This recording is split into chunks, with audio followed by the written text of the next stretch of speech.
Hello, everybody, and good morning. Welcome to Championship Sunday of the first AWC Cup of the War Within. My name is Aya. I'm here with Ven, Zico, Supertees, and Lithy. Of course, we've got a very exciting day of games ahead of us. Of course, we were in the European region on Friday. Saturday, we moved into North America, and today we're going to crown our NA and EU champions for Cup number 1. And I am so excited to get started. Of course, this is the first of 4 cups before we head into the qualifiers for the grand final. Well, to qualify for the grand finals, so quite a lot on the line for the first Championship Sunday of the season. Then, of course, we're starting off the morning in the European region. We've got the bracket fully loaded. We've got 4 teams remaining left in the bracket. Yeah, I mean, there's some amazing teams still left in the tournament. Of course, in the upper finals, we have Echo versus Streamer Zone GG. This is a matchup, a tale as old as time. Echo playing primarily that Rogue Mage Priest, and Streamer Zone playing their Jungle Cleave. So them going head-to-head once again is just such a classic matchup. And then, of course, in the lower bracket, we have Bleached Bones and Drive Overload. Bleached Bones is going to be Jamie, Mercy, Lontar, and Blizzo. Some huge names in the European scene. Expecting a lot from them. But they're going to have to go up against Drive Overload in an elimination match. That's JT, Elswave, TJ, and Infernion. An absolutely stacked roster. They made big waves in the European scene last year. So I'm curious to see what they can do once again. Yeah, I am as well. And of course, we'll keep everyone following along the action as we move through that EU bracket. And that's not the only region we're going to be seeing today. We're also, of course, going to be going into North America as well. We saw those series wrap up yesterday, and we whittled it down to 4 top teams, Supertees, in the North American bracket. North America was a crazy day. If you missed it, you definitely want to check out the VOD. I think in particular that series of F tier versus Liquid. F tier absolutely tearing it up there, coming in with their kind of one-trick enhancement shaman melee cleave compositions. I'm really glad that this team stuck together through the growing pains. A lot of times we see teams sign up in cups and then they fall apart after they don't make it deep, but this is a team that has stuck together, and now they're starting to see the fruits of that labor at this point in the tournament, making it to Championship Sunday. They are always an absolute treat to watch. And I think the big standout on this bracket is the fact that Liquid and the Move are not here today, Aya. Yeah, definitely a bit crazy. Of course, they were the winners of the last expansion. Team Liquid runners-up were the Move. And now, if you can look at the bracket here, you can't even see them. They're 5th right now. They have no more chances this weekend to make any more points. And, watching those games, Zico, how do you feel like the other teams felt about that result? I mean, if I'm on any of the other teams right now, I'm super happy. Like, those are basically the main competition. 2 super strong rosters, been, super solid. Liquid, the back-to-back champions. The Move always been a solid roster here. And this really makes for some interesting, season here, because I think that the other teams have a great chance right now to pull ahead and kind of put Liquid and the Move on the defense. They need to be catching up. And one team that I'm thinking of in particular is, of course, welcome to the JUNG. We got Zhang Bahai, which in my opinion was the MVP healer of North America last season. He was so impressive on his roster last season with Existence, and having him, being picked up here with Prev and with Drake. I think, Prev and Drake, we've all seen what they were able to do in Luminosity Gaming, completely dominating NA, for basically being the echo of NA for as long as they played on that roster, of course with Brain and Ceralium. But now having this roster here with Zhang being picked up, I think that this could be the start of a new super team in North America. This could be the start of a dynasty. They're really looking to me like this is the team to beat in this region. So for a team like them to have an opportunity to pull ahead that much, like if Welcome to the Jung wins here, they're gonna have 80 points, ahead of Liquid and the Move, which probably will be, a really solid competition for them moving forward into the later cups. So I really think that this is a chance for them to really pull ahead, and then they can just try to maintain that lead heading into the grand final. So Welcome to the Jung is looking solid, and of course the Power Toads as well, always been a top contender in North America, but not quite on that same level as Team Liquid. They're looking better as well than last season, and they have an opportunity now as well to pull up in those standings and try to get ahead, and they're going to need it, judging historically of how those guys have had it. I think this is a super solid opportunity for them, and also for the Fellowship, which is a completely new roster, to have a chance to kind of rise up here. Yeah, I mean, they definitely have an opportunity to set a solid foundation in terms of points before we move into later cups for the season. So we've highlighted some players, Lithy, or we've highlighted some teams. Are there any players in particular that you'd like us to keep an eye out for this weekend? Oh, absolutely. I always love to talk about players and even more so the healers. So I want to take you all over to the European region where last season Lontar joined Echo trying to fill the big shoes that Mel left behind, and with his mastery of the Shaman, the Rest Druid, and to an extent even the Mistweaver, I think he performed admirably. Now that Mel is back, he swapped teams, he's joined legends like Mercy and Blizzo on Bleached Bones, and after he's been around for a while now, representing teams like Reload, Esports, CGN, and Echo, of course. He's looking to make more impact in the EU region, and I think he's really someone who can turn the tables for his team today, especially because Bleached Bones finds themselves in a little bit of a pickle in terms of the meta. Nothing they're running is really S tier, so to say, but I do think they very much have a chance to roll in with some good plays. But, of course, it's not just EU today, we gotta talk about NA as well, and as Zico already mentioned, Zhang is kind of one of the top dogs, but I do want to bring your attention to Shaz, because this man has been holding it down for F tier for so long now. Very versatile, playing Dispriest, Preservation Evoker, and especially yesterday the Holy Paladin, and has been the driving force, one of the biggest carries on this team. Ice in his veins, holding on to CDs in situations where you're thinking, man, how does he even do this? How does this team live? And he's been carrying this team all the way through this lower bracket. Even that 3-2 reverse sweep against Liquid, they pulled that off, and it was an absolute nail biter. So yeah, no, I'm gonna add it in again. You need to go rewatch this, because F tier, they're gonna be one of the teams to watch today with Shaz on the front.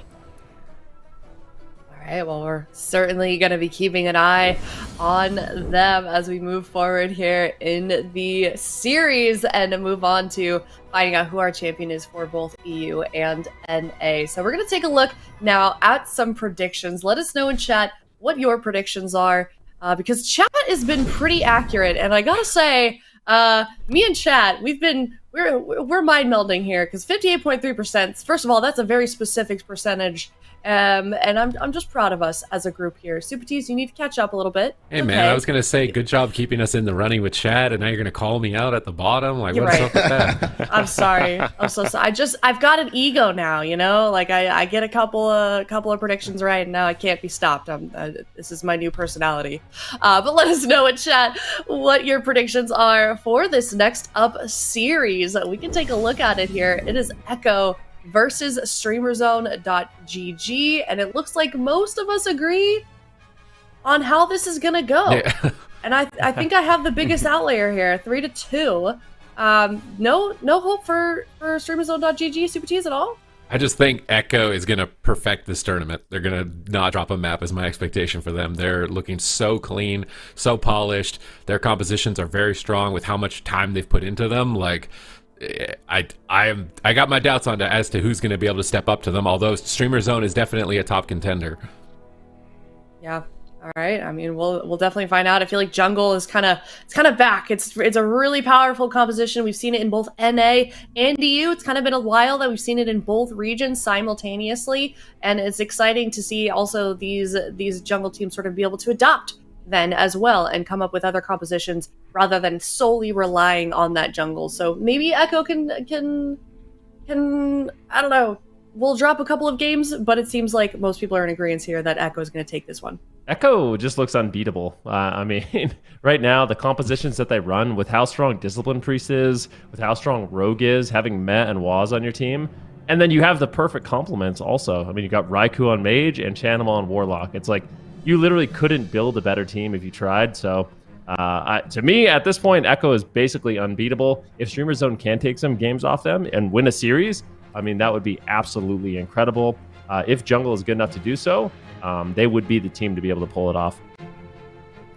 All right, well, let's see what they can do here. Echo, Race World First is over for them, unfortunately, but they can still take first here in the AWC for Cup number 1. It is game 1 here in this best of 5 series.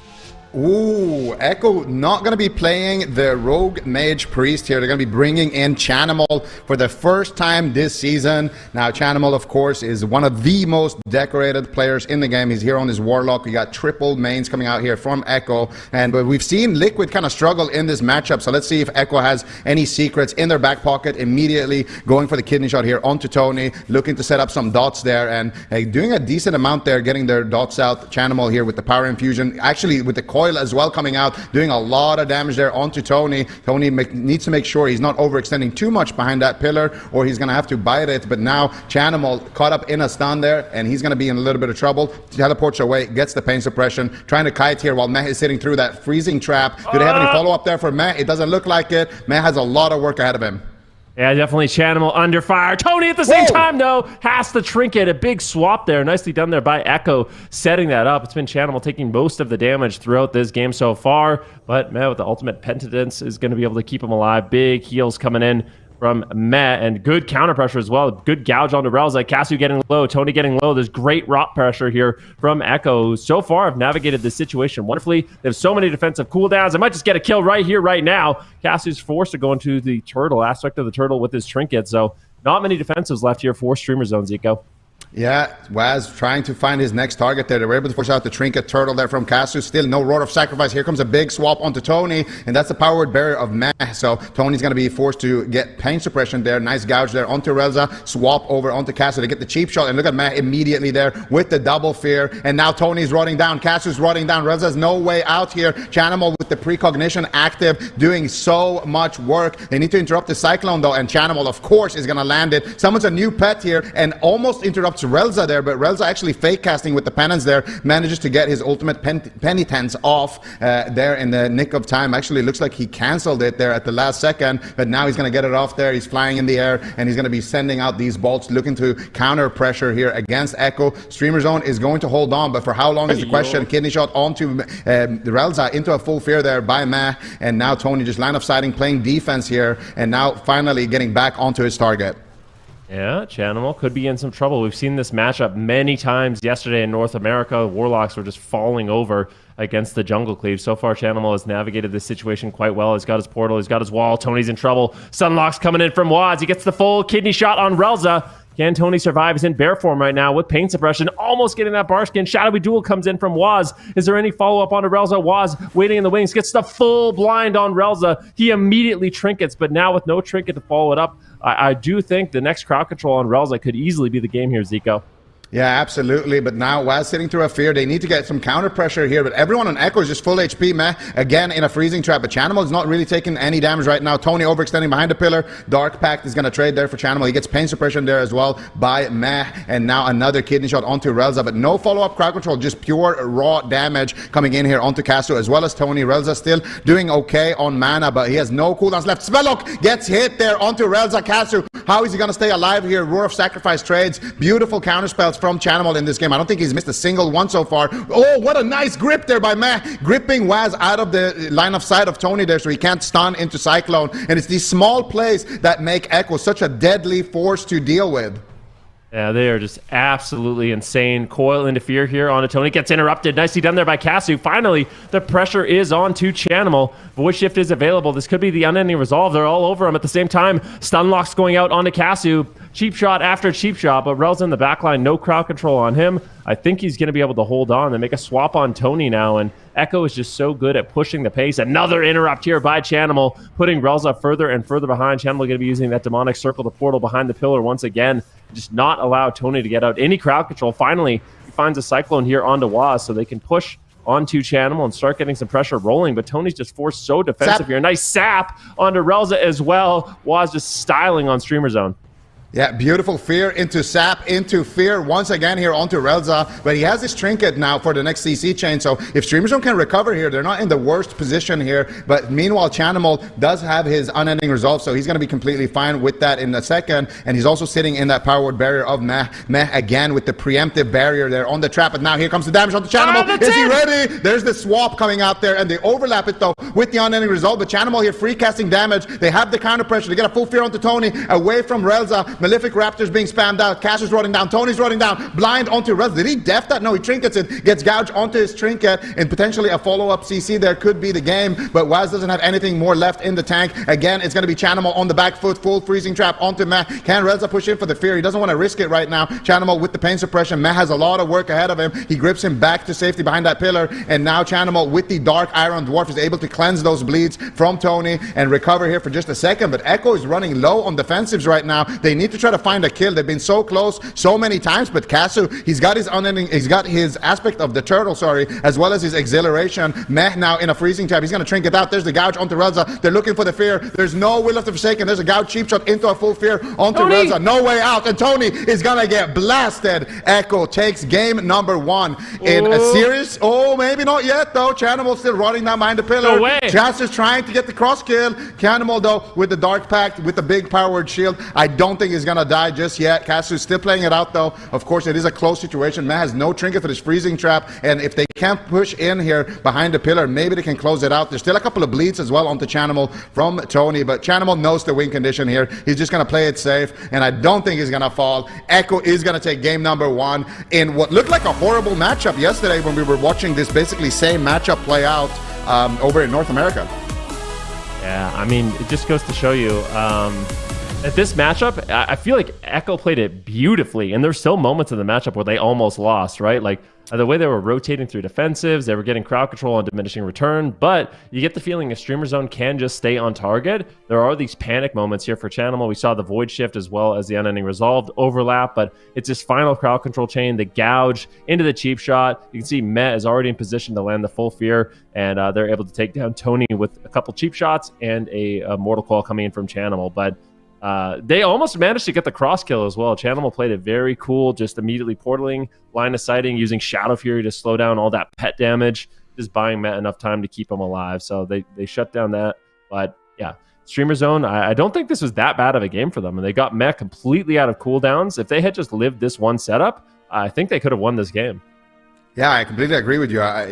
Cassio at this point, he had his defensive cooldowns back up, so it was really just Tony being the kind of exposed target. But that was an insane game, man. Like, what a joy it is to watch these two teams. And I was thinking about it, when we were making our predictions. I was like, I feel like Echo is gonna win the series. I feel like they're the superior team. But if there is one team in this entire tournament that can actually upset them and take it, I would say it's Streamer Zone GG. These guys are playing jungle at such a high level. When it's not meta, they're still managing to consistently qualify for their world championships. They're consistently placing high in these cups, and they're just such a great team to watch. And just the individual skill of all of these players as well it really is just a really evenly matched matchup here in the upper bracket. So Streamer Zone gonna be losing that first game, but I will say, like you mentioned, it was a very close one. It could have gone either way. I think if Tony survives that, then they would have had a lot of pressure, because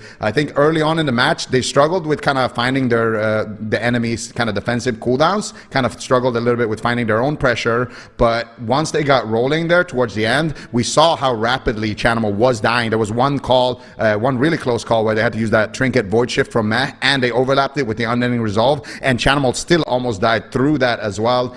So really, really high level plays here from both sides. And Chan, man, what a god. I swear, every single time, like, I'm watching this guy, he's hitting a spell lock on a Cyclone, then he's instantly summoning a new pet, spell locking the healer, and he never misses. And also the precognition uptime must be insanely high in that game, number one, because I swear, every single time I'm looking at him, he's fake casting the kicks. He's just in their heads, and Chan is he's just a different breed of Warlock. Like, there's Warlocks, and then there's Chan. He's the gold standard. But I mean, it's got to be like, there's a point where Chanimal was playing from Australia on the North American servers, playing with 300 ping. And I swear, even with 300 ping, he had some of the best interrupts of any of the competitive players. So, now that he's got low ping, like, things are definitely looking incredible for them. Just such a consistent player for such a long time. But I mean, we've got to shout out all three members of Echo. Waz is such a playmaker for his team on that road, just finding crowd control everywhere, getting the cheap shots and the off kidneys and the gouges all at the right time to set up Meh for fears, set up Chanimal to actually get off the haunts and the UAs. And it's just, there's such a well-oiled machine. All three of them working together is just beautiful to watch, and that's what makes them so deadly. Like, they're just the best team. It's just the way it is right now. They're the best team. And it's going to be a really tough matchup here for Streamer Zone to take them down. But what's really interesting to me is this particular matchup. It feels like, I get the feeling after watching it in both Europe and North America that it's like kind of even. It's like the team that plays better can win. You know, I don't think one of these comps should just outright win. I feel like the team that's playing better typically wins this matchup. Yeah, I agree with you. I mean, it's going to come down as well to, you know, small maps as well. Definitely going to be nice here for Streamer Zone. But I completely agree with that. I feel like it really does come down to kind of individual skill in this matchup. And I really do think that having a main Warlock as good as Chanimal really helps in this matchup as well, because I think that's the hardest thing, right? When you're, you know, playing something that you haven't played, like Chanimal, the amount of hours he has in a Warlock compared to, like, you know, I don't know, like Sam I Am, for example, it's a significant difference there, you know? So, of course, Chanimal is always going to perform better on his main, same as, you know, Sam would perform better on a Moonkin or a Mage, for example. So it really is, you know, something that where the Warlock, I think in this particular matchup, the Warlock just has to be absolutely clean. He has to be top notch.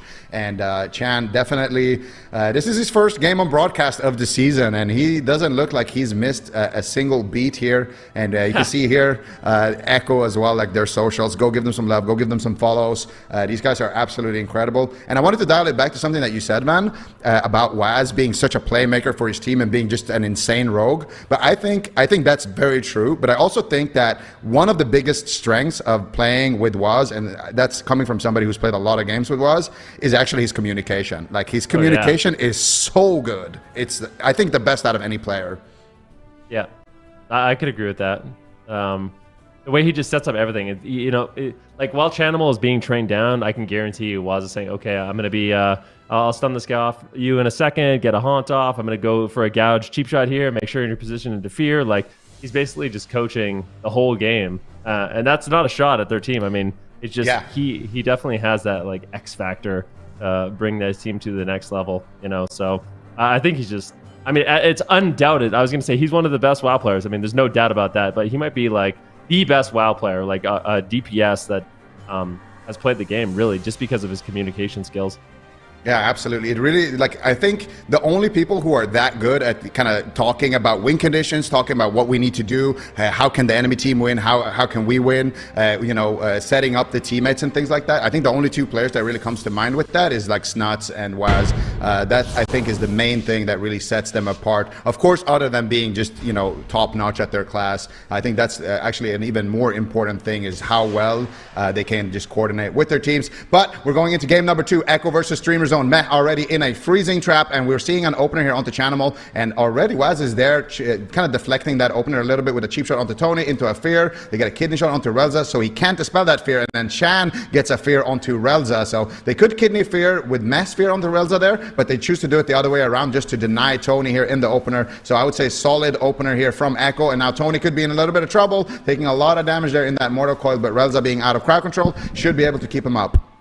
Noticing they really prioritize getting crowd control out so Chanimal can get his cast off. Like, get that UA, get that haunt is very important. Full kidney shot now into Relza. And it's going to be immediate pain suppression onto Tony, but he's still under fire. At the same time, though, Chanimal has forced the portal away. This is just massive damage on Tony. He gets put into the shadowy duel at the same time. Casu's going down. Tony is just getting absolutely roasted here by Meh, flying in the air, just throwing out bolts. Might go down in the opener. Relza finally has a moment to breathe.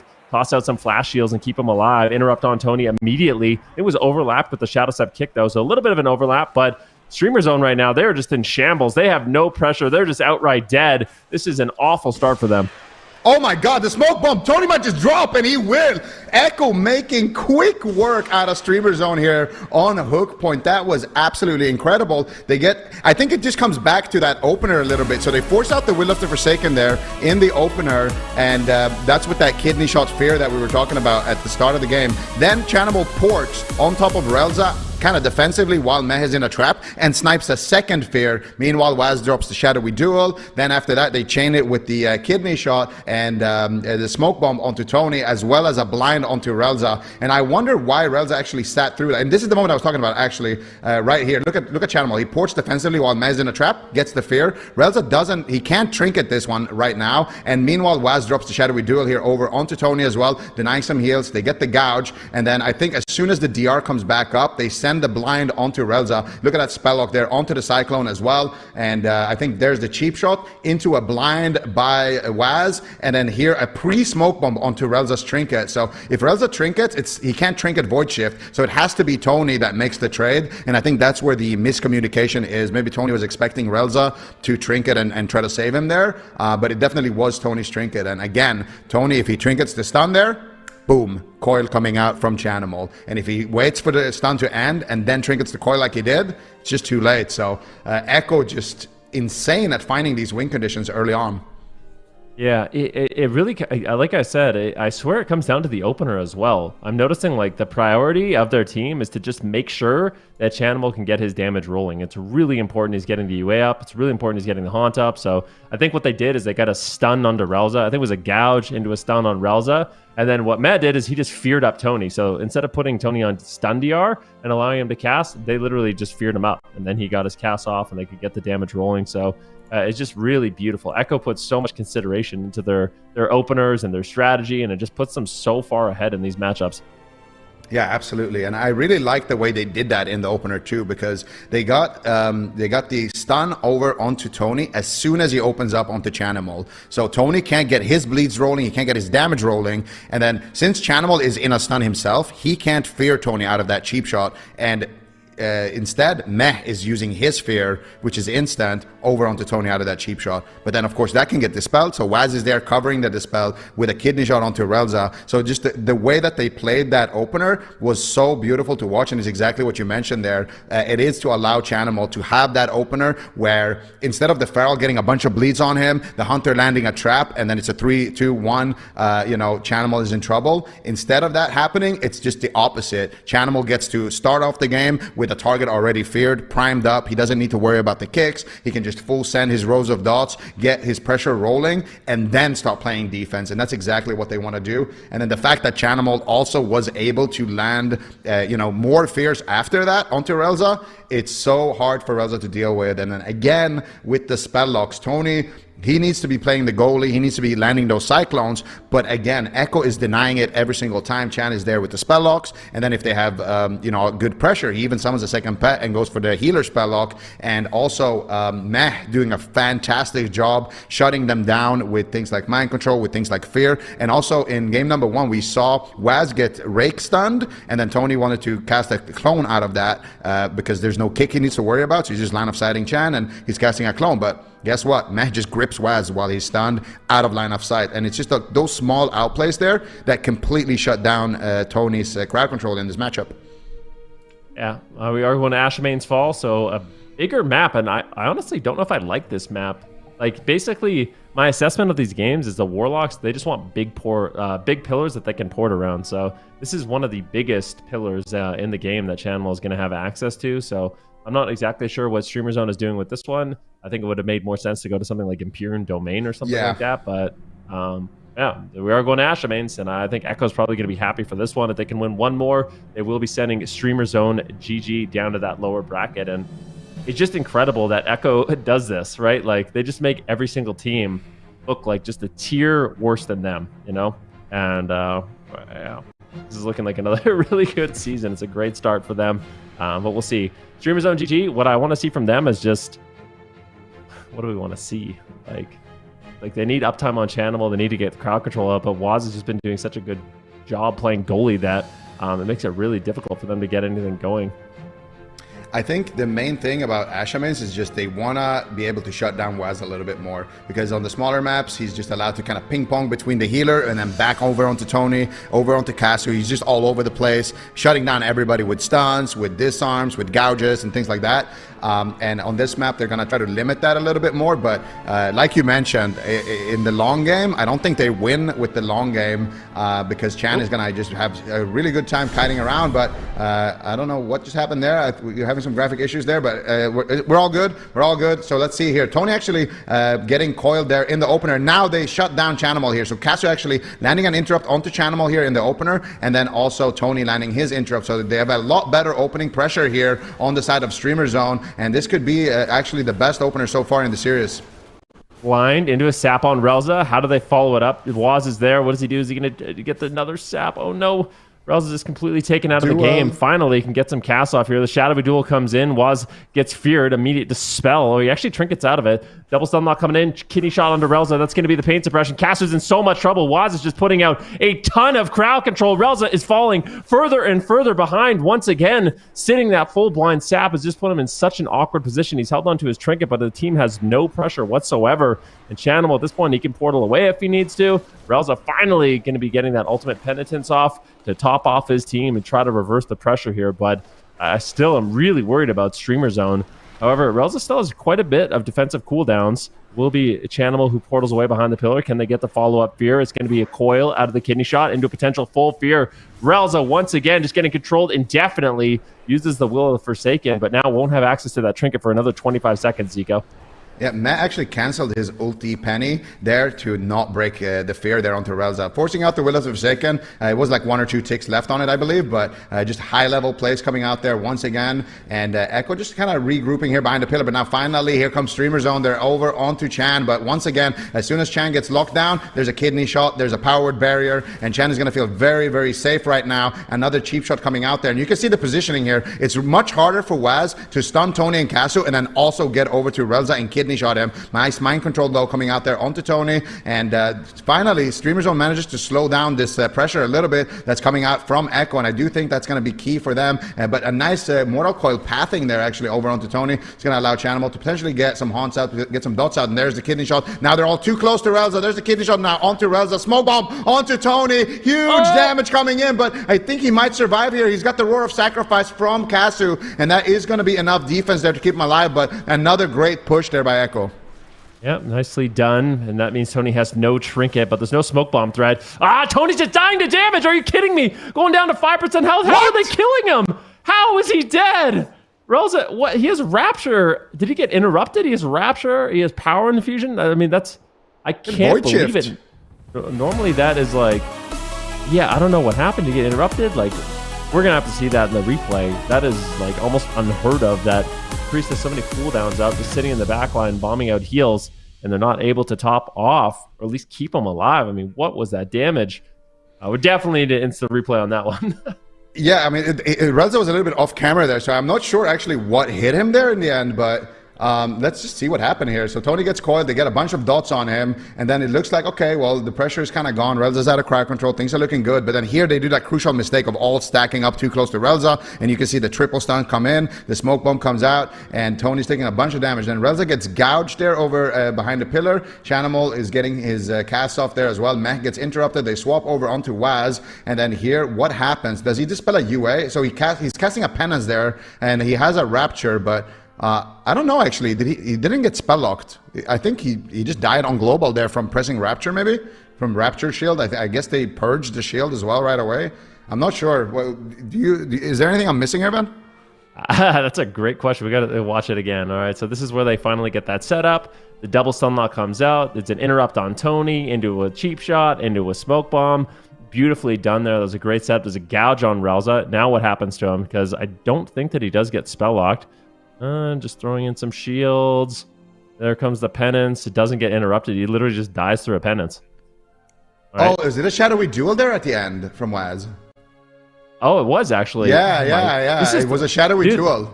The CDR on shadowy duel is throwing me off. Like, it's up so frequently that it is a shadowy duel. So he just shadowy duels them with full dots on them, shadow bolts in the air, and they take him down. So, all right. That's so insane, actually. What? Yeah. Oh my goodness. He denies the swap. He denies like literally the Rapture. Just denies basically everything there onto Tony. And there it is, right there. The shadowy duel comes out, and that's okay. Good. Then we know. Because I know Relza is such a good player. There's no way he wouldn't have pressed it there, or he messed up his globals like that. It would be such a rare mistake to see from him. But okay, he couldn't do anything. Well, there it is. Yeah. Okay. Okay, there it is. 3-0 Echo, streamerzone.gg. I think only 2 of us actually predicted it to go this way. Everybody predicted Echo to win.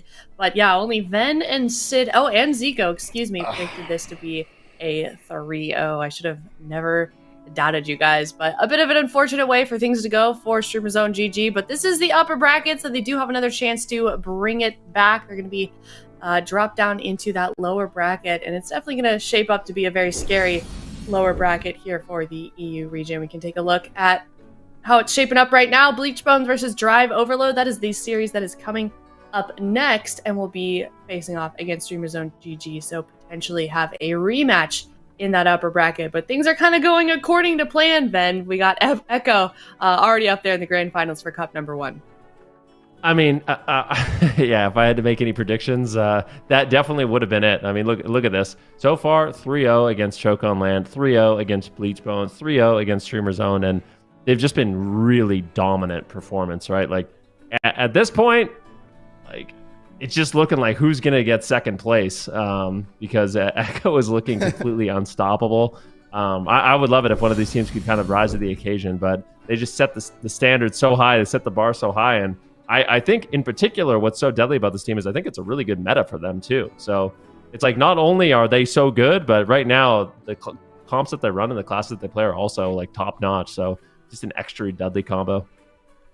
Most definitely. They are quickly becoming an unstoppable force here once again for the EU region in Cup number 1. Well, we're going to head to a quick break. When we come back, we're going to head to the EU lower semifinals, and we're going to knock a team out of the tournament for a top 3 here in the EU region. It's Bleached Bones versus Drive Overload coming up next.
welcome back, everyone. We are in the lower bracket here for the EU region. Is Bleached Bones versus Drive Overload. Both of these teams, Zico, looking to make an impression with their first weekend under this roster. I mean, I feel like these are two of the strongest rosters in the EU. I mean, let's be honest, all of the three teams that are remaining, I would say it's pretty accurate right now of how I perceive the region. I perceive Echo at the top, and then I would say Streamer Zone probably around second place, Bleach Bones, Drive Overload, they're all around that second place. And I feel like these teams, all of those three teams are super evenly matched against each other, and it really will be about which one of them can kind of pull out ahead and challenge Echo here in the season. Bleach Bones versus Drive Overload. I mean, these are two, kind of newly formed rosters, but with a lot of veteran experience, a lot of star players on both of these sides. So I think personally we're in for a really good one and a really close one. Yep, I think so as well. We could take a look at maybe some of the predictions that we had here for amongst the casters for how exactly this series is going to go. But like Zico was saying, the winner of this one will be moving forward to face off against StreamerZone.gg. So regardless of who comes out of this one alive, Super T, it's going to be a pretty difficult uphill battle. Yeah, I really was impressed with Elswave's plays towards the end of Europe on Friday, because their team was against the wall and he really stepped up on his mage to beat a composition that sent them to lower bracket, to beat that Feral Druid and Hunter. So I think if they're leveled up the way that they are, that they could definitely be threatening, but I'm still keeping myself in the camp of Bleached Bones, just based off the tournament experience, based on how long they've been around in the scene with these veterans basically, and I feel like they've got some compositions that could be really tanky and durable and difficult to deal with. My prediction is wrong. So, your prediction is wrong? My prediction is 3-2 for Drive, actually. I don't know. I guess the graphic got a little bit monkad. But yeah, I guess I'm solo believer. There we go. Thank you. That was fast. Oh. How was that? Oh, dude, production is on point. Thank you, guys. That was fast. Thank you. They were listening to you. Okay, well, I mean, you're the only one here that's in favor of Drive Overload. Explain. So this is what I think. I think Drive Overload, their weakness right now in the meta is the jungle. I feel like jungle plus Echo. But Echo is everyone's weakness. So main weakness, jungle. And this is a team that, on the side of Bleach Bones, that actually won't be running the jungle. I think this is an opportunity maybe for them to tag in Infernion or to actually play some of their more meta comps here. So I think compositionally, this is a chance for Drive Overload to really show how good they are. Because I think against anything that's not jungle, I would say they might be favored, especially with Elswave being on the roster. I've been hyping him up in the past, and we'll see here. They're bringing in a Feral Druid of their own, Mr. TJ, and Elswave, again, we hyped him up on the mage. The man has basically a week and a half worth of experience playing Frost Mage, and he's looking absolutely deadly here. Take it away, Sid. Oh, we got Blizzo. I feel like this is the first time we've seen him on a rogue. So it seems like Bleach Bones are finally going to be treading that water, realizing that not having a rogue right now is going to be a huge weakness for them and a liability. So let's see how he performs. Fighting a Frost Mage is going to be pretty difficult to maintain his uptime here, but Jamie's going for some power plays here with that Lightning Lasso with his Spirit Walker's Grace to immune interrupts. There's a nice little combination of spells there that you definitely want to take at home. But look at this damage coming out from Drive Overload, and as I say that, Lone Star just immediately deals with it. He's now into a Cyclone, though, as Blizzo is targeted down. He's going to use Evasion to dodge the Feral's attacks, cheap shot him away, and continue to advance towards the mage, possibly swap into the paladin now with that shadow step over into a Garrote. Where's the kidney shot? Where is he going to commit it? I think the mage might not be playing blink stun, given that Elswave just blinked right there, so they're going to go for a deep press stun instead of a kidney shot. TJ looking for a Cyclone, gets shut down by Jamie. Comet Storm coming through, big swap on Lone Tar, massive damage getting the Emerald Communion, and I would say that Drive Overload are very much so in control right now. Yeah, Drive Overload definitely looking good here. Jamie's going to need to start overloading some Lava Burst here if you want to turn this around. Right now, Lontar sitting through. Yeah, another Cyclone swap onto Blizzo. What is he going to do? He trades out the Cloak of Shadows. Should be enough there. He gets a Rescue Shield there as well. But again, Lontar gets put in a full repentance. JT making MVP plays. Blizzo, what is he going to do? He decides to go for the Vanish there, barely holding on. But that's another two major defensives there out of the Rogue. But look at his damage coming out now from Jamie. Finally starting to shoot out a huge amount of damage that JT's going to have to deal with. with. Blessing of Protection comes out there onto Elsewave. Elsewave gonna go ahead and try to reset his cooldowns there with the shifting power, getting some Rings of Fire. And look at Elswave's damage, definitely keeping up here right now. Actually, it's been falling off a little bit there. Jamie has actually been the one who's going for a little bit more overall damage, and a full Hex onto Elsewave is gonna slow down his damage even more. Bleach Bones slowly recovering here and starting to take some control. I do think against an Elemental Shaman can be difficult as a Frost Mage. You can see just getting Winched on the Poly into a Garrote, into a stun. Grounding Totems come down. Lassos for follow-up. TJ Sleptwalk with cross-crowd control. Now a Kidney Shot over onto the Paladin. Looks like they're swapping to him. Really like the swaps to Holy Paladins. That's going to be a main weakness, but it looks like Drive Overload are doing the same as they're swapping to Lone Tar. Can they find enough damage to drop him in this final second of the Rake stun? It doesn't look like it. He's going to rescue Jamie, get to the corner of the opposite pillar. Blizzo's setting up peels for his team with Garrotes and cheap shots. Dragon's Breath on Lone Tar is also going to find the Polymorph. He gets step kicked on it, but Blizzo is getting critically low into a full bash with a full Polymorph on his healer. No trinket for 17 seconds. Blizzo has Vanish in 1, and he's likely going to have to use that almost immediately as he trades the Vanish, ducking into the shadows and immuning their attacks for the time being to once again recover. Big swap. Blizzo catches JT in midfield, forcing the Divine Shield. Such a clutch moment for Bleach Bones. Yeah, really, really good damage there by Jamie. He knows exactly what he needs to be doing. He gets a full Hex there onto Elsewave, gets a nice Lightning Lasso there over onto TJ as well. JT now a bit of an exposed target here in the back line. Still has his trinket to work with, but he wants to maybe use that to try to break out of some crowd control. There's a full blind here. He wants to hold on to this trinket because if he does use it, he could get swapped to and get absolutely erased. But good news for Lontar, he does have his trinket rotated back up. He had no Communion and no trinket for that previous swap onto him. He didn't have the damage though to take him down. So Lontar is going to have those cooldowns rotated back up. Elsewave trying to work towards his next Icy Veins here. He's going to need that. That's going to be his next big punch, but now caught up in a Kidney Shot as we see Bleach Bones here kind of turning up the heat a little bit towards Elsewave. But I want to see them try to go for another swap there. Ooh, nice Cyclone. Oh, but it's overlapped with a Polymorph there onto Lontar. Can they get some damage though? Blizzo with an early trade of that Cloak of Shadows is going to be completely fine. And I want to say Bleach Bones in the start of this game looked very shaky, but not right now. They're starting to kind of catch up here a little bit in terms of momentum.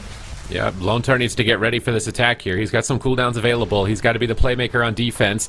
TJ's trying to protect JT by going after Blizzo and punishing him for swapping. Really good peels from TJ with those stuns. JT repositions away from Blizzo. Opposite side of the map, constantly crossing back and forth, but he gets a huge hit on dispelling that Flame Shock with a Lava Burst at the same moment. He's struggling. His whole team down at half. We're now into dampening, stacking up to about 20% in just a moment at this point. He gets knocked into the middle of the map. Lone Tar pre-time stopping, trying to immune CC, but he doesn't find the hammer. Hammer's down. He's going to trade Emerald Communion, but he gets Cycloned on it. Beautiful Cyclone from TJ. Incarnation's up. Icy Veins is up. Can they topple Blizzo? Vanish still 5 seconds away. They find a Polymorph. They reshape him, but he's in the Frozen Orb. Good positioning from Lone Tar, but it doesn't even matter. It just doesn't matter. Blizzo is down, and Drive Overload take game 1. There it is, Drive Overload, the third Icy Veins, I believe, here for Elsewave, coming in absolutely hot, and they have the damage there. That was through Emerald Communion. Drive Overload just finding that damage. This Feral Mage has been super solid for them. I want to shout out Jamie. I feel like Jamie played really, really good in this game. He had a lot of counter pressure. He landed a lot of hexes. He faked a lot of interrupts. He landed a lot of interrupts, and I would say in general played a really good game. But look at his setup here. They get the Emerald Communion. He gets Cyclone, so the effect kind of shuts down there, and then Elsewave gets instantly decursed there on the Hex. JT looking for the Repentance. Look at that play from Lontar. He actually goes in for the rescue there to break the CC onto himself, but just doesn't have enough healing here to actually save Blizzo. What happened to that rewind there? It looked like maybe he was a bit too late with the rewind. When you come out of Cyclone, it doesn't do anything. Basically, it resets the. Yeah, I don't know exactly how it works, but when you get Cyclone and you come out of it, basically rewind just doesn't heal. So if he came out of this and just pressed rewind, it might have had time with the Polymorphs. I have to wait and see. He presses it now. It just didn't have time to tick. I think it just didn't have time to tick. Yeah, I think he just pressed it a little bit too late there. But I mean, even then, in that setup, he's forced to use Emerald Communion and Rewind. That's like his two biggest cooldowns. After that, he can Trinket, but what is he really going to use with the Trinket? So definitely not the best situation there for Lontar. I do think Lontar played really good there, actually. I think he hovered in there to break himself out of those Polymorphs. So Lontar did a great job with that, but the damage just too overwhelming. Elsewave once again on the Frost Mage, and this man is a magician. He like anything he touches, he has the golden touch. He has the Drake effect. Anything he touches, he's just instantly good at it. So Elsewave and Drive Overload now going to be leading 1-0. Now we're going to hook point. What do you think we're going to see here compositionally? You think we're going to see the same thing here from Drive? Or are you going to see some swaps maybe? It's tough for Blizzo because, you know, you don't really want to play a Warrior into a Frost Mage. You don't really want to play a Demon Hunter. That's like, I'm just listing melee that he's played, and these aren't like the most meta options. So it kind of makes sense that went for the Assassination Rogue, probably the easier of all the Rogue specs if you're going to kind of dabble into Rogue for the first time in a competitive format. So it made sense with the Ellie Shaman. It's going to bring Shutdown. It's going to help protect the Evoker. But it just seemed like there's too much damage. TJ is doing so much damage, and there's a lot of class changes in the War Within. I think the biggest thing for Feral is that Incarnation's a 2-minute cooldown instead of 3. And I remember when that happened to Balance Druid, that's when we saw a lot of Balance Druid coming out, is because you could get so many more Incarnations in a game. And that's really enabling TJ. Like, he's doing insanely high amounts of damage, like doubling everybody in that last round. So the disruption from the Ellie Shaman doesn't seem to matter too much. Drive Overload are bringing in a Priest, though, on a small map. So maybe they're worried about a Paladin killing melee cleave? Yeah, JT mains Priest as well. I mean, he looked really, really good on that Holy Paladin, but it could also just be like more of a well-rounded composition here from Drive Overload, bringing in the Priest when they're blind, bringing in the Paladin when they know they got the counter. But I want to go back to what you were saying about Feral Druids, because look at his death log. Like, what's going on here? Ferocious Bite from TJ, 945. Yeah, how is he Ferocious so Bite much? From yeah, and then there's just the next global. Ferocious It's Bite like, from bro, TJ, chew your 1 food, mil. bro. Like, you gotta chew your food a little bit. Like, what's going on? How do you have room for this? Like, basically just was Kirby and just, and he's gone. Like, this is just one long chain of bites, bro. Like, that's insane. He in this 3.5 seconds, the man actually in the last 3.5 seconds, the guy does perfectly 3 bites to 2%, so the rip would kill him through cheat death too. It was just like the perfect amount of damage. Yeah, TJ. I'm glad to see TJ on such a strong squad and finally, able to bring out his Feral Druid and perform. There's been a lot of cats in the European region. We've seen Tony, we've seen TJ, and we've seen Cassidy as well, which I would say are like some of the household cat names here in this region. But he's going to be tagged in here once again. JT bringing in his main, the Priest, and then Bleached Bones here with a chance to counter. We're going to hook point small map, so they have some options here. Are we going to see Blizzo tagged in on the Rogue again? Because that's something that we haven't really seen before. And we're going to see the exact same thing here coming out from Bleached Bones. So no changes there. I guess maybe they're just favoring the Priest with the Assassination Rogue here. Having the Priest matchup could be good enough for them. And we do see that some of our predictions here. Your prediction, Sid, if it's a little bit, it's looking a little sus right now. Yeah, I don't know, man. I should have not doubted Elswave on the Mage. I shouldn't have doubted him. He is playing a really good game here. And I mean, last season, Drive Overload, JT and Elswave, they were competing. They were hula bang, and they were just playing a one-trick like Rogue Windwalker composition that took Storm in the first cup, but it kind of seemed like they were kind of just, that was all they could do.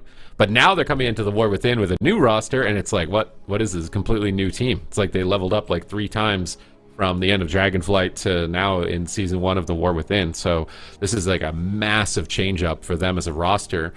Whereas Bleached Bones, they're a team that has big names, a lot of history, but the meta is just not where their classes are. So they're trying their best to find something to slot into that, and it seems like they're struggling to perform. Yeah, absolutely. And I wonder actually if this match if this map is going to be really hard for JT to deal with. I think the amount of damage that's going to come out is just going to be absolutely insane on a small map as well, where the Assassination Rogue is going to be able to get multiple Garrots out. It's going to be really, really tough here. I feel like JT is going to be very tested here on his Discipline Priest, but still looking pretty solid here for both of these rosters. And one thing that's I think is pretty interesting as well is that historically, Warlocks are pretty solid into Feral Druids and also really solid into Mages, of course. But I think locking in Mercy on the Warlock right now might be a bit of a misplay, seeing as how a lot of the Warlocks have been struggling with just the damage that's coming out from Feral Druids. But an opener here onto Jamie immediately. Drive Overload, wasting no time. Icy Veins has been pulled here by Elsewave, and immediately the Rapture coming out here from JT as well. Both healers trying to answer fire with fire. Blizzo adding in a lot, or Lontar adding in a lot of damage there, and a nice mind control there onto Blizzo as well, as Bleached Bones are looking to find their target. Nice knockback on Elsewave there with the Snowdrift. You have to stay on top of your target for a bit of time before the stun triggers. So if you knock the mage away, you can deny the stun. And here comes the turnaround on Blizzo. Just seems like he's been targeted so heavily. Lone Tar pre-time stops himself to try and avoid CC, but Blizzo's taking almost unhealable damage with that ultimate penitence in the middle of the map. Penances are now flying through. Blizzo's going to shadow step back, try and peel the Feral Druid away from his team. That leaves Elsewave open to cast a Shifting Power and start resetting some of those very powerful cooldowns, like the Comet Storm, which he's just about to drop onto Blizzo's face here. Comboed with that Meteor as the Frostfire Mage. He blinks in with a Snowdrift, but Jamie and Lone Tar reposition away from that blue circle and avoid its stun effect. So they're doing a really good job of playing around the Snowdrift so far. But how are they going to deal with this Feral Druid? Because stacking on the Pillar means the Feral Druid is just going to cleave you. Oh! Double fear coming out here from JT onto Jamie as well as Lontar. Jamie's gonna Trinket Tremor that one, but Blizzo had to trade the Cloak of Shadows there. Really nice push there by JT. They cannot stack for that. And now they get a sheep onto Lontar. Emerald Communion being forced out. A lot of defensives here, but look at that damage onto Elsewave. He can't be too greedy here. JT does manage to get a couple of penance ticks onto Elsewave. Elsewave pulling back to the pillar. Blizzo now pushing forward here with basically no cooldowns. He's got a Vanish in his back pocket, but that's about it. And Vanish has gotten a bit nerfed here recently. He gets caught up in the stun, full Cyclone onto Lontar. He might need to use it. There's the Vanish coming out, and he's going to immediately cheap shot TJ, get some Garrots out, keep the pressure rolling here, but that's another big cooldown being traded here from Blizzo, who basically has nothing left to work with. All right, let's see if he can hold on. Lone Tar gets counterspelled. These were MVP for Elsewave on Friday, and almost enough to take down Jamie, but they opt to Cyclone him instead. Go for a Dragon's Breath. There's the Snowdrift stun. He trinkets immediately to try and stabilize Blizzo. He is not playing games this time around. Blizzo recovers, but that was a major trade on their part. Lone Tar repositioning away from the mage. Kidney shot onto Elsewave. He trinkets it, blinking back in the middle of the map. Clone on the Rogue, stalling his assault. JT's in position, getting ready for the push here. They've got 2 targets low and basically no cooldowns left to trade. Full Polymorph, no trinket in game 2, and that is it. Drive Overload came to play on Championship Sunday.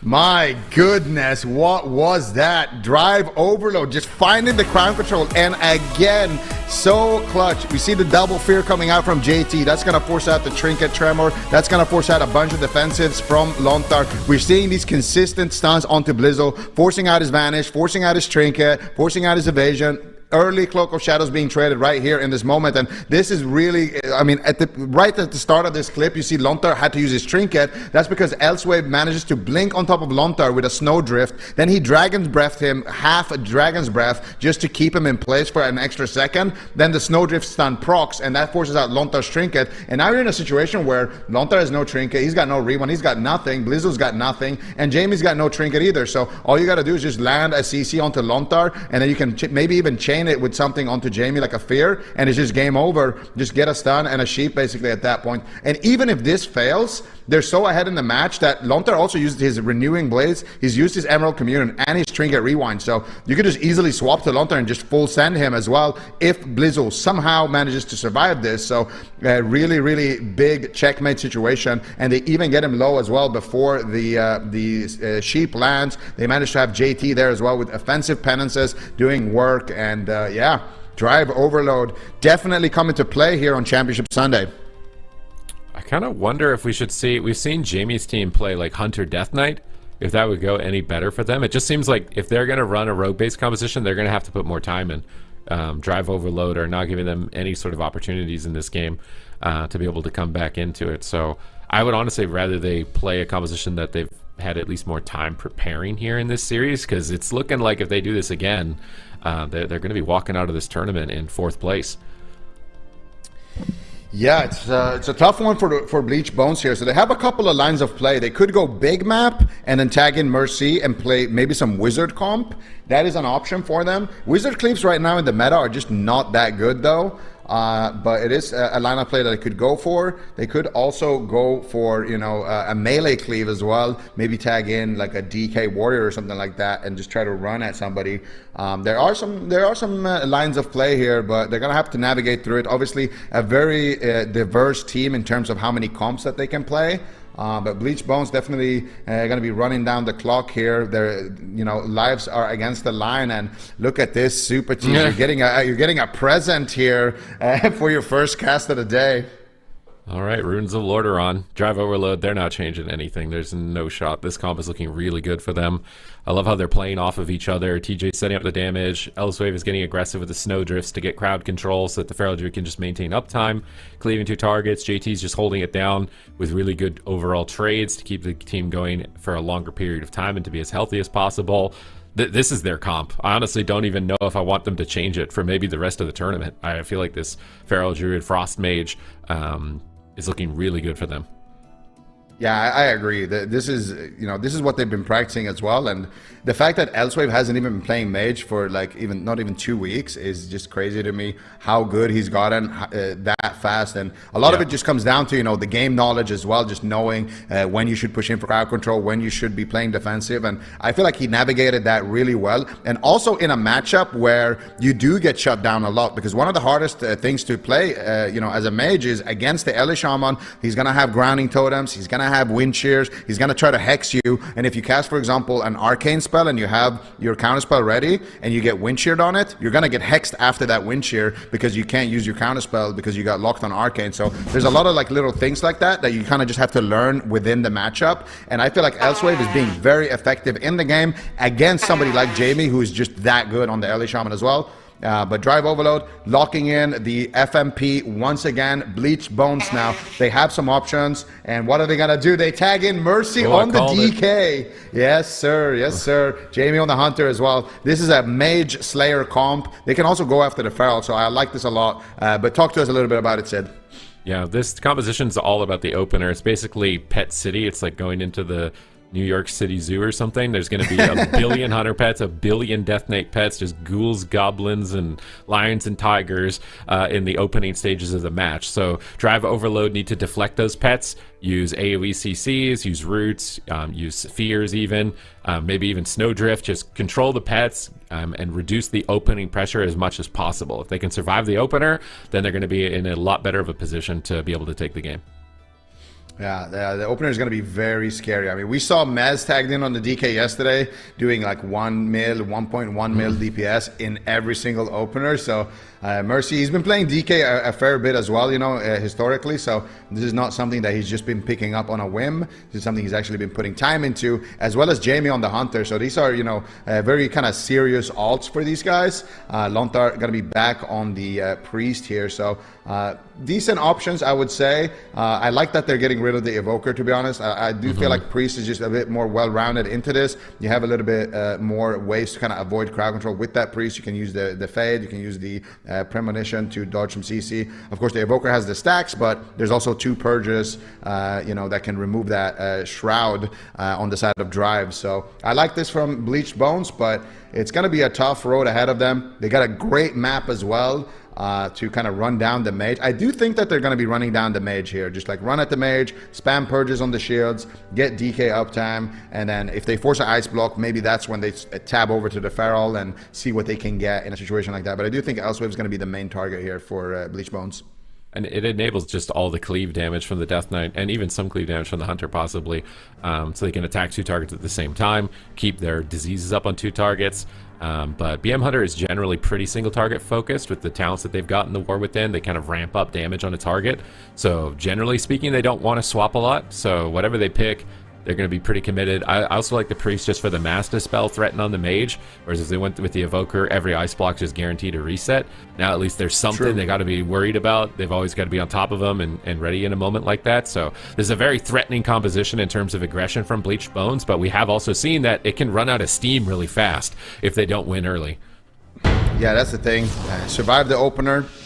As we're going to be tested here on the Frost Mage, and Bleach Bones right now going to be trying to run him down. They have the threat of the Master Spell as well. They have a lot of dispels, in general with the Priest, which is going to guarantee a little bit more uptime here for Mercy. But TJ already looking for the kill here, and you can see Mercy just mounted up, ready to charge into combat here. He's been tagged in with his team's backs against the wall. JT already sitting through a fear. Lontar getting stunned here into a fear potentially. Nice strangulate there onto JT. He actually trinkets that to land the fear. Very aggressive play, but they managed to get the follow-up there onto Lontar. Full sheep connection. That's going to force his trinket. Ultimate penitence coming out here from JT, and look at all that damage coming in here on both sides right now. Meanwhile, Jamie almost going down right there. Barely gets the void shift off in time. What is happening? Lontar. Meanwhile, Mercy as well. What's going on here? Mercy's taking a lot of damage as well. Almost dying here in the opener, but he does manage to reconnect here onto his target, but still not feeling too confident. Already not even a minute in, and Bleach Bones have no cooldowns left, Sid. It's Runes Lordaeron. It's a fitting final resting place, Jamie. You're close to the closure at this point. Full polymer, full clone. I think that's it for Jamie. He's dying through pain suppression. This damage is unbelievable. Drive overload 3-0. Oh, what on earth was that? What? Dude, look at TJ, man. I'm renaming TJ. His name is Garfield because he's biting all day. He is just, what is going on, dude? What? What was that, dude? He was just consistent 1.2 mil DPS, bro. I don't even do that in Mythic Plus, man. What's going on? Maybe TJ needs to sign up for the MDI too. Look at the recount, bro. 1.5 mil, dude. What's going on here, man? TJ's just on fire, bro. This guy is just chewing up the entire map. Yeah. Look at him go, dude. He just trinkets out. He gets dispelled actually there on the clone. He gets kicked on his Cyclone cast. Then they get the Snow Drift, the double drift. They get the poly out of it. They overlap it with a Cyclone for good measure. Jamie trinkets out of the stun, but it's not enough. And at this point, like we were saying, Drive Overload needs to survive the opener. No, I don't know, it's the other way around. It's the other way around. Bleach Bones needs to survive TJ, bro. This guy's chewing everything up, including the bones. Okay, man. I think that this is setting up for a really sick rematch against Streamer Zone now in the lower bracket. This feels like a completely leveled up team on the side of Drive Overload, and maybe they're the ones that have the power to even take it all the way to Echo. I don't even know. I don't know, but like I said, man, Drive Overload, this is not a team you want to be sleeping on. These guys are farming everything except for jungle. So I think that rematch or that match into Streamer Zone is going to be really tough for them, but definitely a contender here. And I feel like Streamer Zone and Drive Overload, Bleach Bones, they're all, really solid rosters, but they're all competing for second because Echo is looking absolutely bulletproof in that upper bracket. So if they can kind of learn something from their matches against Echo and from their war games against Echo, now is Championship Sunday. Now is the time to bring it forward. But this lower bracket, man, it is absolutely stacked here in Europe. It is definitely stacked. Very, very scary down there in the lower bracket. And we were saying it before we led into this series that regardless of who comes out alive, it is going to be a very difficult uphill battle. But Drive Overload definitely made this one look easy with that 3-0 against Bleached Bones. We are seeing the very final moments of that last matchup in the series right here, and there's the scoreboard, 3-0 with Drive Overload taking that dub very nicely, and they'll be moving forward down there in the lower bracket. And you guys kind of already said it, Echo, they're out there in the grand finals waiting on an opponent. They're going to come out of the lower bracket, and I feel like no matter who makes it out, Supatees, from the lower bracket, we have got such a high quality group of teams right now, and production continues to be very, very fast with that. What was the name you gave JT? Just Garfield? Yeah, he's biting so much. He's biting everything. Because he's what? Because Garfield eats all the lasagna. He's always biting things. Oh, okay. He's turning Jamie into lasagna. Boy.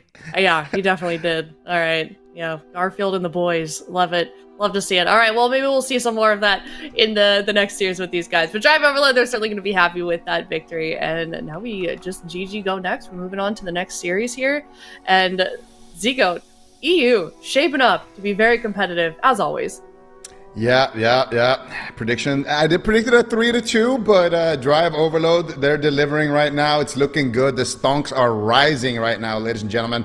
And EU heating up. And also in North America, we still have all of North America. We still have, lots of games here. We got lower bracket final, we got EU Grand Final, and we got all of NA still happening here. If we take a look at the bracket here, the next matchup is going to be, of course, Streamer Zone GG, Drive Overload, battling for a chance to rematch Echo up in that grand finals. And still, it's been a solid weekend for them. And I was talking a little bit with Infernion of Drive Overload, and he told me right now the meta is not really that good for us. If we can just kind of survive in the meta and get a top 3 finish, we're super happy with that. So they've already kind of hit their goal heading into this tournament, and now they can kind of maybe even exceed those expectations. Of course, Streamer Zone GG being the best jungle in the region, it's going to be extremely tough for them to overcome that challenge, but they're playing phenomenally today, so maybe.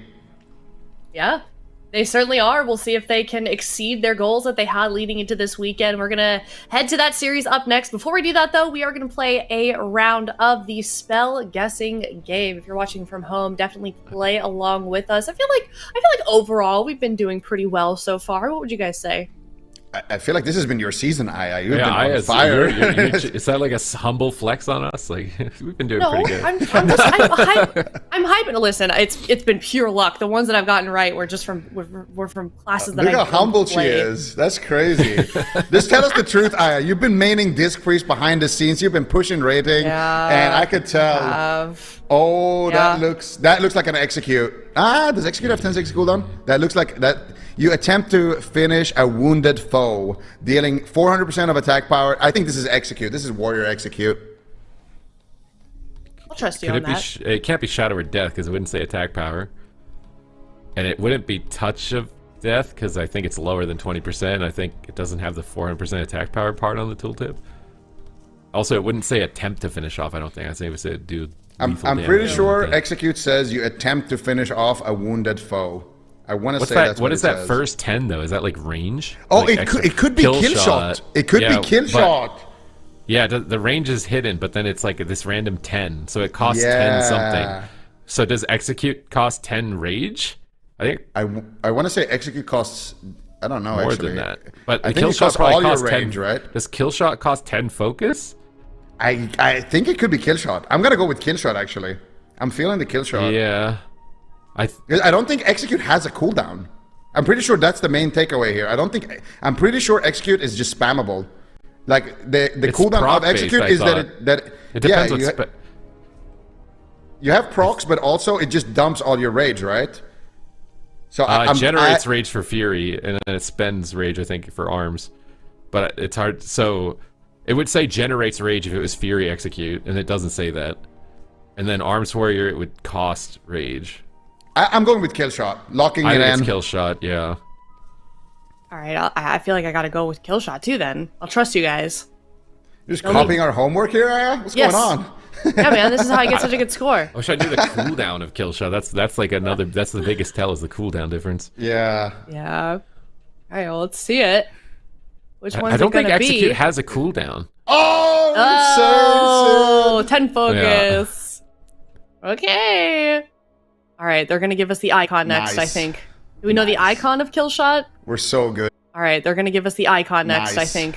Do we know the icon of kill shot? We're so good, guys. I do actually, if it hasn't changed in a while. Unless they have some frillies on it. If it's the same cooldown as in Season of Discovery, then I do know. I think I want to say it's D. A D, yeah. It's definitely, C is out of the question. It's red for sure. And I don't think it has spikes like B. Yeah, the spikes so it's A or D. And I don't know why D is standing out to me. Yeah, the spikes so it's A or D. And I don't know why D is standing out to me. I just rhymed for some reason, but I think it's D. I feel like, okay, so this is the thought process right now. It's a lot harder when you're editing to erase something than to add something. So if you have D and that's the real one, it's a lot easier to just copy that color and just like do a little blurb above it like they've done on A. Doing that the other way around, you have to erase it and then you have to like repaint it. And it would be like a bit crooked. I don't know, man. The production, you have to like repaint it. and it would be like a bit crooked. I don't know, man. The production, you know, they're pretty solid with these, but I don't think they're that good. So I'm gonna go with D. Locking it in. I think they just stamped it and moved it to the right. They could have done that. Huh. You know what I mean? That's true, actually. I'm still going with D. Also, Okay, but I'm also going with- the length of the purple thing below the arrowhead is different. It's like shorter on D. The purple Yeah, thing. yeah, Oh, that's- yeah, that's you're what right. that's what I'm talking about. Yeah. Oh, okay. I thought you meant the like edge. I'm going with. Oh, I didn't even I notice don't think the it's edge, B or dude. C. Yeah, the edge is I'll go doubled with- on D. That's what I was talking about. That's why I think it's sus. I'm going with A. Oh, it might be A, actually. I've This locked turned in D, into just though. analyzing Photoshop skills and not actually What the ability is. I'm locking in D, Right. but it could definitely still be A. Watch it be It's B. a hard one. It's a Just really watch hard it one. be B. All right. Should we? Production says call Garfield for a lifeline. Huh. What would Not sure if that Garfield would- do? Oh, wait. It's Does that mean not it's D. Or is it not D? It's not D. Oh. Oh, no, Garfield! Ooh! Garfield betrays us. Oh, yeah, Man. again, she's just on fire, bro. How does she do it? How does she do it? I know my Photoshop apparently. My whole Photoshop analysis just went out of the window. It's okay. I mean, yesterday I tried to analyze the golden ratio of an icon and it failed me. So, all right. Well, I got A this time. I don't know about next time. We'll see if we can redeem ourselves for the next spell guessing game. But with that, we are gonna be heading to a break. Let us know in chat if you were correct on any of these. And in the meantime, we will be coming up soon here with StreamerZone.gg versus Derive Overload. We'll be right back.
Hello everyone, welcome back. This is the last series before we determine who moves on to the grand finals for Cup number 1 to face off against Echo. Could potentially be a rematch as well at StreamerZone.gg versus Drive Overload. Also, apparently Zico is now ahead of us. He has hit the number 1 rank in terms of predictions, so congratulations to Zico. He is now tied alongside me and chat. This is a very prestigious rank, so I hope he treats that power with respect.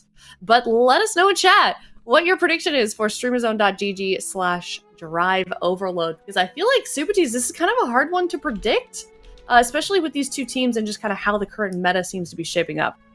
I mean, especially just given how well Drive Overload played in that last series. I feel like that as a team, they're just completely entering a new level, which is awesome to see, like, mid-tournament. Sometimes teams just don't find their footing and they just kind of fizzle out of the tournament. This is a team that's just getting better with every single series that they're moving through. So I'm very excited to see what power level they've managed to reach for their rematch here. Yeah, I am excited as well. Lithy, we've got, the jungle team kind of defending they're trying to represent their composition, basically. I feel like there's a couple teams that are playing it this season. StreamerZone.gg, though, I think at the moment kind of the most well-known for playing that jungle composition and being in past tournaments, most recently at least. I mean, they've always have been. They're kind of the jungle legends. Whenever jungle is good, they're kind of the top dogs in EU, even beating out teams like Echo every now and then, at least. And even when jungle is not as good, they're still somewhere around middle of the pack, upper end of the middle of the pack, and making impact and beating teams left, right, and center. And especially this weekend already, they found a lot of impact. Echo was not quite beatable for them yet, but everything else, they haven't dropped a single map. Yeah, they certainly haven't. They have had an incredible weekend. We can see a bit of a replay also of game number 1 with this series of StreamerZone.gg versus Drive Overload that we saw fairly recently, and just kind of how things went with that matchup, Supertees. Yeah, this was the series they played earlier on Friday, and it just seemed like Drive Overload couldn't find what comp they wanted. They were playing double ranged and trying to play really defensive and playing very safe. And then towards the end, they started finding this Mage Feral and getting some momentum, but it wasn't enough to ultimately win. But in their lower bracket round against another jungle cleave, this Feral Mage composition worked out really well for them. So they now have something that can possibly outdo them. But I also feel like StreamerZone, GG, they want to get back for that rematch. I feel like they didn't get to have maybe the best performance that they could have possibly had. Some of their games ended really quickly, so they're likely fired up to try and get back into that grand final very fast. Overall, with how the War Within has been going, Supertees, who do you feel like the meta favors more at the moment? The comps that Drive Overload can bring to the table, or StreamerZone GG? Honestly, I think they're evenly matched. I feel like it's probably more so going to come down to play. Is Elswave able to land the counterspells that he was able to get in earlier series? Can he land the snowdrifts as well? If he can, then I think Drive Overload have a great shot. If he's not able to, and they're just getting swarmed by the jungle, then they're going to fall behind and get steamrolled eventually. I would generally agree almost, but the question to me really is if JT is coming in on the Priest or on the Paladin, because if he's running on the Paladin, that might shift the balance a little bit. And hey, we're jumping into the first game, sorry Aya, because it's already open and Tony is looking for some prey. Let's see where he's going to... They want to find the Feral Druid, ideally, of each opposing side. The Feral Druid that gets stunned is going to ramp a lot slower as far as getting their bleeds out. And they actually pull Tony out of stealth. That's a great start from Elswave. And Rels is already into a Dragon's Breath. Does he get the Polymorph? He doesn't find the Polymorph. He gets counter shot. Good shutdown from Kasu, but JT is now there for a Hammer of Justice, possibly setting up for another Polymorph attempt. And they do get it. They could swap to the Hunter here with some Rake stuns, but they're still committing most of their pressure onto Tony. Rels has managed to recover him. Fear now on JT, trying to turn it around onto TJ, but he bark skins. He's looking durable, even despite the power infusion coming out here onto Kasu. Yeah, so far so good. Elswave's Trinket traded in the opener. Nothing used on StreamerZone side. Now Tony, the big target, might have to pop Survival Instincts. Is taking a lot of damage in this situation. JT even going for the full Repentance. Relza gets out of that immediately. Not quite sure if he deathed it or got out there otherwise, but for the moment he can keep on healing. Maim stun onto TJ. Tony dropping down to 20% again. Where are the heals? He really needs something. Full clone onto Relza. Tony still on 20%, and the renewal comes through through. Relza followed up with another Hodge. So much CC on top of Streamer Zone's healer, but they're stabilizing, they're staying alive. Tony once again playing beautifully around the bear, and Elswave getting feared on the attempt to land the snowstorm. Really good fear there from Relza, but he gets blink counterspelled. TJ's in a clone though, so he can't get any damage out. If TJ is CC'd, there's likely not going to be a target going down. He is the carry as far as pressure is concerned in this type of matchup. JT's now in a Cyclone. Are they going to force something? TJ's just sitting in bear form, tanking it with Frenzied Regen. They seem to be recovering just fine despite that crowd control. Frozen Orb is down. Blizzard is down. They're trying to push in on top of Relza. They get intercepted. Scattershot Cyclone. That's a great CC chain between Casu and Tony, preventing the counterspell and guaranteeing the Cyclone lands. Then they get the Freezing Trap onto the Paladin, and they isolate a target. But even despite that great crowd control, they found basically no pressure, which is going to be really unfortunate for their side. Relza breaking himself out of those repentances has been really key throughout this to avoid CC chains. That's the main name of the game here, is get a full Polymorph into a full Cyclone on Relza. That's likely going to force a major defensive cooldown and possibly a kill later in the match. Very likely for the moment, though. Casu is the one taking a lot of punishment, gets a big shield, pops in the survival instincts as well. And for the moment, they're swapping over onto TJ. Down to half HP. The damage is looking good, but TJ has the survival instincts available. JT, Sack, Bubble, and Bob, and Leon Hands, everything ready and available, really. As Relza finds a solid two-man fear on both of the DPS. Casu and Tony both cross-CC. Great setup here from TJ, but the follow-up not quite landing. Casu with another beautiful scatter shots. He's so good at getting these in before he's getting CC'd to reduce the pressure. JT has the wings running. The sack is popped in as well, and Drive Overload really starting to pressure Streamer Zone horribly. Relza's mana bar melting away slowly but surely, but another Comet Storm coming through, not quite landing the damage they would have liked, and Casu going for another trap. In the meantime, TJ down to half. The pressure bouncing back and forth overall, though it's a mana game, I think, and Drive Overlord is winning that ever so slightly, or was until just now. Alright, they got the medallion from Relza. Another counterspell. Anytime that blue icon shows up next to Relza, it means he's been interrupted on a cast, which is a very dangerous moment for his team. And you can see Tony dip to about 60% during that window. But now he doesn't have a medallion, so he's playing really far away. They're just winning with an Intim stun? Are you kidding right now? This damage coming up from Streamer Zone just put them back in the game, forcing Divine Shield and Blessing of Protection in one fell swoop. Looking great there. Beautiful push, getting massive defensives out of JT. But for the moment, at least, luckily, he keeps TJ alive. Elsewave gets stunned, or rather cycloned up. Bash onto Relza, cross CC onto Tony. No trinket on the priest, but for the moment, not too much push to follow that CC up here from Drive Overload. Tony lands another Cyclone, trying to keep Elswave out of the game. Good Vortex here from TJ. The binding shot is horribly accurate, though, from Casu, and the pressure starting to mount. Drive Overload under a lot of fire at the moment as TJ pops in the Bark Skin. He has the Renewal and Survival Instincts. Elswave finds another Icy Veins, looking to connect the damage here. Casu, the main target, it's rooted up. There's the Comet Storm, the Meteor proc, and that's Relza's barrier thrown into the mix, including the Sacrificial Roar. Good push here from Drive Overlord, netting the massive defensives. Relza's just shifted his gameplay. It's really up to Drive Overload to get on top of him again and find crowd control, because if they're playing this passive game, it seems so tough for them to get pressure. Finally, they're on top of Relza, get the Hammer of Justice, they get a full Cyclone. This is a great crowd control chain, but Relza pre-paint suppresses the incoming Cyclone, so it's reducing damage on Tony. He easily survives. Now he's looking for a Cyclone himself, finds one onto Elswave. He's trying to push in on top of TJ, finds a stun. It's on DR, but it doesn't even look like it matters. He's taking so much damage. Binding shot once again from Caster. Does he land it? He gets the freezing trap. TJ on the run around the corner with survival instincts, and Bear should survive, but no, a Cyclone is chained out of it from Tony, and StreamerZone.gg have them on the ropes at the moment. TJ gets back behind this side and manages to avoid Casu. He's got a Vortex down on the opposite side. He re-stealths cheekily here to stun Tony and prevent his assault. Yeah, good Hodge onto Relza as well. The follow-up mana is starting to look dire, but TJ's health is in the bigger trouble at the moment. JT popping the wings once again. Elswave looking for another stun with the Snowdrift. Finds it this time around as JT gets put into the Ice Trap, and TJ is just hiding away from Tony, trying to stay alive while his Paladin is sitting in the CC chain. 30 seconds on the Trinket. This is dire straits for Drive Overlord. They really need to be careful, and you can see JT and TJ already kiting back trying to get away from the danger, but once again they find the cat. Full maim stun into the full cyclone. JT cannot stabilize him. Has a bob back ready though, and Elswave is getting cloned up on that next Icy Veins. Can't put out the damage he would like to. Tony looking good on defensive, so does Kazu. Overall streamer zone, except for Elsa's mana, they are doing good momentum-wise. Heart of the Wild up from Tony. He's going to be very tanky here and able to support the team. And he's pulling away, trying to bait them off the pillar at the moment. Now jumping in on top of TJ.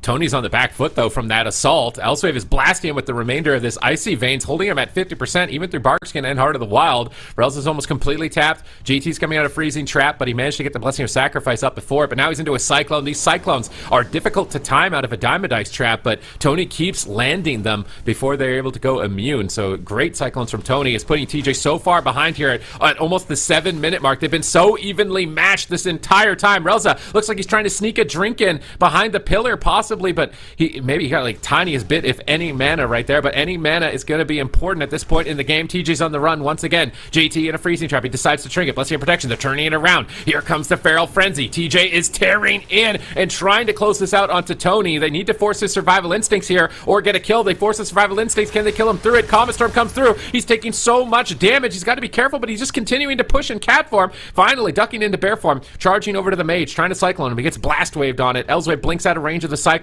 Great disruption from Elswave to avoid that, and Tony's just going to opt to retreat for now. In the meantime, JT had to bubble just to keep his team alive and get out of the CC, trying to kite away. Wings might be available, while Elswave, he's landing more CC, but the mind control from Relza puts him out of position. This is horrible, but a big heal coming in for TJ as he jumps onto the priest to kick that control spell. Counterspell. In the meantime, of course, though, another full trap landing. Kazu down to half, but not really attacked as Elswave is busy otherwise and is trying to hunt down Relza, who's by now completely out of mana. Defensives rotating back up for TJ. Ice block and defensives completely untouched for Elswave. Streamer zone GG. They're running out of gas. It's not looking good. Dragon's Breath, half DR Polymorph, forcing Kazu's Turtle. And by that, it's maybe lights out if Tony and Kazu don't find a miracle play right here, right now. This might be the end of the game. But JT out of mana. Kazu once again with the Sacrificial Roar. Tony trying to stay alive. He has nothing left in the tank. Railsa somehow finds some big shields with the free Rapture. TJ dropping lower and lower. Survival Instincts are gone already. Renewal is in. 1 second onto Barxian. JT has no mana. Can he do anything? Tony on 10%. The Counter-Strike is there. Frozen Orb knocks him down and puts him on ice. Drive Overload. Grab the first map. So this is really evenly matched. I really think Drive Overload have leveled up, and it's playing as I was kind of expecting it to. It's just constantly back and forth. Who can find that critical moment? Rels have found some comfort playing safe and really far away, but ultimately they ended up losing on mana later in the game. So it's going to be a difficult balance for both sides to decide when to make their push. When are they going to play aggressive? If they make the wrong move, it could cost them the game really early. If they never make a move, they could lose on mana. So it looked very difficult. One thing I will say for Kazu is that his damage improved throughout this game. In the initial stages, it felt like Kazu and Tony were really far behind, and then Kazu started like bringing up the pressure a lot. His damage got a lot closer to TJ's, but TJ's is just still colossally dwarfing everyone. Now, obviously, he is AoE and he's hitting the Hunter Pets a bit, so we'll have to wait for the score screen to get a more accurate depiction on how much damage TJ really did. But I mean, you can see it on the health bars. There's just 3 players at 20% health, whereas it's really only TJ. So Elswave is basically just at a Frost Mage buffet at this point. Like, I could just pick whatever I want off the table. I mean, the Feral Druid. I want a little Feral Druid today, maybe a little Hunter. He can just do whatever he wants, and Rels is just trying to heal up Tony, and this Frozen Orb is just clipping him around the corner. TJ jumps in off to the side, and there's going to be no coming back from that at that point. So it was right on the wire too. JT just hit 0 mana. Yeah, exactly. So I don't think Drive Overload had much more time in their tank, especially TJ, but this is almost a repeating kind of pattern we've seen with Drive Overload on Friday already. Yes, the first game they premiered this Frost Mage Feral was against Streamer Zone. They really didn't look too comfortable, but they've had time to practice this, and especially in the games later against Cassidy, against Team Ultima, the difference between TJ and Cassidy in terms of damage done was ridiculous. TJ does so much work on this Feral, and quite honestly, I wish I understood the class enough to be able to tell you what is going on, but he is just really damn good. Yeah, I want to see the score screen, because I don't think he's like I don't think he's double. He's definitely higher than Tony, just because I think he is bleeding 2 targets. But the pets is going to be a lot of extra pad against the Beastmaster Hunter. So this number on detail is going to be a lot higher, I think, than when we get to the score screen, I think, after this, with how slow the replay is. So, yeah, you can see it's a lot closer. 60 million as opposed to 160 million. Still significant, though. Enough that, it was mana. So this game, ultimately, the setups mattered. It got cooldowns to force people defensive at moments, but you've got to keep your overall damage high as well when it comes down to the real late stages when mana is going to be important. Yeah, it's also always a question of where does this damage come in and which pattern, right? Because if it's rot damage the entire time, Dispriest maybe has an easier time working with it, but combine it with the burst from the Frost Mage, and suddenly you're finding yourself in the situation where you're just getting overwhelmed, which is also why Relza is bleeding so much mana, right? If the burst moments from Elsewave were a little bit less dangerous, Relza would probably be able to heal through it a little bit more efficient with Atonement. So all in all, that's really where we end up in the, almost for me, the discussion of which healer is working better in this matchup. And so far, quite honestly, I feel like the Paladin just has the upper hand. I think it's a combination of Casu not having as long of a CC chain as well, the mage having a regular polymorph lasting so long, whereas the freezing trap only lasting 4 seconds. I kind of wonder if it's possible for Casu to switch and run the longer duration trap. Obviously, I guess a Paladin, it's rough because they got sacrificed, so if they preemptively activate that, you're running the regular freezing trap, you just kind of have to wait for it or it's going to break your crowd control. Whereas with Diamond Dice, you can just shoot it into it and it'll immune the redirected damage and you'll be able to still get CC at a critical moment. But it just seems like their chain isn't long enough on JT, whereas the chain on Relza is way more threatening as far as overall duration. Not to mention just the Hammer of Justice versus the Psychic Scream overlapping with the Cyclone. So the duration of CC on one target is way higher from Drive Overload. So StreamerZone.gg either need to play for drinks if they want to play that late game, where Relz is kind of playing passively in the back and avoiding CC, try and be, more premeditated with that, drink earlier as opposed to like, oh, hey, I didn't even think that I was going to run out of mana and this would be an issue, and then trying to figure out how to drink at that point is just never going to happen. You have to be catching little sips at any moment that you can earlier on in the game. Yeah, I mean, Ashermane's Fall is a map that might be able to facilitate that a little bit better, allowing Relza to stay on max range and kind of influence the game from there, while JT will probably need to work in open field or switch between the larger pillars every now and then. But overall, hey, it's an interesting pick. I don't think there is too much of an advantage for either team except for maybe that of the healers. And overall, man, I'm super excited for this series. I thought this was gonna be a very dominant showing from StreamerZone, but Drive Overload, man, these guys are heating up and they're getting better with every single passing game. Yeah, I'm very excited. This is a great series, I think. This is one that could go the distance. I think this could be like a 3-2 type of situation. Part of me kind of wants Drive Overload to win because I feel like with where they're at right now that they're probably the most threatening for Echo, and also just compositionally. I think this Feral Mage composition may be a bit underrated coming into the competition. We see a stun into Freezing Trap, and he lands it. I can't believe he got that. I thought JT was going to be able to dodge that. How much damage is they going to get out? It's actually their team on the back foot, and this is where I'm saying like the regular freezing trap duration would have been way more time to kind of sink your teeth in and get pressure. Now they're just doing damage even regardless of CC. I think that's the ultimate penitence though of Relza. He's using that literally the first 30 seconds of the game. He knows like if this is going to a 10-minute game, I want as many of those as possible. Yeah, rotate it in and get it back off cooldown because the cooldown reduction is definitely a thing. Swap onto JT this time around. The Divine Protection is in. The Hodge used as well. While he was having the sack up on TJ, good swap here from StreamerZone for some massive pressure, but it's not quite enough, and they're feeling the pressure themselves. Now Casu down to 20%, has to pop in the defensive as well. Tony down to half. Already has the Bark Skin on cooldown. If they can pressure Tony a little bit more, Dragon's Breath interrupts the Cyclone. They could have maybe gotten the Survival Instinct, but they will need to be happy with the renewal. StreamerZone losing momentum, but maybe they can turn it around now as they get the Bob from JT before he gets put in into the Ice Trap. That was really good preemptive plays from JT on this Paladin. That's what you have to do. You're susceptible to crowd control, so the split second you think you're going to be CC'd, you activate a defensive cooldown, you tank the CC, the cooldown keeps your teammate alive, so you've got to be really on top of that. It's very high risk, but if you get that, you're going to extend the game so much longer. So he's making really clutch plays. His man is already building an advantage advantage, even despite Relza just kind of playing more liberally with his cooldowns, throwing them out as much as possible. It's still not making a difference as far as mana is concerned. Although the big difference is they're attacking JT. We're constantly seeing him at sub 50% health, and that could be an opening. Yeah, and once again, the main stone is in. JT down to half. He's bleeding some mana to keep himself topped off in this situation. But Relza, once again, looking to go in with the Snowdrift. Has the Icy Veins running. Kasu kiting away as much as possible, bringing in the damage from the range. And Elswave is getting punished for the first time in a while now. And is suffering some heavy health losses here. It turns it around onto Kasu, though. There's the Comet Storm, the Meteor proc on top of it. And Kasu has to pop 2 walls back to back. 10%! The Void Shift barely saves his life. Streamer Zone almost gets sent down onto match point, but Relza once again counterspelled by Elswave. Drive Overload really kicking it into overdrive right now. Oh my, the pressure is still mounting right now. He just can't recover Kasu. Is he finally going to get him to full health? No, he's still 50%. Snowdrift connects. Pain Suppression and Turtle are overlapped. They're panicking. They're falling apart. Tony has to Barkskin. He might die through it. Survival Instincts and Trinket. Kasu gets swapped to off the back end of his Turtle. And I think he's just going to drop. 1 second left on the Hammer of Justice. Power Shield. Will it be enough? Ice Lance after Ice Lance, and Kasu is defiantly defying death at 1%. But it will not be enough. Elswave closing it out. While TJ is taking a sabbatical and a Cyclone in the bag there.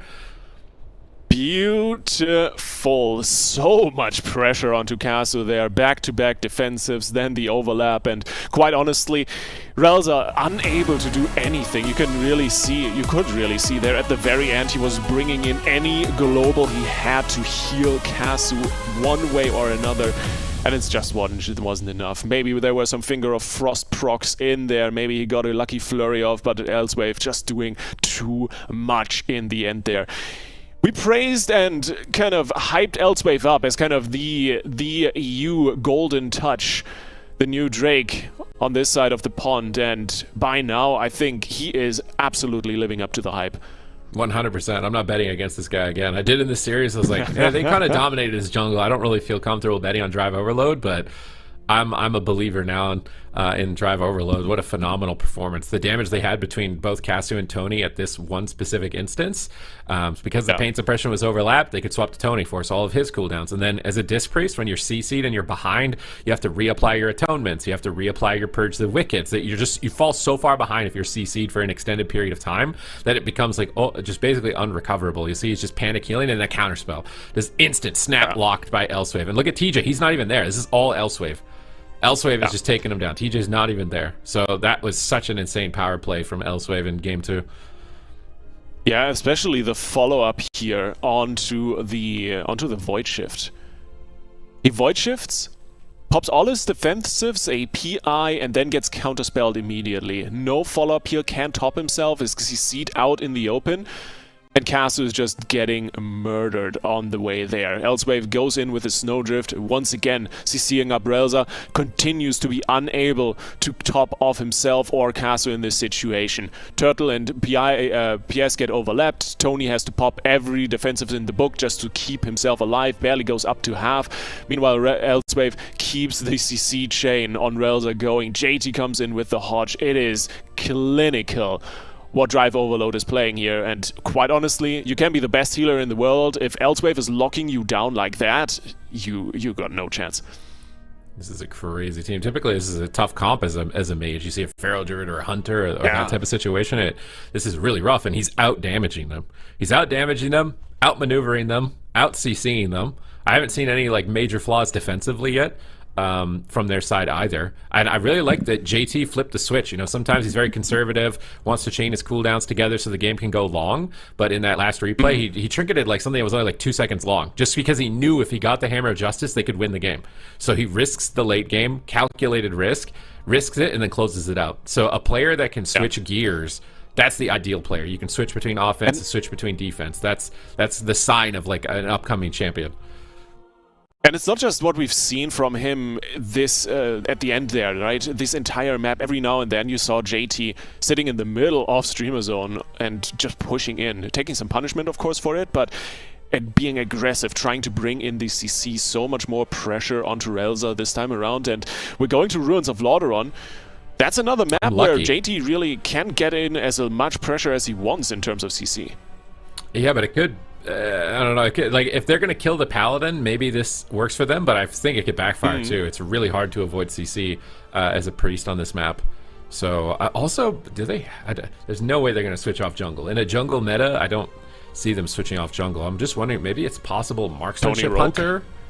That's not happening. There's no chance of that. I think Tony would rather unsubscribe, I think, than reroll at this point here. He's been a feral for so long. They're not changing it. Beast Mastery is still going to be locked in. No Marksmanship Hunter. I was wondering if maybe that could be something to kind of punish the mage more, but they feel comfortable with the Beast Mastery. They're locking it in. It's match point. I can't believe it. Like, the last time these teams went head-to-head in the upper bracket, StreamerZone.gg was playing with them. It felt like Drive Overload were panicked, fully defensive, just trying to stay alive, really, in their series, and they couldn't pull anything back. But in the lower bracket, they've gotten stronger series after series after series.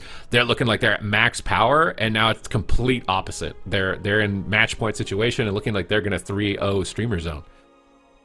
It's an incredible turnaround, but then again, Streamer Zone GG, this is, like, these are literal AWC champions. These guys have been with the back to the wall numerous times, and they're just not beaten because they are 0-2 down in a series. You gotta be careful, and especially now, this is a time where Casu and Tony, they love to shift gears. They have the ability to shift gears, and they can surprise you in a manifold of ways. So you gotta be on top of your game as Drive Overload if you want to finish out the series and get back into the grand finals versus Echo. Yeah, you've got to. But this is a long road now. It's a lot of games. Like, you got to come back 3 here, and then it's a best-of-7 grand finals, so you got to have stamina. And some of these games are going the distance. Like, that first game was 8 minutes, so you've got to be ready. And even though that first game was 8 minutes, some games have ended in less than a minute. So if you're just even miscalculating for a moment, this series could be over.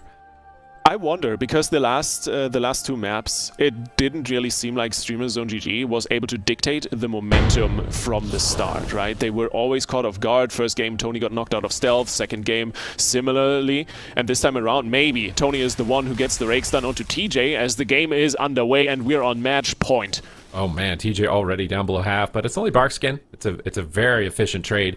Another polymorph of Relza's in the Frozen Orb, so it's going to break. They're going to have to use Hammer of Justice instead. A big swap off the Roar of Sacrifice to the Hunter. Massive damage on match point. They can't have... Oh my god, that was almost a miscalculation. Casu trades in the final second, but he actually panics a bit with Turtle as his first used cooldown here. And now we see TJ getting low. They're trying to exchange damage back and trying to force him off, because if TJ can stay on top of all 3 of them, it's going to be over. Yeah, JT sacks and gets feared on top of it, so immediately broken. TJ still very healthy, survival instincts are available. And Casu, he's the one we need to be worried about. One wall already out, the second one is popped probably very, very soon if they just swapped him. Tony down to 20%, now tries to get in the Cyclone, finds Elsewave for a moment, is put on ice for another 3 seconds, and the ultimate penitence. This one is massive, off of a precog proc, but the ice trap on JT prevents a little bit of damage. The Purge comes in onto the Bob immediately, and JT really struggling to keep himself and his team alive as he's feared around the corner. But for the moment should be fine as Tony now tries to catch back up. The heals are coming through. Another Snowdrift stun from Elsewave and Drive Overload. They're getting ready to reverse the pressure. Hammer of Justice. So they get the Cyclone. TJ can't. He's stunned.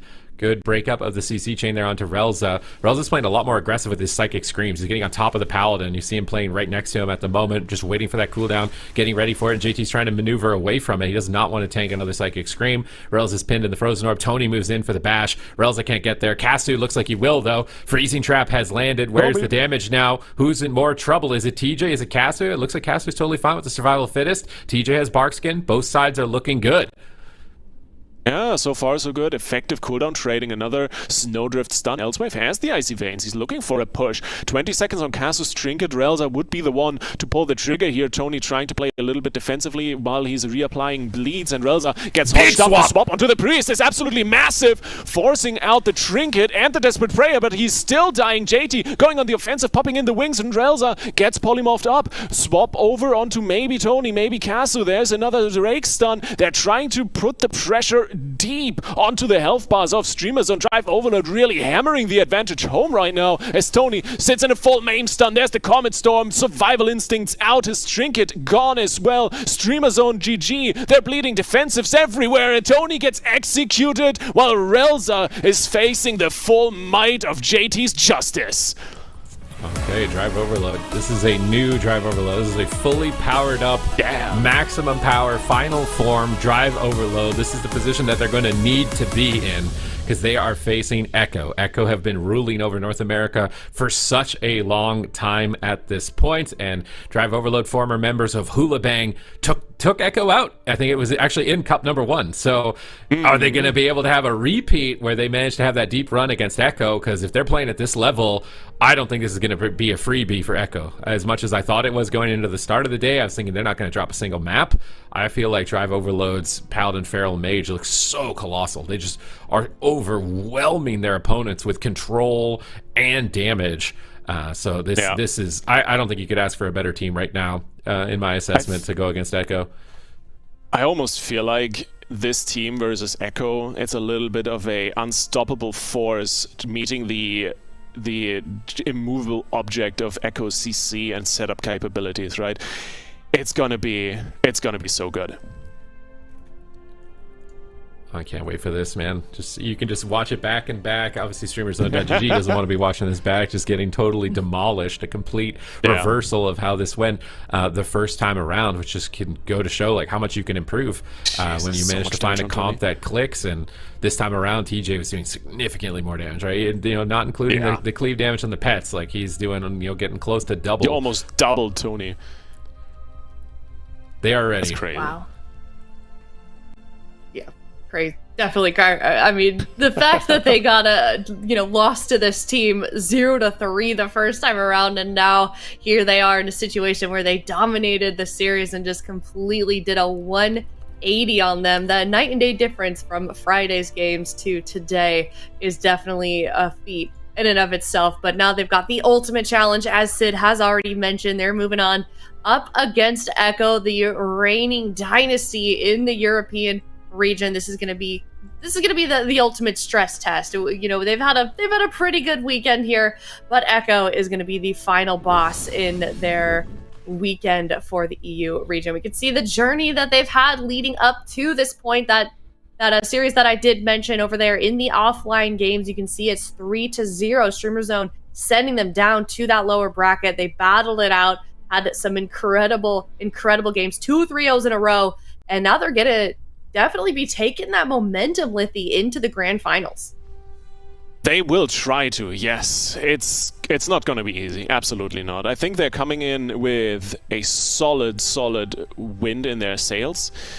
But still, you're playing against a jungle comp and Echo is running RMP. Those are two very different playstyles. I think the biggest bonus Echo has found in their matches so far was the fact that no one really was able to touch Raikou on the mage and break up these CC chains, which Drive Overlord has been doing a decent job at. And the other question, of course, is how well is Chanimal gonna fare in this Feral Frost Mage matchup? How good is that Warlock gonna be, and how good is he able to stay alive against TJ's damage? Yeah, certainly a lot of questions in the air that we will be answering soon enough. Here are those predictions also, once again, from everybody here on the desk. So we were a little bit split, but we finally did find our answer on how this one would actually go. So I am very, very excited for this next up series. What's up? How are you feeling being ahead of Zico again with the predictions here? Feels good. Feeling good. Taking my rightful place. I think a rivalry on the desk may be forming here in terms of predictions, so we'll let him come and defend himself once he gets back on the desk. But Echo versus Drive Overload, let us know in chat who you are rooting for. We're gonna head to a break. Before we do that, however, once again, we're gonna play the spell guessing game.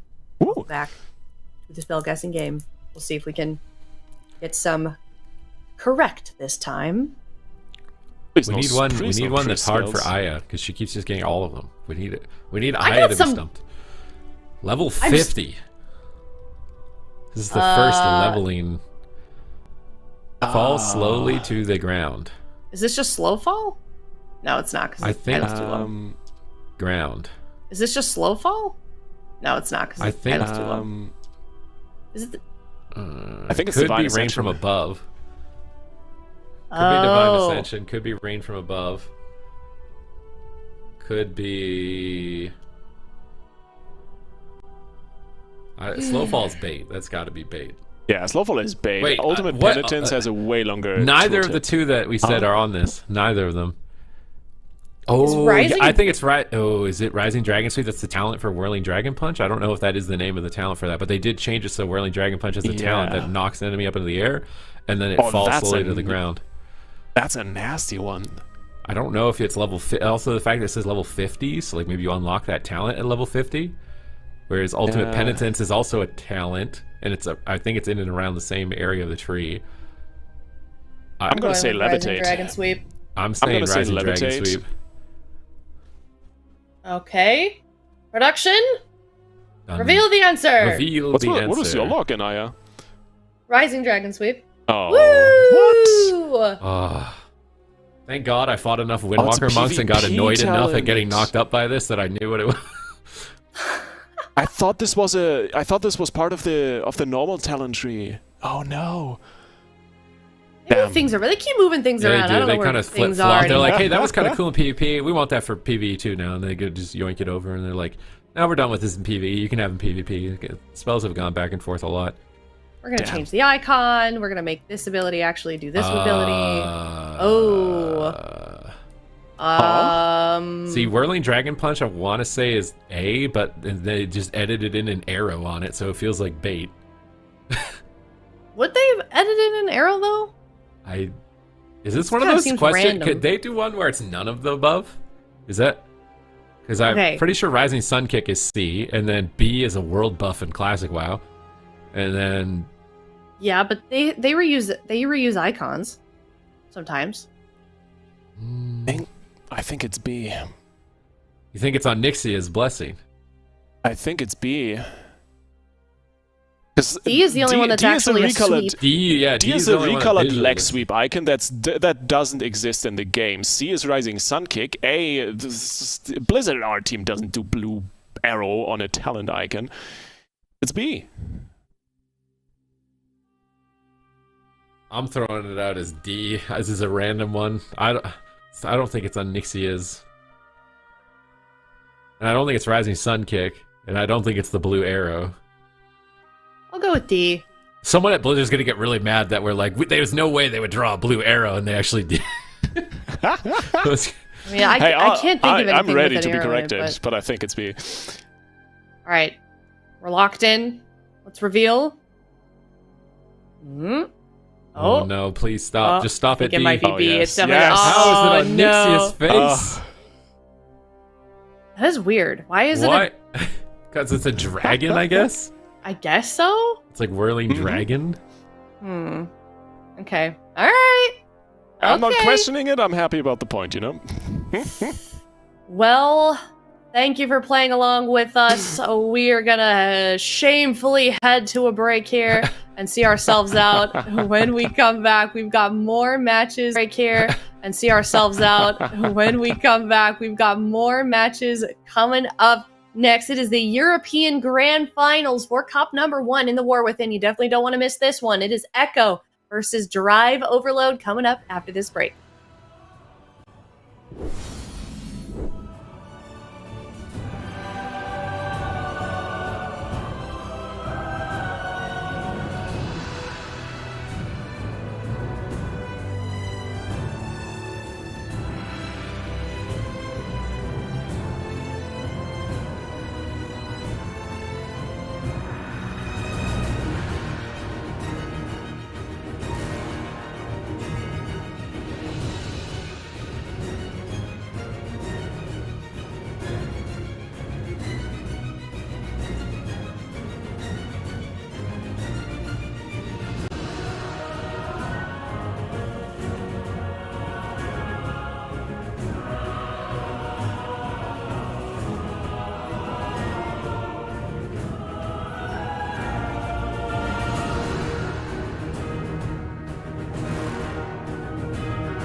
It is the first grand finals of the War Within, and it is Echo versus Drive Overload. Echo, of course, we know them very, very well. And then on the other hand, Drive Overload, familiar faces for sure, but kind of a newer roster that we're seeing, definitely making an impression, Ven, here in the AWC. Yeah, some familiar faces returning. I think we've shouted out Elsewave quite a bit. Coming in on his Demon Hunter last season and now on the Frost Mage, looking really good. Bringing in this really unique Frost Mage Feral Paladin, Paladin composition. But Echo, I mean, Echo really is the team to beat right now. It's been a joy to watch them. The thing about Echo is normally they do really well, but in this particular meta, it just so happens that the 4 specs that they play the most, you know, the Affliction Warlock, the Frost Mage, the Subtlety Rogue, the Discipline Priest, those are some of the best specs in the game. So as a team, not only are they phenomenal, they're masters of their class, and also their classes happen to be some of the best right now. So they're looking absolutely unstoppable. It's going to be a really difficult finals to compete with them. Yeah, I think so as well. We're just taking a look at some of the series that they've played today. Echo, just dominance all already, and we've barely gotten the season started. But we do have some strong contenders, of course. The top 4 has been a pretty competitive bunch, but Drive Overload, they are now the ones that are having to face them in the grand finals. Zico, I know we did make predictions earlier. I'm sure I can guess what everybody else's were, but if Drive Overload wants to overtake Echo, what are some things that they could do? I mean, they got to keep Garfield in the field right now. Like, TJ is looking absolutely brutal to go against. I feel like, okay, there's the prediction. Oof. Okay, so we're going with some solid 4-0s here, 4-1s, 4-2 from me and Lithy. Not too bad. I think, yeah, we're all expecting Echo to win, and I think definitely for some of the reasons that Ben highlighted. But I do think that Drive Overload today has been looking super bulletproof. They beat the team that knocked them down here with Streamer Zone. And yeah, I feel like if they can keep going with that Feral Mage, that could be, an interesting matchup there, because sure, Echo beat the Jungle Cleave, but if they can maybe take some games and force Chanimal off of the Warlock with that Feral Mage, that's where maybe we get to see some Rogue Mage versus Feral Mage, and things can spice up here. But it's going to be an uphill battle. They're coming from the lower bracket, but I think they have a lot of momentum heading into this one, and the blind pick is going to be very interesting as well from both sides, in my opinion. Yep, certainly will. Drive Overload, are they up for the challenge? Have they had their spaghetti buff on the side of Drive Overload? This is the first cup. They need those points also to make it into the top 4 at the end of the season for grand finals. This is game number 1, best of 7 as well. Echo versus Drive Overload. Yeah, Elsewave so far has had a lot of tests on his mage, but going head-to-head against Raikou, this is the final test heading into the European finals of Cup number 1. We're going to be seeing Drive Overload lead with their Feral Frost Mage, Echo with their RMP. Who are they going after? Looks like they are going to be starting out on Raikou. Double Dragon's Breath shuts that down just a little bit for the time being. Full kidney shot here onto JT. How are they going to initiate? There it is, a full Ring of Frost lands. Hammer of Justice on Matt. Both teams getting crazy with their initial CC. Yeah, and already forcing out JT's Trinket, Hand of Sacrifice. Raikou now under a little bit of fire, but Meh is actually caught up in a full Ring of Frost here, so Raikou's going to have to do a good job kiting. There's a full blind secured now onto JT. Can they find the follow-up? It doesn't look like Raikou's going to be able to find it. Nice counterspell, nice Dragon's Breath there by Elsewave right before that setup comes through, and Raikou is still looking for the polymorph. TJ not able to find a kick there, so Elsewave could be in a little bit of trouble here as they decide to go after this Frost Mage. TJ now in a full fear. Raikou getting the re-polymorphs here. Big damage connecting there, but also a huge heal with that lay on hands from JT to answer. Yep. Elsewave taking a little bit of pressure right now. Going to be going for that Snowdrift, trying to find it onto Waz, but unable to. Elsewave taking a huge hit of damage right now. This is a shadowy duel from Waz as well. He gets caught to the stun. Beautiful value from that Snowdrift, and it's actually Waz that could go down. Can they take him down? Matt manages to find the ultimate penitence and tops him off, but a nice cycle in there by TJ. Very back and forth. This is the most we've seen Echo challenge so far, but we'll say Drive Overload. They're looking like they could be in trouble. Med there for the Fear. It's a full polymorph that lands. Fear to potentially follow it up, but no, it does break. Nicely done there by Elsewave. Going on top of JT to get the AoE effects to break him out of the polymorph. Now a big setup on Waz. Polymorph into a bash on Meh. Can they take him down to be absolutely massive to get a game 1 win here? This is the first time, like I said, we're seeing Waz actually panic a little bit in these games. These swaps have been consistent. Yeah, well, still has his trinket, still has his evasion, so there is answers there, but definitely good pressure, high-level plays coming out from both sides, and I really like that you called out Elsewhere blinking on top of his healer there to break him out of crowd control, and look at that, he's doing the same thing again. Raikou can't use his Ice Lens, but still enough damage to force out the Ice Block to get the Master Spell as well. DR Stab coming through from Mr. Waz. Meh, though, caught up in a sheep. Raikou getting counter-pressured right now. Waz caught up in the stun. Raikou on 1%, 10% HP, but nice alter time there for Raikou is going to bring him right back up to full HP. Beautifully done there, though, by TJ to decide to race that alter time and lock him down to make sure that he cannot port back. And now both mages are down one Ice Block here just 2 minutes into the game. Yeah, very back and forth. Mana heavily in favor of JT, but I don't think that's going to be a main win condition for these teams. Gouge on TJ. He's got no trinket available, so they might be able to make a swap on him. They're going after the Paladin. JT's in trouble. Master Spell is available. Polymorph on Meh will deny it. Somehow JT plays it greedy, doesn't use the Divine Shield. That's a massive victory for JT. That was a big swap, a lot of damage committed, and he's able to hold on, which is a great move there for Drive Overload. Echo now under fire once again, but it's going to be JT once again in the Polymorph. Big Frostbolt's coming in here from Raikou onto Elsewave. Alter time, Dragon Breath, potential Polymorph. Can they take him down? The beautiful fear there. Elsewave getting lower and lower. He's got an Ice Block. Might have to trade it out. Shadowy Duel once again comes in. These Shadowy Duels from Waz are just so perfectly timed. Getting these cooldowns out of the way, it's just been such a nuisance to deal with. Yeah, Elsewhere though, fake casting the kick of Waz. He does have the precognition here, looking for some crowd control, trying to knock Meh out of his own AoE, going for the poly there. Beautiful counterspell by Raikou, but meanwhile Waz taking a lot of damage. If Elsewhere got that sheep right there, that could have been a really dangerous situation. Elsewhere also playing the blink stun here, so not going to be able to get as fancy here with the shimmer blinks, and Waz immediately forcing that out and now getting back onto target. TJ slowing things down there with a beautiful Cyclone, and then now full repentance onto Meh. They overlap it though with the Cyclone, and now Raikou just hiding behind the pillar, but meanwhile Waz is going to be the target, caught up in a full stun here. They're going to need to trade something. Meh trades out the pain suppression, coming out with some flash heals, dark reprimand as well, and Meh actually defs the Ring of Frost there, walks right into it, and I think he thought stole Elsewave there, so Meh is actually casting polymorphs right now on the priest, looking for the follow-up fear out of those sheeps. They're swapping to TJ, big damage here onto TJ. He's going to trade out the Barkskin and the Heart of the Wild there, so multiple targets now being pressured. Also JT with no Divine Shield right now could be another exposed target later on. Yeah, that's set to open up onto Elsewave once again. Here comes the Snowdrift. That's going to be stunning up Waz. Beautiful. These Snowdrifts really paying dividends. It puts Waz on stun DR, but defensively, they've been working out great. Big stun once again. That's going to be a grip there by Meh to bring him to safety. Keep him in the fight. Cloak of Shadows gets committed. They're going after TJ, but Drive Overload, they're really going toe-to-toe here with the side of Echo. Elsewave doesn't have any ice blocks. Oh, this could be lethal. He could fall down. JT's trying to power out the heals to keep him alive. A beautiful interrupt there by Elsewave on Meh as they continue this pressure onto Waz. If TJ can land a stun here on Waz, it could be lights out, but it looks like he wants to focus his attention on Raikou for the time being. Elsewave still incredibly low. JT gets fully polymorphed, and that could easily be the game. TJ trying to keep him alive with the counter stun here on the Waz. They're trying to get counter pressure. Can they do it? Elsewave still just so low. Raikou putting so much pressure on him. A full blind, Blessing of Protection. Fear as soon as he gets that Blessing of Protection, and JT is just an infinite crowd control. I think they might have been able to weather the storm here and stay alive here, Zico.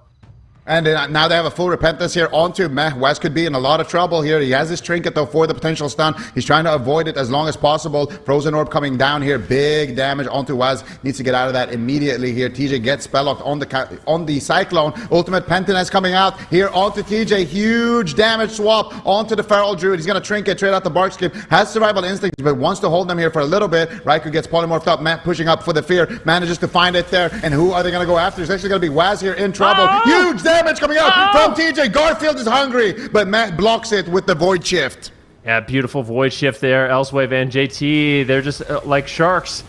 Going after Meh, trying to find that final crowd control to take him down, but Elsewave still no ice block for another 54 seconds. He's in a lot of trouble. A full cheap shot on JT. A full polymorph lands. Frostfire Bolt after Frostfire Bolt. Elsewave will fall. A beautiful counter push there by Echo, but I'm not going to lie, Drive Overload, they made that incredibly close. That was a great game number one.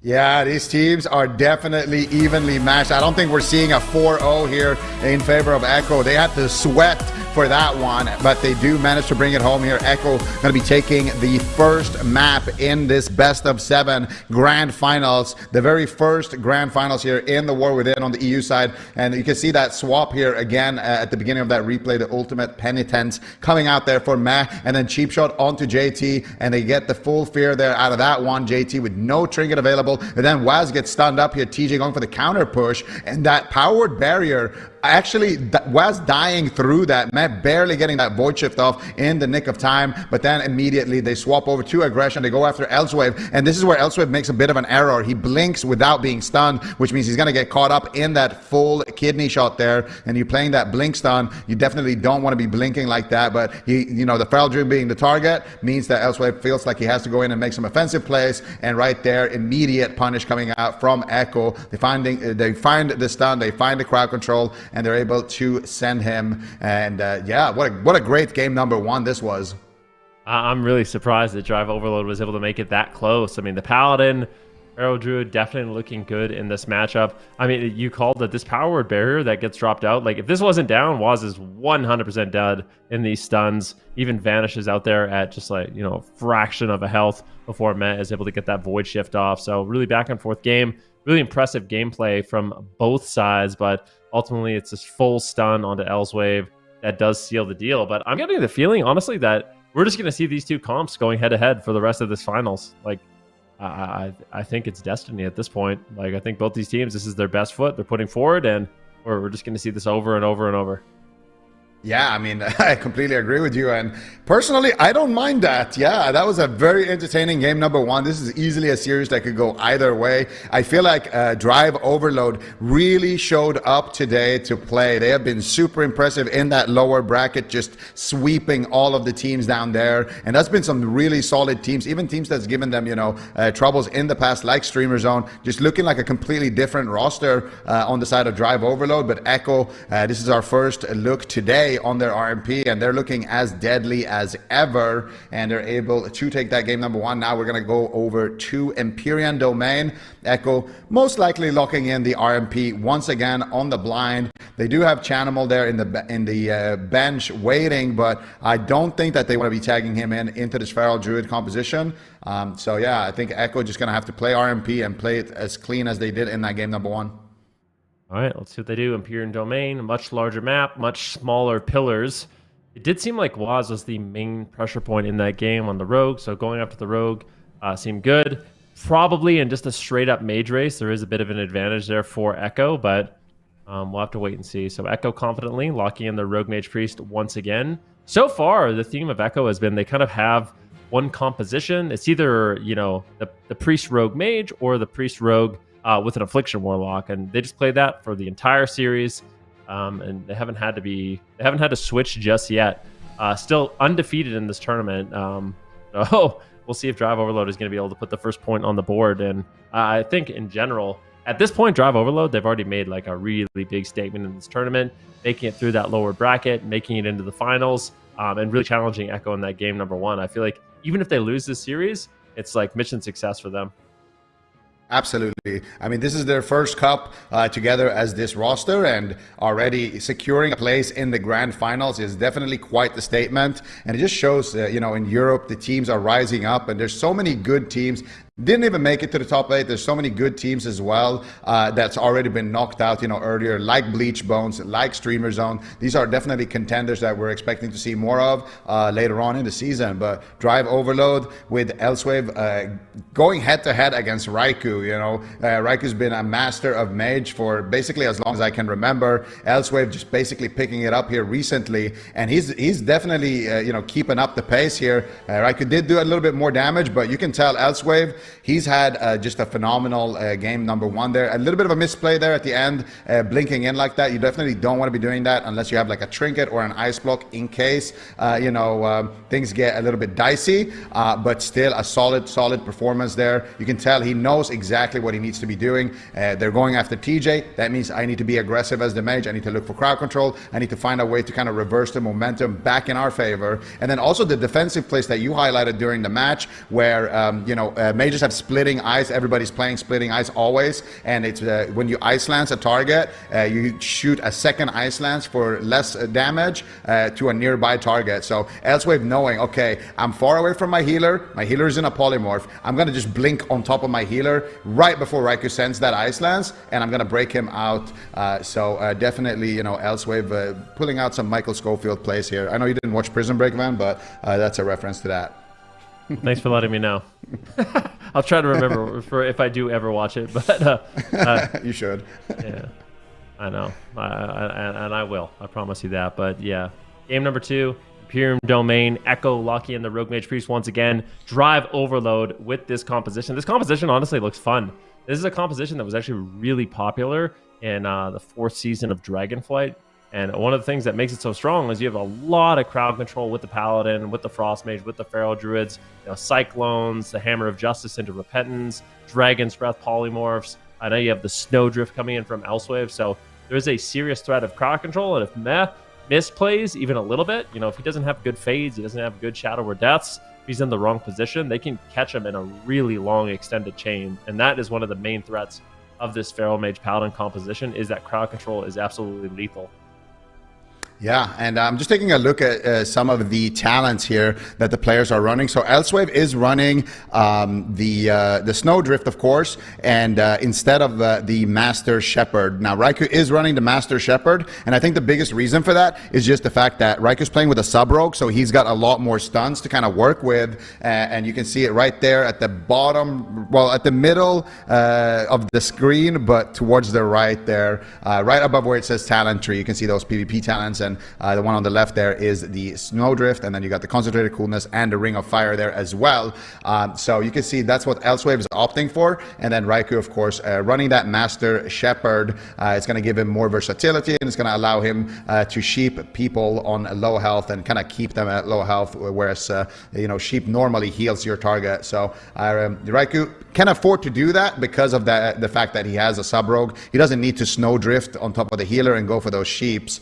So he can just have more versatility, be a little bit more tanky in the matchup, and also get a little bit more damage during those crowd control moments. So Raikou opting in for those talents. And also, I do believe Raikou was playing the Shimmer talent there as well during that matchup. So Raikou, yeah, you can see it right there at the talent summary. At the top left, you can see the Ring of Frost, and then you can see the Shimmer, whereas Elsewave, again, playing against the Sub-Rogue, you can't afford to play Shimmer. So Shimmer is, you can cast a polymorph. Well, you can cast anything you want while you're blinking. So you can start a polymorph cast and then blink behind a pillar and sheep a healer that's at the pillar, for example. Whereas if you're opting for that regular blink stun, which is the Icy Flows talent instead, you get cast while running with your spells, but you can't blink while casting. But you can still blink out of stun. So very effective talent choice there against Sub-Rogue. And other than that, the mages are looking pretty much identical here in the matchup. And yeah, we're just getting ready for that game number 2, Echo versus Drive Overload. I feel like Drive Overload, if they continue to play as well as they did in the lower bracket and as well as they did in that game number 1, if they can just keep it up the way they've been playing, I definitely think they have a strong statement to make here. I think they can make Echo bleed in this final. Well, I mean, if they could do that, I mean, Elsewave has literally been playing Frost Mage for what, a week? a week and a half, something like that. Raikou has many hundreds of thousands of games played on that mage, so I feel like at this point, Elsewave has already impressed quite a bit. TJ, waiting in the wings, going to be opening up with a Rake Stun here onto Raikou. He gets gripped away, interrupt on Meh on that penance immediately. Elsewave getting aggressive, big stun on Waz. He gets gripped out of there as well. Great grips there by Meh, using that dual grip to just get Raikou and Waz out of those initial stuns. Yeah, beautiful opener so far. Both healers not really having to trade any defensive cooldowns just yet. Elsewave gets interrupted there on the shifting power. And now Raikou's going to take that moment to land a polymorph there onto JT. JT's going to be trinketing immediately out of that one. Swap onto Meh, though. Huge damage coming in. Meh trades out the pain suppression, but is that going to be enough here? He is playing the gnome as well on that priest, and he's going to go for the fear there onto JT. Meh, of course, an expert in that situation. And now look at Elsewave here taking a lot of damage. The mind control to follow up the fear. Meh just making some absolute MVP plays. Is he going for a DR mind control there? No, he's trying to get the polymorph there from Raikou into another polymorph. Elsewave leaves the ice block, lands the counterspell on the follow-up sheep, and JT should be able to pick Elsewave back up here. He's got a lot of cooldowns. He might need to trade the lay on hands or something here. A big heal onto Elsewave as he is still dropping dangerously low. Elsewave actually sniping a polymorph there onto Meh, but Meh actually Shadow Word deaths that one. TJ looking for the Cyclones, not able to find it. There's the Hammer of Justice onto Meh. This is Drive Overload's opportunity to land some crowd control, but they don't find it, and as a result, it's going to be once again the team of Drive Overload here on the back foot. Oh, such a good fear there by Mad, just controlling up TJ and Elsewave, allowing them to get the crowd control into JT. Luckily for JT, he was able to get that sacrifice off. Waz taking a little bit of pressure right now. Snowdrift going to be used there by Elsewave to just slow down Waz, but stuns coming in. Elswave's left all alone. Do they have any follow-up here for JT? It's a diminishing return kidney shot into maybe a mind control? A full blind. I mean, they just always have the covers that they need, but JT stayed ahead, and now it's actually Waz in trouble! Trinket, Cloak of Shadows. I mean, a panic moment there. He holds on to the cheat death, but that was a very close call. Great swap there by TJ. Yeah, and Meh actually trinketed in that exchange as well. So now Waz is a very exposed target here. If they can just pin him down and land a CC onto Meh, they could 100-0 him. We have seen what TJ can do on that Feral Druid. They just need to get him a little bit lower before they go for that. And I really like this strategy adaptation here coming out from Overload, going after the Rogue more in the matchup instead of making out a Mage Race. Beautiful fear coming out there from Meh onto TJ to stall the setup. There's the Hammer of Justice. No, there's the Bash into full repentance. This is the moment. Waz knows it. Immediate preemptive vanish. Evasion, moving his back against the wall. Excellent defensive place there from Waz, but more cooldowns there being forced on the Rogue, and they still have a long window of opportunity here on the side of Drive Overload. Meg gripping Waz back to the pillar. Preemptive Pain Suppression was traded there as well. Waz now shadow stepping back out in midfield, looking for some offense while Raiku's getting those sheeps here onto JT. They need to try to force the second ice block. Beautiful auto time coming out from Elsewave, and a nice big heal coming out there from JT as soon as he leaves that crowd control. I do think Elsewave should be fine with that, but still there could be more crowd control following up there. Double cheap shots coming out. Elsewave in so much trouble. Do they have the master spell for this ice block? No. They force out the second ice block though, and Echo bites back. Yeah, definitely. Elsewave going for that Blizzard. TJ retreating to the pillar. Going to be using that bear form, just wanting to get the stuns onto Waz, but doesn't want to overextend.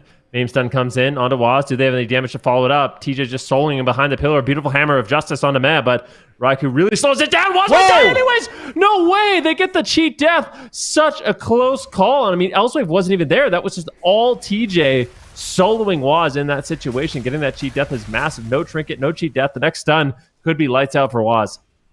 Yeah, Matt had to use his void shift right there. Matt actually pre-barriered there behind the pillar as well, right before he got stunned. Otherwise, Waz would have died. Matt has been so on point with those plays, but still now Waz is in a lot of trouble. There's the bash onto Matt. Repentance being casted. They landed. Matt is going to break out, though, from the frozen orb, but he gets cycloned fully. Waz is going to go ahead and use that Cloak of Shadows, but still that Cloak of Shadows is going to subside. Now full Ring of Frost onto JT. They're looking for a swap onto TJ, but I think Elsewave is the primary target here for the RMP. They get a full fear there onto JT. TJ looking for the Cyclone. Nice Cyclone onto Waz, both offensively and defensively. That's going to save Elsewave and also keep Waz low on HP here. Meh has his trinket back. If they can find this repentance here, it could be the trinket of Meh. I'm not sure actually if Waz is going to be able to stay alive on his own with that evasion. He's trying, but here comes the Snowdrift on the evasion. Meh comes out of CC though, and he's got the Rapture shields coming out here. Should be enough defense for Waz, but he's not feeling confident, Van. Definitely not. I mean, this is scary. Waz playing pure defense in this situation, doing a really good job using his Shadow Steps defensively, but he gets caught into the Dragon's Breath. Shadowy Duel comes in. Can he force an Ice Block? Actually, Elsewave out of nowhere has no Ice Blocks available. Big stun on Waz though. They're striking back. Can they do it? Waz goes down, and Tribal Overload puts a point on the board with their Feral Mage Paladin. I can't believe it. This is the first time we've seen Echo lose on broadcast this whole weekend, so I mean, that is quite the statement there from Drive Overload, and this is looking like a really close series. Yeah, this is going to be a nail-biter finals right now. Drive Overload finding the target, finding the swaps, and I really like that they just stopped going after Raikou as much, just try to disrupt him. He's a Frost Mage, they're very tanky, and instead focus on trying to bring Waz down, and that's exactly what they're able to do here. So let's take a look at what happens there. They get a full big stun there, man. Trinket's out, but he doesn't have any cooldowns to save Waz with right there, and TJ, once again, again on this Feral Druid, just doing so much work that those low Cyclones, which is what happened right before this, make sure that Waz isn't 100% topped, and then Matt pushes in here for the fear out of that polymorph, and Waz goes for the Shadowy Duel. He's getting a lot of pressure. JT trinkets out of that fear, and then they get the Hammer of Justice there onto Matt. He trinkets out, but it's not enough, and Waz will fall. Elsewave connecting there with a big Comet Storm there as well at the end, together with those bites from the Feral Druid. And I think that's one of the big strengths here of Drive Overloads. They just have so much kind of burst out of nowhere with the Frost Mage Comet Storm, with the Frozen Orb, with the Ice Lances, but also, of course, with TJ, who has been doing just an incredible amount of damage in this tournament. Yeah, I mean, this is amazing. You see the Comet Storm followed up by the Meteor, the Rake Stun into the Bash. It actually gets out of the Hammer of Justice, but doesn't really have any tools to respond. And even though Raiku's doing significantly more than Elsewave, I feel like Elsewave is doing a really good job kind of holding his own in these matchups with his crowd control. The Snowdrifts have been really, really on point. We don't see many mages use that talent, but using it to stun Waz through evasion causes these kind of panic moments, right? It's just this extra tool that the Frost Mage has to land stuns, and it seems to complement this composition really, really well here. Yeah, I really, really like what they're doing here. And I feel like both of these teams super evenly matched in this matchup. And I don't think the Warlock on the side of Echo is going to be a better matchup. But I do wonder what they're going to do here about this Holy Paladin pick. I think both teams are just going to keep running these exact same comps the entire Grand Finals here. I don't think the Rogue Warlock is going to be any better for Echo.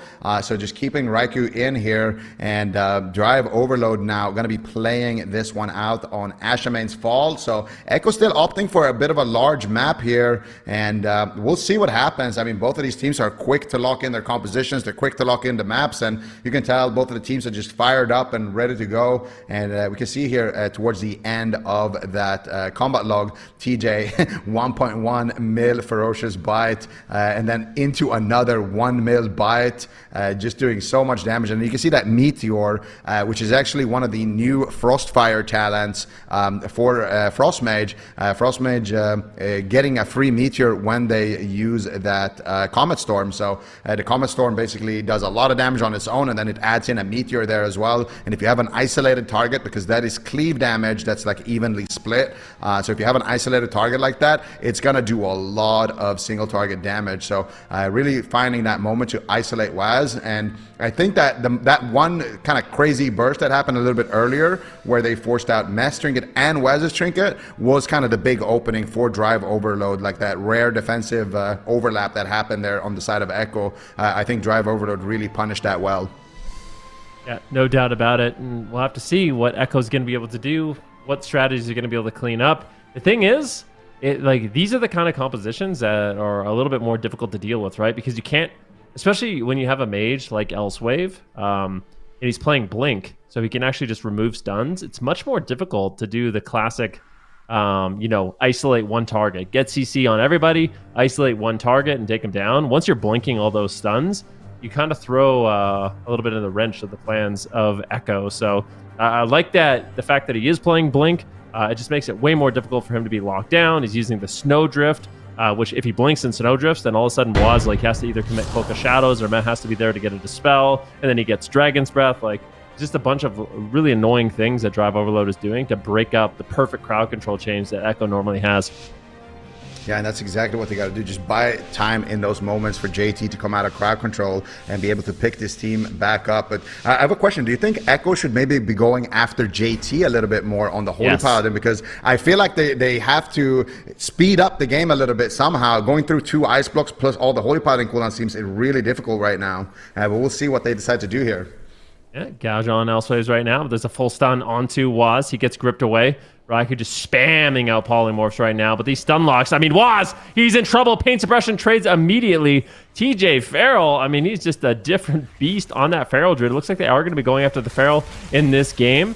TJ already trading out his bark skins, full fear on JT. TJ could be in a little trouble trading out the renewal as well, just camping it out in that bear form, just trying to be as durable as possible. Now getting back into Cat, looking at aggressive here onto Waz, but looks like they are changing their focus, maybe even going after JT here. Another counter stun on Waz.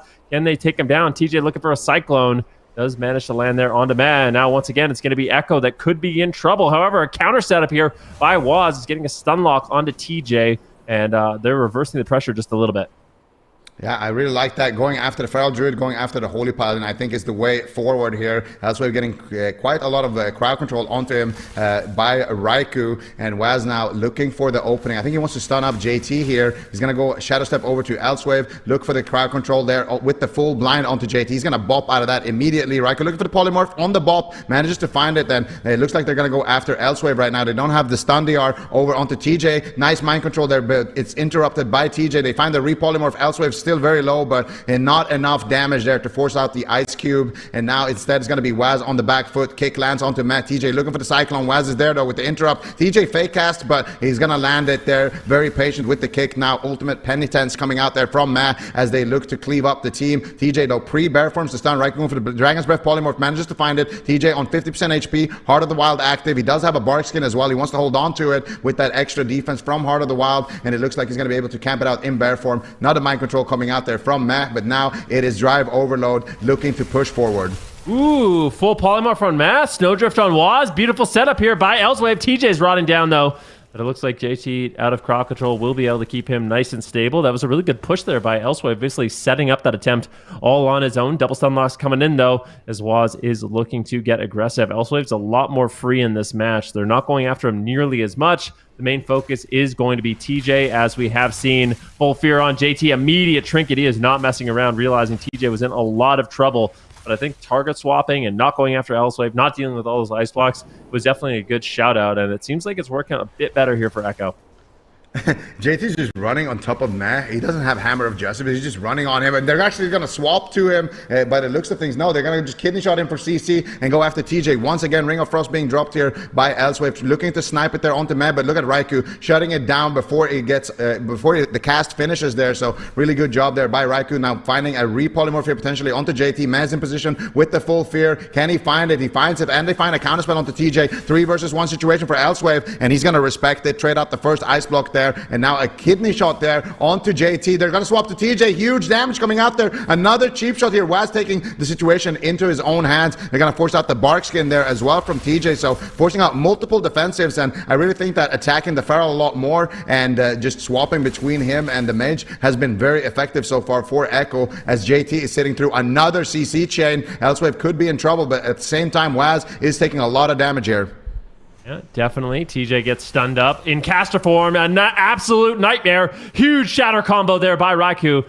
TJ could easily fall. This is the shadowy duel. He's in bear form, reducing a lot of incoming damage. Mind control actually just going to be used there by Meh, realizing he can't heal, or he can't do much besides just go for that mind control there to assist Waz in that duel. TJ still in bear form, trying to run polymorph after polymorph onto JT. Infinite crowd control chain. There's the full kidney shot. This could be, he doesn't have his divine shield, might have to trade out the trinket, but just greeting it. Another cheap shot comes in. JT just being so patient with TJ, and that's the thing about the Feral Druid, is that once you're in bear form, you are really difficult to take down. So you kind of have to catch TJ in cat form. You have to catch him in caster form in those stun lock combos. Otherwise, I don't think he's really going to be going down.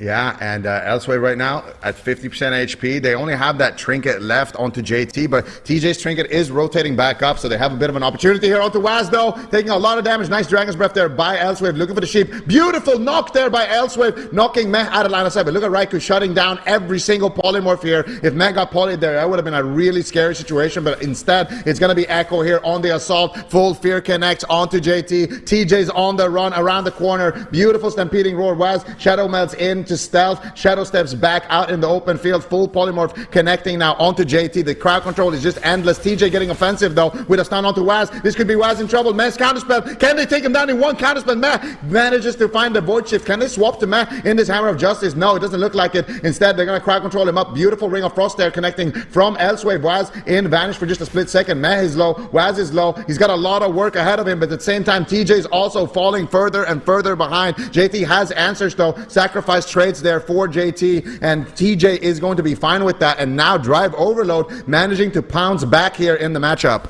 Yeah, this is almost unbelievable how close this is in game number 3. Full polymorph lands. Waz in trouble, though. He's got his trinket, but it's just an overwhelming amount of damage. Meta's forced to trade out the Raptor at the same time, though. Elsewave is forced into his ice block. It's very back and forth here. JT has his work cut out for him. He's got the Busket protection if he needs it. Elswave's getting low. TJ's getting low. Echo has all the momentum, and Drive Overload is on the back foot. However, Waz is getting low. TJ, if he lands the stun, that could be GG. Beautiful grip there. Waz immediately trinkets, but I don't know if it's enough. TJ's just swarming him. A gouge incoming from Waz to keep himself alive from this Feral Druid. Here comes the stun lock. TJ trinkets, and now Waz still barely holding on by a thread. The off kick there by Matt. Beautiful Shadow Step coming in from Waz at the same time. TJ might just outright die. It is a race to the finish. TJ 1% health. Waz trades out the cloak. I can't believe it. Waz doing such an incredible job playing defense with his range, with his Shadow Steps. Might not be out of it yet, but I just think his positioning was so good in those final moments. I feel like any other rogue is just dead there. That was insane. How did he do that? TJ pushes in behind the pillar. I'm like, oh, this is not good for TJ, but he has the trinket, so he instantly trinkets out, gets the counterstone back onto Waz, and as soon as that happens, I'm like, oh, Waz is toast, but just the finesse, man, the Shadow Step back and forth, the kiting, we're going to see it right here. So he trinkets, and then he goes out in open field here for a second, and I'm just like, wait, what is he doing? Why did he do that? He's going to die now, but then he gets a gouge onto TJ, and I look at TJ here in this situation, just ice in his veins. He's like, yep, I don't care if my team is on the other side of the world. I'm going in here, and he almost manages to take him down. He trinkets the cheap shot, then I think he gets DR cheap shot here. Look at Waz, a sliver of health right there, kiting away, running away from TJ. TJ actually using his skull bash there, I believe, to connect back onto Waz. Waz kiting it with the Shadow Step. The Sheet Def procs on like 1% HP, and then he has Cloak of Shadows just coming back up in just a nick of time here, and as soon as that happens, Waz is going here for the melee 1 versus 1. Meanwhile, JT is sitting through a Dragon's Breath. Matt is sitting through a Ring of Frost. He Shadow or Def's the Ring of Frost. He gets the penance there, and Waz manages to come out victorious in that 1v1. But at the same time, man, one more bite, or if the Sheet Def just procced, you know, at a worse time, this would have been Drive Overload's game. So this was really probably the closest game, you know, aside from the cross kill that we had. I would say this is probably the closest game we've seen so far, at least in Europe. So really high level gameplay here from both sides, man. But those moves there from Waz, bro, that was crazy. Yeah, I mean, just insanely good positioning. Realizing he has the Cloak of Shadows coming up so shortly. TJ, I mean, all respect to him, though. This is the play you got to make. I mean, that's just like a risky play. Look at Waz. I mean, that's got to be heartbreaking for their team. Winning this game number 3 was such a massive swing for both of them. But Waz, line of sight at the perfect moment. Realizing it has this Cloak of Shadows. Still patient with it. He's still patient with it. And then waits now. As soon as the Shadow steps in, uses the Cloak of Shadows, realizing he has a significant amount of time to take down the Feral Druid. He's still immune for a little bit. And then even after that, still using the line of sight well. So there's no kind of hope for, you know, a 2 versus 2 in that situation. But just really well played by both these teams. I honestly did not expect the series to be this close. Yeah, no, me neither. Definitely not. Drive Overload really showing what they've got here. And I mean, we got to shout out Raikou as well. The man is doing so much damage in the matchup. He's also, you know, when you're playing Mage v Mage, I mean, you know this, Ven, but for the people at home, a lot of it is, you know, if you're the target, it's about like who can live better and still be effective in the match. But when you're both free, a lot of it comes down to which mage is better at shutting down the other mage. It's a lot about landing your counterspell on things like polymorph, on things like shifting power, and then that buys you those windows where you can get counterspelled and you can land crowd control of your own. And I feel like Raikou did a really good job just shutting down a lot of the crowd controls that were coming in there, and a lot of it is also because he has the shimmer to work with. So I wonder if we're gonna see maybe a talent swap here coming out from Elsewave, because he does look a lot more comfortable playing kind of that aggressive style. But if he does, all of a sudden he's gonna be a prime target again.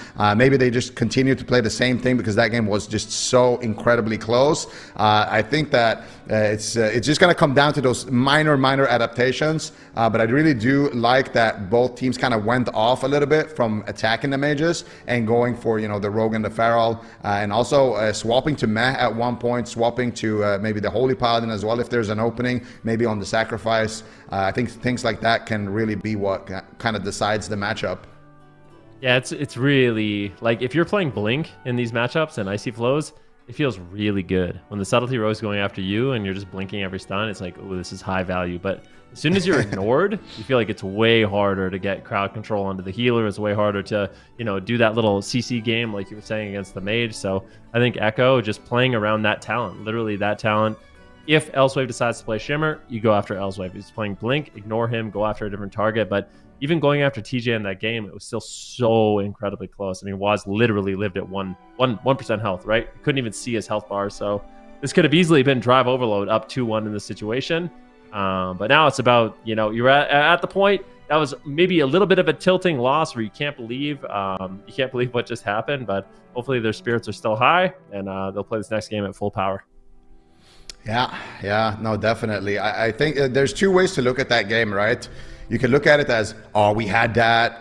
That's really unfortunate, and then you kind of keep it in the back of your head and you let it affect the future games. Or you can look at it from a positive angle, like, that was our game. Like, we can do this, guys.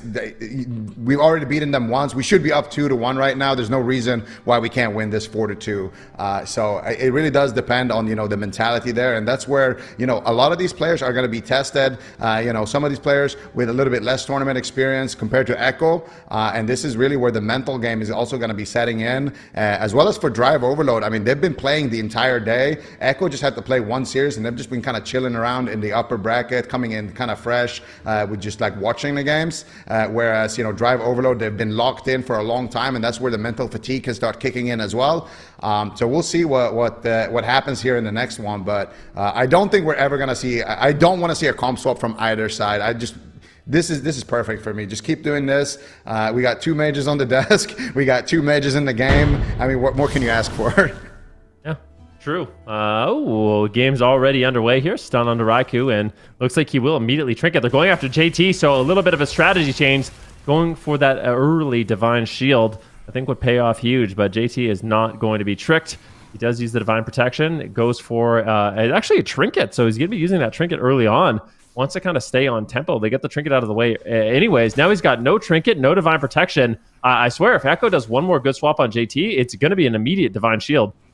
Yeah, and they're doing that exactly right away. That's going to be the Blessing of Protection. Ooh, that's a greedy trade. That's very greedy, because now he's going to be on Forbearance for a little bit before that. They're going to have a stun DR before Forbearance is off. So there is a moment where potentially Echo can just close out the match here before it even starts, but it's going to be a very short window. But right now, Waz caught up in a stun, Meh caught up in a stun. Here comes the assault from Drive Overload. Repentance being casted. They're going for it right now. This is it. JT, how is he going to respond to this? Ultimate Penitence coming in from Meh. Big damage coming in from Waz and Raikou. Can he stay alive long enough to get that Divine Shield off? Beautiful Cyclone coming out. Waz gonna trinket that one. JT still so low. Does he have enough time here to get the Divine Shield off? I think his Forbearance should be off, and he's even greeting it to the extent that he's not even gonna use it. Now dropping the sacrifice there onto TJ, and JT manages to weather the storm there. A lot of it thanks to TJ.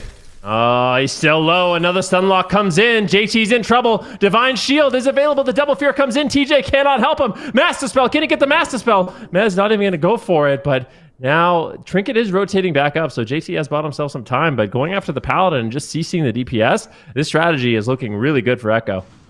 Yeah, I really like what they're doing here. And just CCing the Paladin and now going back to the Feral. Just ignore the Mage, swap between the Paladin and the Feral, and it's working wonders for Echo right now. TJ dropping very low here, ducking into Bear Form. Manages to get a Frenzied Region off. Blind coming out there onto JT. He doesn't want to Trinket or trade out the Blessing of Protections onto himself right now, because that is going to be his last line of defense to cleanse those stuns. Waz gets Hammer of Justice JT into a half clone there. They want to go after JT, but not able to connect just yet. Here comes the swap. Beautiful Ring of Frost Note shut down Meh here in the swap, but Raikou is there with the damage. Comet Storm connecting out of the kidney, but not enough damage here to force out anything particular from JT, just the Divine Protection, and he's going to hold on to that precious trinket for a little bit longer. Yeah, just needs to make sure he doesn't get stunned on his trinket if he rots down too low, but big counter setup here on Awaz. Rake Stun comes in. Meh looking for some cast, but trying to fake some interrupts right now. Finally, that Hammer of Justice is going to land, and you can tell whenever, like, here comes a polymorph on JT, but whenever JT gets out of these polymorphs, Raikou just starts attacking JT, trying to, like, soften him up before the stun lock comes in. There's the full kidney shot. They're just still going for outright crowd control. Big swap here on JT, though. Kidney shot into the cheap shot. He's going to hold on to the trinket. Divine Protection up once again, and that should be enough to stay alive. He's got the healing. He's got the mana. He's got the cooldowns, and now it's Waz actually having to trade out that Cloak of Shadows, so definitely a pressure point here for Echo. Waz could easily be in trouble, and it's going to be Meh that has to respond. Nice double fear coming out there from Meh onto JT and TJ. They're going to go after TJ. Can they find a follow-up? Crowd control. Rikers looking for it, but a beautiful counterspell by Elsewave shuts it down, stalling the setup a little bit longer to get a cheap shot here onto JT. They're swapping to JT right now. He has the sacrifice there ticking on TJ as well, so JT is going to take a lot of damage. Could be his blessing of protection. Shadowy duel coming out there for Waz as he is taking a lot of return fire from Elsewave. Elsewave looking for the snowdrift stun, manages to find it there onto Meh, but it's on diminishing return. Is that going to be enough though to potentially take Waz down? The defensive kidney shot there onto TJ, blind onto JT. Now they're turning the pressure here onto TJ. Barkskin gets traded, full ring of Frost Connect. TJ running here for the hills. Renewal does get activated, and I think with that defense of that renewal, TJ is going to be fine. JT comes out of the crowd control and manages to get him back up to full HP. Yeah, TJ going after Waz once again. He's going to use that evasion and just put his back to the wall, making it almost impossible for TJ to get out. Significant amount of damage. All three members right now of Drive Overload are rotting down. This is Icy Veins from Raikou. Raikou really wants to carry the game with his damage right now. Waz getting stunned up, though. Some good counter pressure on the side of Drive Overload, rotting all three members of Echo down. Waz in a stun lock and could easily fall. Void Shift comes in once again, but Waz might just die out of it. Big fear coming in. TJ is so incredibly low, and I think that's going to be it. Raikou in the back line just throwing in Flurry after Ice Lance after Flurry, and it looks like TJ could fall down somehow, some way. He's still alive in bear form, just line of sighting. I don't know how he's still alive. He's not going to be able to last. I mean, that was a really close call for quite some time, but Echo, their strategy looked a lot more convincing to me in this one, going after JT, going after TJ, like that's what you want to see. I think you have to have multiple targets, and if the mage is going to be playing Blink and you're playing sub, not really a viable target. So just go after the other two. I think the Paladin is a great target to hit. If you can force out, a Trinket and Divine Protection in one go, you're easily going to get one of those big cooldowns out of the way in a later setup. Yeah, I really like that. Swapping on the sacrifice as well, and just trying to accelerate the game by going onto these targets that don't have as many, like hard stops like the Frost Mage. Just going through, Paladin cooldown plus Frost Mage cooldown plus the Feral, sometimes trinketing to get counter pressure is a lot of cooldowns that you have to go through. And look at Waz here. Trinket, Void Shift coming out there from Meh to save the day, and then they immediately turn the heat back on here. Raikou with just a lot of damage here with that Icy Veins, gets the Polymorphs, gets the Flurries, gets the Ice Lances, gets another cheap shot. JT actually bops the cheap shot here in a second. I believe the DR cheap shot that comes after this actually. JT with a nice mind control there as well onto TJ by Meh, and then there JT bops himself out of the cheap shot, gets instantly Dragon's Breath by Raikou. The power infusion as well during all of this is just going to allow Raikou to just tear in and do so much work. And you know what I just noticed, and I might be a bit slow with this, but JT and TJ, it's like, because opposites. JT, yeah, it's like they would be an insane 2v2 duo actually, just like based off the names. Yeah, I noticed that. I noticed that when we were looking at the teams that signed up, and I was thinking like maybe they did that on purpose, but I'm pretty sure they've had those names for a really long time, and it's just a happy little coincidence, happy little accident, Yeah, no, both of these players have had those names for a long time. I think TJ usually called himself TJ Feral though, but I think he just goes by TJ now. So yeah, that's good. You don't want to limit yourself, Yeah, especially in the AWC, you don't want to just be TJ Feral. You want to be TJ multi-class god at this point. Well, for him right now, TJ Feral on its own is working wonders, but Echo now up 3-1 against Drive Overload. Raikou kind of taking control over the match there towards the end, and those low mind controls are also super annoying to deal with actually for the side of Drive Overload. So Meh just once again being that clutch player, really showing up here in the grand finals, but also Drive Overload being super impressive. This is still a series that could go either way, and just as a reminder, Echo did not win the tournament just now because this is a best of 7, so Echo, they are on match point right now. They need to win one more. Maldraxxus Coliseum is going to be the next battlefield here. Now, what do you want to see from Drive Overload, Ben? Do you want to see the same comps? Do you want to see maybe Shimmer being tagged in from the Mage? Do you think they should make any changes? I wouldn't mind seeing Shimmer just to try it out. I mean, you could do something crazy like play. They probably won't do this, but you could if you wanted to. You could play like an Orc Mage, like play Orc Shimmer, and then kind of like bait them into going on you. And if they do go on you, maybe it's not the worst thing because you're Orc. And if they don't go on you, then you're gonna have a lot more freedom in the match to actually maneuver around and get crowd control off and just be a lot more effective in the game. But I don't know if that's going to happen. I mean, we still saw a lot of close calls on Waz in this one. It's really tough to say. I mean, the games are just so incredibly close either way. I mean, this is just one of those series that could easily be, Drive Overload up 3-1 here if it wasn't for these little plays. But I also want to talk about the mind control. Like, the mind controls from Meh, it's actually so annoying to fight a priest that is good at using mind control, because it just forces you into action, right? Like, it forces you to use your counter spells on mind controls and your skull bashes on mind controls, and then all of a sudden you don't have any counter spells for polymorph, and you don't have any counter spells for the penance or the ultimate penitence. So it's like a priest that knows how to manage that ability is not only getting more crowd controls for his team, but also just baiting out all these interrupts that, honestly, it doesn't matter. Like, if you get kicked on your mind control, you don't really care that much as the priest. So it's a really effective strategy if you can pull it off. Yeah, no, I completely agree with you. And right now, looking at the predictions here, things are looking good for Aya once again. Things are looking good for Super Teams. Bro, how is Aya doing it? I swear. I actually don't know. She's from the future. She just keeps winning. It's crazy. Come on, Drive Overload. You guys can do it.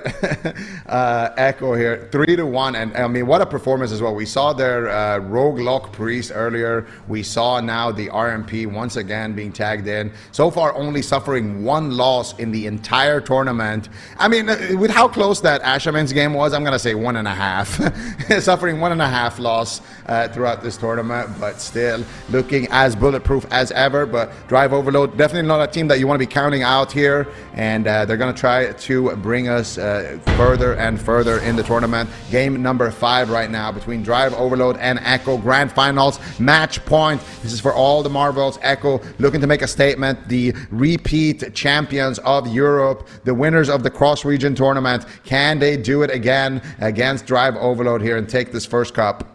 All right, let's see how this goes. Echo on match point. If they can win this one, they are going to be Cup 1 champions. Full fear here on a TJ. While looking to set it up. So far, not going after JT just yet, but he is polymorphed, and that Master Shepherd just really effective, because if they do want to swap on JT, he's going to already be a little bit low on health. Here comes the full kidney shot, Divine Protection.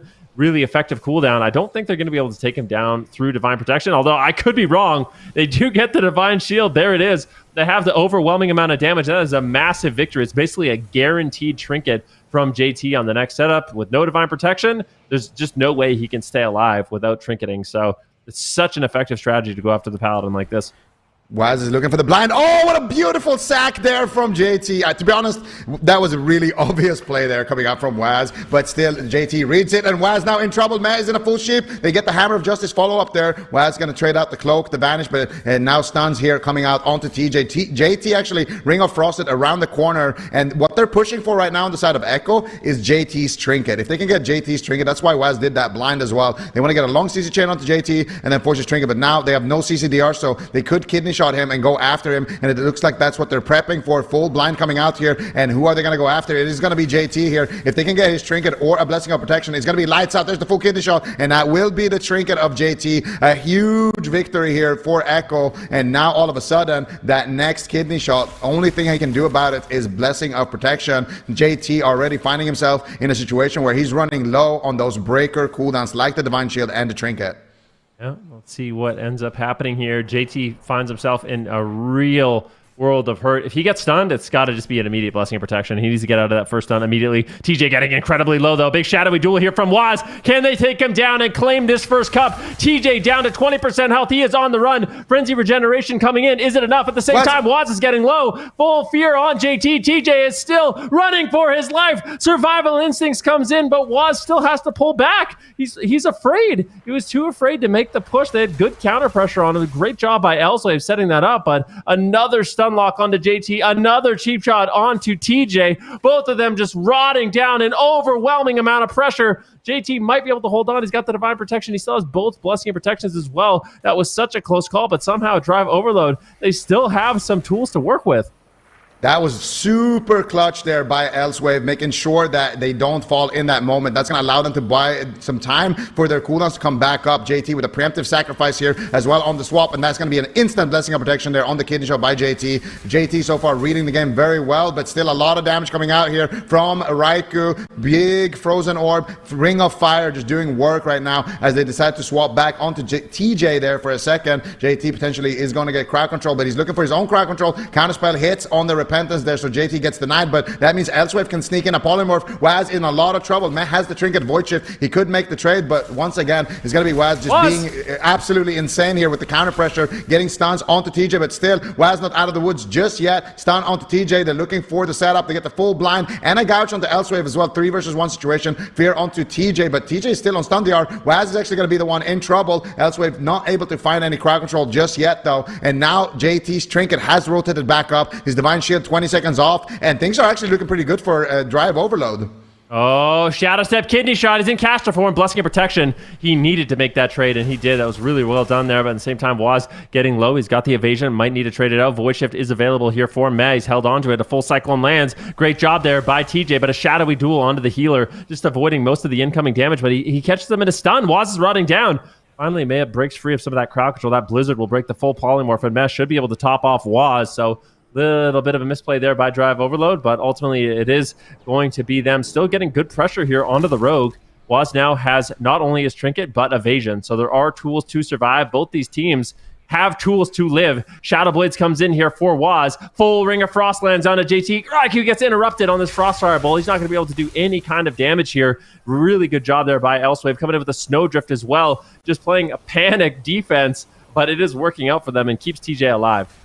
Yeah, Elsewave really has to continue to play kind of goalie here in this matchup. JT has the Divine Shield. He might need to use it here to break out of this stun right now. Huge damage connects, and there it is. Divine Shield forced from JT. 25 seconds on that trinket. So potentially a 10-second window here where they could try to take him down, but they need counter pressure. Waz on heavy fire. TJ looking for the kill. Can he find the last bite? There's a stun onto Meh. He's sitting through it. Full polymorph connect. No way Meh doesn't trinket there, and he will trinket, trade out the void shift. Still has a charge of pain suppression left, and they managed to find some offense here on the side of Drive Overload, but this is the window I was talking about. JT could go down. 2 seconds left on his trinket. Triple DR stun. Full fear connects there. Can they connect here with more damage onto JT and try to solo him out of that stun? Frost Firebolt comes in. Big damage connecting. JT still not out of the woods just yet, but meanwhile, Waz getting swapped to. He could actually be in big trouble here. The TJ is unleashed right now and looking for the damage, and Meh has no trinket. Waz, what are you going to do? Pain suppression trades. How is he going to stay alive here? Shadow steps back defensively.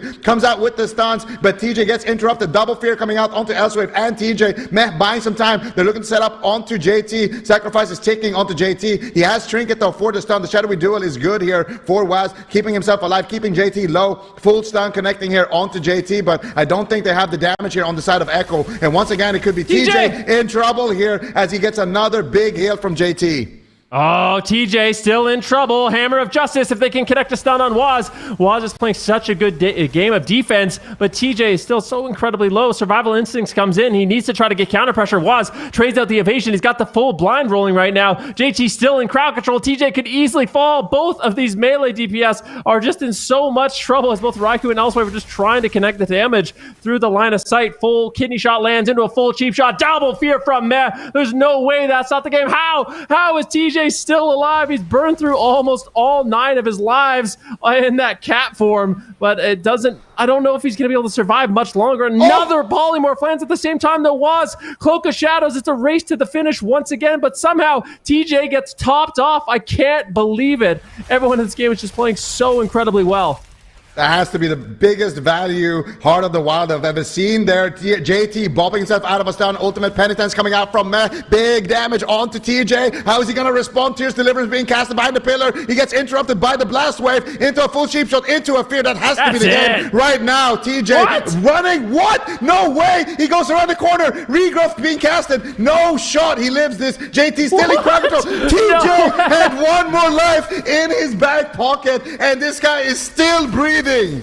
I can't believe it, but another stun onto TJ. Can they actually do it? Waz has 1 second on Vanish. A massive power shield connects. I mean, that is just looking like a life cocoon there onto Waz. Shadowblade's going to be traded out here as well. Everyone in this game is in danger of Full Fear lands. At the same time, Raikou is forced into his ice block. They're going after Waz as Shadowy Duel comes in. Full stun on Waz. He could easily fall. The power barrier comes in. Matt has nothing. Polymorph lands. They're going to do it. That's it. Drive Overload puts another point on the board. I just want to once again reiterate, TJ lived at 1% health like 10 times this game. I can't believe it. Dude, what was that? TJ, just one, like, if the air in the Maldraxxus Coliseum, if the wind just blows a little harder, he just falls over and dies there. But he manages to find the main stun, ducks around the corner, line of sights everybody while his healers in crowd control, catches a regrowth on himself. He's like, you know what? I'm the healer now. Then he ducks back into line of sight of JT, and JT manages to save the day. What an insane game. What an insane finals this has been between in EU rather. And you can see here at the end of it, Waz catching that life cocoon right there at 37% dampening, and then immediately trying to get aggressive back onto TJ. JT also just rotting down there in the frozen orb. The fear connects. They swap over to Raikou, and then immediately, as soon as he gets gripped in ice blocks, they just tab over to Waz. JT sitting through a polymorph, and he's gonna trinket that one. They connect with the stun. JT pushes in for the Hammer of Justice, or he manages to find a DR poly there, I believe. He's just pushing in actually for a rebuke there onto Meh, and they have the damage to take Waz down. And Drive Overload still showing up despite having a really tough loss earlier on Ashamains. This time around, it goes in their favor. I mean, going into this weekend, I'm not going to lie, I wasn't expecting big things from Paladins, but JT on that Holy Paladin is looking really good. I mean, a lot of people thought it was just going to be the Discipline Priest, the Preservation Evoker, but we're seeing Paladins actually do well. JT's had a mana lead. His throughput on the Paladin looks really good. He's keeping his team nice and aggressive. And this Feral Mage Paladin is looking like a real contender as a composition. It's doing well into the jungle cleaves. They're going toe-to-toe here with Echo and their RMP. But once again, I mean, you could easily see this game going the other way, right? Like this could have been 4-1 for Echo easily. I mean, every single one of these games just comes down to the wire, comes down to just a little bit more damage that they needed. But overall, really fun series so far. Yeah, no, absolutely agree with you. I feel like it's kind of fair, though. The game on Ashamains, if Waz gets a bad cheat death proc there, that goes in favor of Drive Overload. If this game went in favor of Echo, I would have said that's a little lucky as well. I feel like it was about time that Drive Overload gets a lot of skill, of course, as well, but sometimes you need to have a little bit of luck on your side as well. You know, just one of those ice lances doing a little bit more damage, just getting one more crit off before TJ ducks around that corner, and all of a sudden, that's Echo's game, you know. So 3-2 here in the grand finals of Europe, and we are going to Tolveron Arena right now, and Drive Overload really showing up. And I gotta say again, I'm super impressed by Elswave, because there was a lot of moments where I feel like if Elswave wasn't as good as he is on that mage, they would have just lost early on, because the opener in that last game from Echo was just absolutely insane. They're able to get, you know, JT's bubble, they're able to get his trinket, they're able to get those moments where JT has no way to break out of crowd control, and then TJ is just, you know, left to fend for himself. And if it wasn't for that one situation where Elswave kind of counter pressured the whole team and also was able to kind of find polymorphs and blink in and snowdrift Waz, just slowing down everybody like that, I think that Echo for sure had that last game. So Elswave really stepping up here on his ult in the grand finals, and this is why I highlighted him as one of the players to watch. I mean, this is a very adaptable player. He's got the golden touch, and once again, we're going to see same matchups locked in. The only difference, of course, being the sandbox of Tolveron Arena here. Echo opting to choose one of those large maps for this one. All right, big map, big pillars, and TJ really utilizing those pillars well. I mean, both Waz and TJ, they've been the most the main focus targets in these games so far, and I think both of them have done an incredible job when they are under fire, when the pressure's high, they're low on health, just playing it cool. You know, TJ getting around the pillar, getting a regrowth off at 1% health. The game before that, Waz basically shadow stepping around the map, saving his Cloak of Shadows, even when he's 5% health, to go for that all-in. Like, everyone is playing out of their minds. Beautiful peels from both these mages. These healers is doing an incredible job. So I don't know. Part of me feels like this series has to go to Game 7. Like, I just feel like it's just one of those series that it's got Game 7 in the making. It's got Game 7 written all over it. I mean, drive overload, bringing it back there, playing as well as they did. And I feel like Echo really played to their win conditions too. They really swapped around their strategy. And the main thing that I thought after that game number 1 and that game number 2 was I feel like they need to go more on JT. They need to try to punish the Holy Paladin a little bit more. But in that last game, they did that and drive overload mainly because of TJ's excellent defensive plays on the Feral Druid. Were still able to kind of stay alive and pull through in that situation. And that Heart of the Wild as well. The fact that he's kind of staggering his bark skin, trying to stagger his renewal and his Heart of the Wild for those moments. Just top-notch plays here coming out from TJ. I think this is the first time we see him in the AWC Grand Finals, and he's definitely showing up. He's not letting any of the nerves get to him, and here comes the game number 6 between these two. Are we going to a game number 7? If Drive Overload can have it their way, they surely will go for that. And an instantaneous opener here onto JT. He gets kicked actually on his Tears Deliverance. They get a full cheap shot out of that. Big damage coming in onto JT. And that is going to be the same opener, Divine Shield being forced instantaneously. Yep, but the other cooldowns to rotate through, not only do they get the Divine Shield, but they also get his Divine Protection. But I want to see Echo commit to JT a little bit more. I feel like they're giving him time to get that Divine Protection back off cooldown by trying to CC him and going after the Feral Druid a little bit. I want to see just an all-out kind of healer train on JT. Every single diminishing return, go after him, try to get the stun locks out, especially when you don't have the Divine Protection. But it seems to be such a low cooldown. It's already off cooldown, so he is going to have that available. Stuns coming in once again. Beautiful setup here on the side of Echo. JT gets feared low. They're just letting it sit. Stun locks coming in. JT, with the Divine Protection, is going to be able to tank out. They don't have enough damage to take him down. There's no Icy Veins for Raikou, so they're going to have to wait for that next stun lock to try to force out the Trinket or that Blessing of Protection. That was a nice mass barrier during that swap as well by Elsewave, just adding a little bit of extra defense onto his Paladin. And now here comes TJ looking for Raikou, actually. So bit of a target swap here in this matchup. But TJ gets caught out of form. Full kidney shot connects. Barkskin, I don't think it's going to be enough. Waz with the Shadowy Duel. 1 versus 1 with the Frozen Orb, of course, adding him. But look at Waz. He's losing the 1 versus 1. And now cheap shotting onto JT. Matt comes out of crowd control looking for the fear potentially onto JT, but still has to play a lot of catch up. Look at Elsewave as well, blinking in, looking for the Snowdrift onto Matt. Swap now over onto JT. Pain Suppression gets traded onto West to keep him nice and aggressive. And Matt looking for the fear onto the DPS. He finds a double fear onto the DPS, and JT ducks out to dispel Elsewave. TJ gets sheeped because he was feared out of form into a kidney shot. Beautiful blessing of protection. Elsewave also using an ice block there defensively to try to make sure that he can save TJ in that situation. So Echo catching TJ now out of form twice has netted them big cooldowns. And here comes more damage potentially onto JT. A full kidney shot connects. No, they're going to go after Elsewave. He's got no ice block. Full sheep connects onto JT. Elsewave, what are you going to do? JT's going to trinket and save the day here, but that's a huge defensive trade now. Elsewave still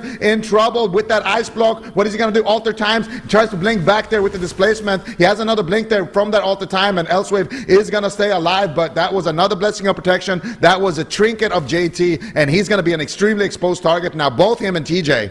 Yeah, I mean, this is not looking good. Full kidney shot lands. He's in the cleave of Raikou as well, just getting rotted down by all that Frostfire spells. Can they take him down? He's got no trinket. Oh, you might have the healing to stay alive. He needs to try to get away using his Divine Steed as well as that Blessing of Freedom to kite away for the time being. It looks like JT will be able to hold on, but he gets polymorphed to full polymorph lands. But who are they going after? If they can get a full stun on TJ, it's a race on Waz once again. Focus Shadows trades. He still has a trinket, but a beautiful setup here by Echo. This is a potential game-winning setup. Cheap shot after cheap shot onto TJ. There is nothing to follow it up. Mind control's incoming. If TJ survives this, he is an absolute miracle worker. Sitting in bear form with Heart of the Wild. Somehow, no way, he actually goes down. Echo does it. They are your European Cup 1 champions. I mean, TJ, he's burned through those 9 lives way too quickly in this series. Echo has had enough, and they shut it down. But, I mean, although Echo won this one, I really feel like this is a kind of a victory for the other team as well, in a sense, really showing that they can go toe-to-toe with the best team in Europe.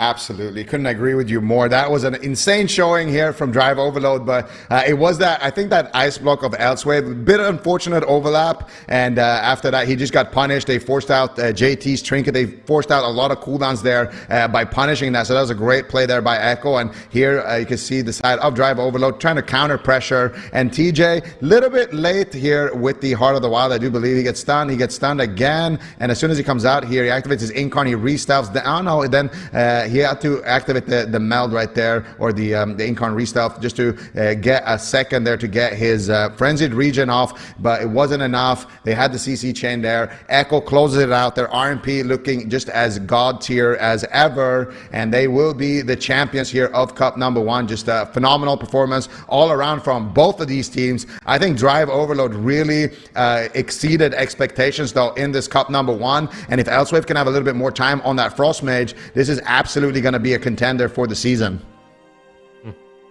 Yeah, I mean, just really impressive games by both these teams, making it so close. And I think there were so many games in this series as well that could have just gone the other way, right? Like, the score doesn't necessarily tell the whole story of this series. This is one of those ones you're definitely going to want to rewatch. If your friends missed it, go tell your friends, because this was a doozy. And I don't think we could have asked for a better game for our first Cup in Europe.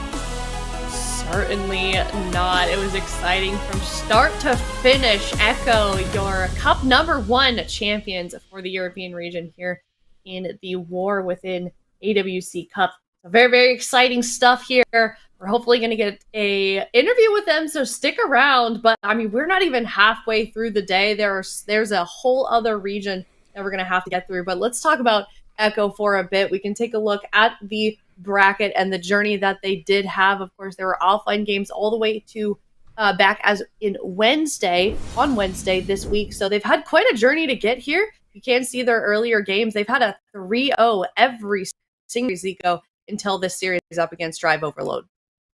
Yeah, and I mean, the crazy thing about Echo is they are just a team that's just, no matter what the meta is, they're always able to pull through. And then right now, being able to play the RMP, being able to play the Rogue Lock Priest as well, is making them such a dominant force. But we are starting to see, some of these other teams come up with answers. And, Drive Overload as well, having a fantastic journey, getting knocked down to the lower bracket 3-0 by Streamer Zone, managing to barely win against Ultima in their early round here in the lower bracket. Then goes on to 3-0 Bleached Bones, then 3-0ing the team that knocked them down, and then having this crazy finals against Echo, where they ultimately fell a little bit short. So both of these teams playing absolutely phenomenal. The competition in EU is only going to get more and more fierce as these cups continue to go on. And I'm excited to see it for sure. I'm excited as well. I'm excited to see also how Drive Overload hopefully develops over the course of the season, because there are 3 more cups before we get into the finals for EU and for NA in that 5th cup of the season. So very, very exciting stuff. But Echo, they're continuing on top. We can see an overview of the season here. EU and NA will be having those first 4 cups, and we just concluded it for EU, Ven. So lots of good contenders for hopefully some teams that could topple Echo, that has already kind of secured their spot at the top again. Yeah, I mean, there's no doubt about it. We kind of went into this thinking which team could contend with Echo. Would anyone even give them any kind of competition? And it seems like there are some teams that can actually battle it back here. So Echo is going to win, but Drive Overload definitely making a name for themselves. But you have some, other amazing teams here, like StreamerZone.gg with their Jungle Cleave, Bleach Bones, just an all-star roster. Even teams like Ski Instructors and Ultima having a great performance. So Europe is still wide open, and we'll have to see as the weeks progress, right? Because we did mention it at the beginning of the weekend. This is a new expansion, and each week that goes by, every couple weeks that goes by, there could be balance changes. These teams really have to stay on their toes and make sure they're always adapting to the meta. And whoever can do that the best is ultimately going to be in those top 3 positions. Yeah, most definitely. Here's the standings where they currently are. Echo out there at the top, 120 points. Drive Overload in second. Third, StreamerZone.g. Ben said there's certainly opportunities to overtake these teams that have already secured their place in the top 4. We can also, real quick, we can take a look at the predictions that we had leading into this weekend and see just how correct we were on the desk for as far as the casters went. But I feel like there's been maybe a couple of upsets. I think okay, here they are. So yeah, congrats Nico. How are you feeling about that? Congrats. Feels pretty good. I think we're tied again. I'm not sure actually. What? What's going on here? This is. I don't think this is updated. I'm beating chat. Look at me. Who's climbing up the ladder? Is it me? It's you, man. Look at you, tied for second. Who's tied with chat? Let's go, chat. Nice. I will beat you. Okay. That's a guarantee. Beat me? The chat? I will beat chat. I'm coming for chat. All right. You're pretty much the undisputed champion at this point. But I am coming for you, chat. Yep. One thing Echo and I have in common: first place. Let's go. Okay. Well, let us know in chat how you did with your predictions. But 56%, not bad. A little room for improvement. But absolutely well done to all of the teams. And like I said, that is not it for today. We have the North American games. We can get into talking about that right now because we saw some competition over in the EU region, and North America is going to be just as tough, just as exciting. We're going to start off the day in the upper bracket. It's Power Toads versus Welcome to the Jungle for that first series, and then we've got F tier versus the Fellowship. But enough talking about that. We do have an interview real quick. We are joined with Waz. Hello, Waz. Hello. Can you guys hear me? Uh-oh. Oh, no, you can't hear me. Wait, one second. Can you guys hear me? There we go. Can we hear you, Waz? Hello. Can you hear me? Yes, Yeah, we can hear you now. Perfect. Yo. Hello. Congratulations. Thank you. Yeah, I mean, the War Within, first cup, champions. Obviously feeling good about the expansion so far. Yeah, I mean, maybe we're a bit lucky that Rogue didn't tank a nerf yet. Any devs watching? Rogue is not good. It's just an illusion. Yeah. Fair enough. Shoot your shot. Go ahead, Ben. Yeah, I was gonna say, obviously this was a very successful cup for you, right? And I think a lot of people going into this tournament, it kind of predicted you guys to be the winners. You guys have been dominant for a really long time. Going into the finals, though, I kind of thought it would be a little bit more of a blowout. Were you surprised that how close a lot of those games were? Yeah, honestly, these games were insanely intense. We had a lot of practice into FMP in general, like with Priest, though. And JT pulled out the Pala, and my god, he was healing a lot. And there's so many CDs to trade, and we were kind of panicking a bit what to play if we started losing. So we decided, you know what, let's try to go on the Pala more and just like clump them up a bit and like frost mage your orbs. And that kind of helped, I think, a lot. And yeah, honestly, super close series. I had no voice in the end of the last game because I was screaming so much. So yeah, it was an insane series. You think with some of the changes that Paladins are a little bit underrated right now? Like going into this weekend, they obviously got a bunch of buffs. Like, do you think we're going to see more of them?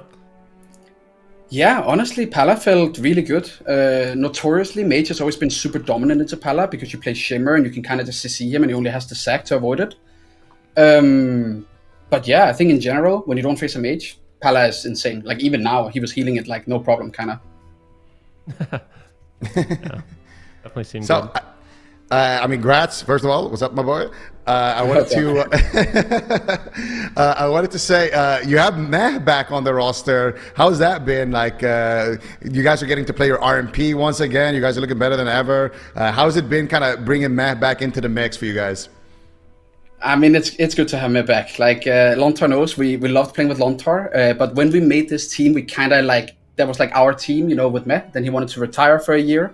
And now he decided he really wanted to come back. So it was no hard feelings towards Lontar. We would easily play with Lontar if Meh wasn't here. But honestly, the guy is a goat. Like, he is so good on that Priest. All his healers, to be honest. But yeah, the chemistry is just different with Meh. Like, he fits so well. Honestly, he fits so well. Yeah, I mean, you can definitely tell, like, from your games, you guys are looking absolutely insane right now. And also, your rogue lock with Chanimal. I feel like right now, would you say that this is a solid meta for you guys? Like, I feel like you guys are getting to play all your mains. Is that because of the meta or just because, like, this is a comfort thing and we're that good at them? It's okay. You can talk a little bit of smack as well if you want. Like, it's all good. Honestly, it is a comfort thing, though. Meh loves mains, and he believes in mains. We practiced a lot of my Furl, too. It's not as great maybe, but we do super good. So like, I think even if Rogue got nerfed, we would probably swap over to a Furl and play similar comps like JT's team. So I don't think Rogue is entirely like, okay, if they nerf Priest and other healers, maybe we're in a bit of trouble. But right now, it's looking good. It's looking good. I wanted to ask one more thing. Also, just about the game in general right now, in the War Within, like, how do you feel? Are you enjoying the game? Are you having fun right now? Because when we're watching your games, it looks like you guys are absolutely locked in. It looks like a well-oiled machine. It really looks like you guys are having a lot of fun out there. It's amazing. Honestly, even just the gearing on retail has been so good. Like, we're all full socketed after less than a week of playing. That's something that was not a thing in the past. So honestly, gearing, leveling was a nice experience, and overall, just Arena has been crazy. Super nice. Yeah, it's great to see you guys back out on top, having a great time, and then taking a dub for series number 1, tournament number 1. We're gonna let you go though. Any shout outs, anything you want to say before we have you head off? Yeah, of course, Echo and all our sponsors. We appreciate you guys insanely much. All the guys in chat cheering for us. We love you guys. And of course, you guys did a great job, all the casters. And yeah, GG's to my team, we'll play it. And JT's team, they played really, really insane. And I do believe the series could have easily gone either way. Like, the games were literally down to the wire. And I think if we release a vote of this game, you will hear me shouting every single game and my voice going completely numb and then. So I would love to hear that. Please do. Yeah. Please post it. We want to see. Maybe it's a bit embarrassing. All right, we'll let you think on it. All right, well, thank you so much. Congratulations once again, Waz, and we're gonna let you head off. Thank you.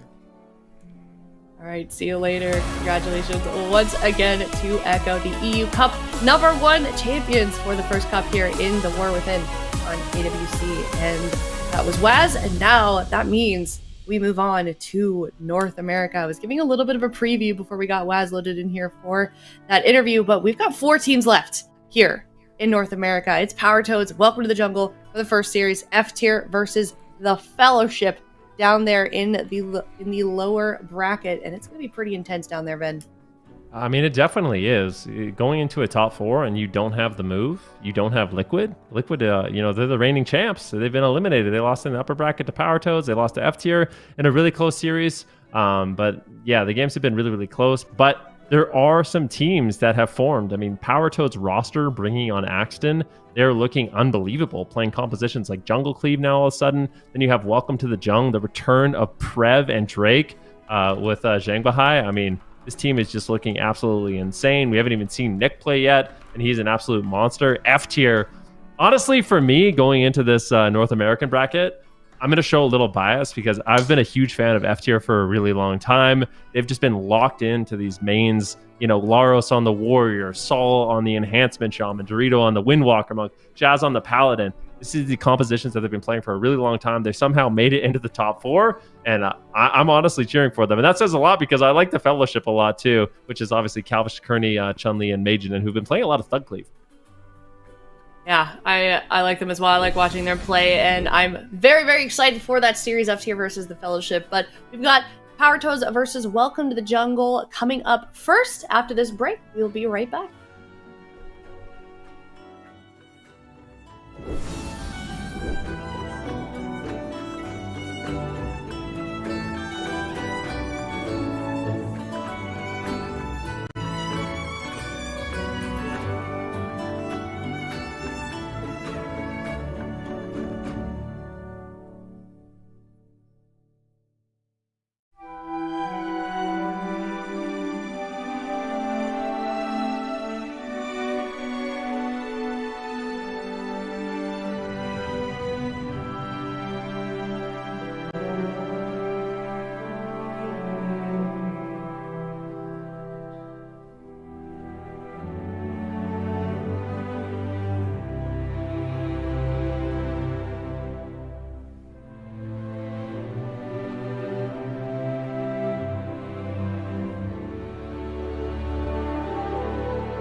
Hello, everybody, and welcome back. If you're just now tuning in and you missed the EU region, we just crowned Echo as our champions for the EU region for Cup #1. Now we're moving on into North America's games. The first one that is up is an upper bracket series. Lithy, it is Power Toads versus Welcome to the Jung. Man, I think this is an early grand final for me. These two teams look absolutely incredible, and first and foremost, welcome to the Jung. I mean, half of Kawi back in the mix. Iron Link, Jung in there as well. Honestly, you guys were talking about it a little bit earlier today on the show, Zico. This guy is just absolutely incredible, and I think one of the most impressive healers we've seen come out of the either of these two regions recently. Yeah, absolutely. I mean, this guy just kind of came in out of nowhere, played some off-meta stuff last season, and really, really impressed. And I really feel like he earned his spot here alongside Preb and Drake. And I mean, this is Preb and Drake historically, they love to just lock in basically one comp, a lot of assassination rogue-based compositions, and just kind of rock with that throughout the entire series. So it's going to be really exciting to see if they can continue with that playstyle here in this game. All right, let's see if they do that. It is game #1 here. Power Toads versus Welcome to the Jung. Oh my god. Zico, do you see what I see? That's a Resto Druid. That is a Resto Druid. That's also an Arcane Mage. Cubsy is back, baby. My God. Let's go. All right. Very exciting stuff here. This is a classic Power Toads composition here. And Dazed also on the Outlaw Rogue, which has been getting targeted with a couple of nerfs. So very interesting things to see here. But once again, welcome to the Jung is going to be playing the Assassination and the Warlock. Cubsy already rotting down Preb, already getting a pain suppression there from Zhang, and already a lot of pressure here coming out from both sides. Looks like Cubsy is going to be the main target so far for Welcome to the Jung as Zhang goes into the ultimate penitence. Yeah, big penitence right off the bat. Get that cooldown rolling, and now Kingsbane and the Death Mark. Drake really sending the damage. Nice dismantle here onto Dazed as well to get the CC potential out of the Rogue's pocket. And Prev porting out, resetting. Cubsy taking massive damage, but gets in there with the Arcane Surge. Does some good damn, but Zhang is more than ready for that with the big Rapture Shields. Prev trying to kite into open field, put Dazed into an uncomfortable position. Cubsy in the meantime throwing Arcane Orbs. Nice blast wave to bring Prev out of position, and the stun is in on Dazed. Good damage follow-up here as Prev is really just sending the damage on both targets. Cubsy on 1%! Barely brings in the Ice Block. This does not look good for the Power Toads. Yeah, Power Toads right now definitely not looking too powered up there. Cubsy already forced into his only Ice Block on that Arcane Mage. He is playing the Blink Stun here as well, so Cubsy is going to have a difficult time kind of kiting in this matchup. He's going to need to just utilize the Blast Wave really well. Dazed right now, rotting down from the damage. Prev just doing so much damage on the Warlock, doubling Cubsy's damage at this point. Dazed taking a lot of hits there, but he's going to trade out the Cloak of Shadows, and now if they can get a new row of dots on him, that's going to be very, very scary. Meanwhile, Tuna is just taking it as well there in the backfield, manages to reposition at the pillar and manages to get some heals out. Drake is a bit overextended though. This could be an opportunity for the Power Toads to go after Drake. Drake actually trinketing out of the stun right there. If they can continue the pressure here, it could be nice setup. They do get a Cyclone there low onto Drake, resetting some of those stun DRs, and here comes the damage from the Toads over on to Prev, but Prev is going to deflect it with his Dark Pact, and now Dazed is going to be in trouble here, Lithy. Yeah, Zhang also throwing in the barrier, keeping his team more than safe, and Dazed really in an uncomfortable position. He has nothing left in the tank now. Goes on the offensive with a kidney shot, immediate grip from Zhang, gets gouged up. Good follow-up here by Dazed, but how much can he actually do here? Cubsy is still waiting for that touch of the Magi, has the Arcane Surge ready, but he can't really do too much here without a good setup. 15 seconds onto kidney shot. Little bit of empty gas tank here for the Power Toads right now. They need to stay alive for that next opportunity to make something happen. 8 seconds on the kidney shot as Prev is popping in the CDs. It's going to get very, very dangerous for Dazed and Cubsy here if they remain in open field, but Tuna is bringing in the big heals at the cost of a lot of his mana bar, and now Cubsy is rolling in with that spark, with that touch. He's trying to do all the damage he can possibly bring in on the Warlock, but Dazed needs to fall back as he is lacking any sort of defensive capabilities.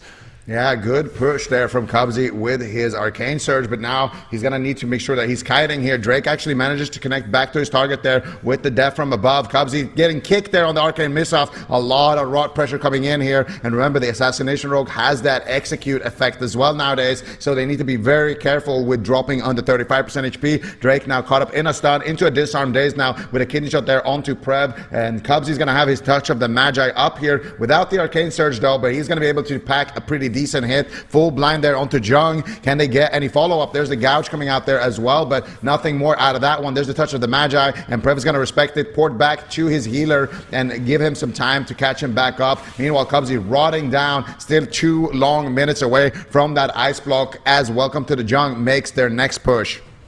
Yeah, but Jung recently lost a good chunk of mana, nearing a little bit more at least towards the mana bar of Tuna.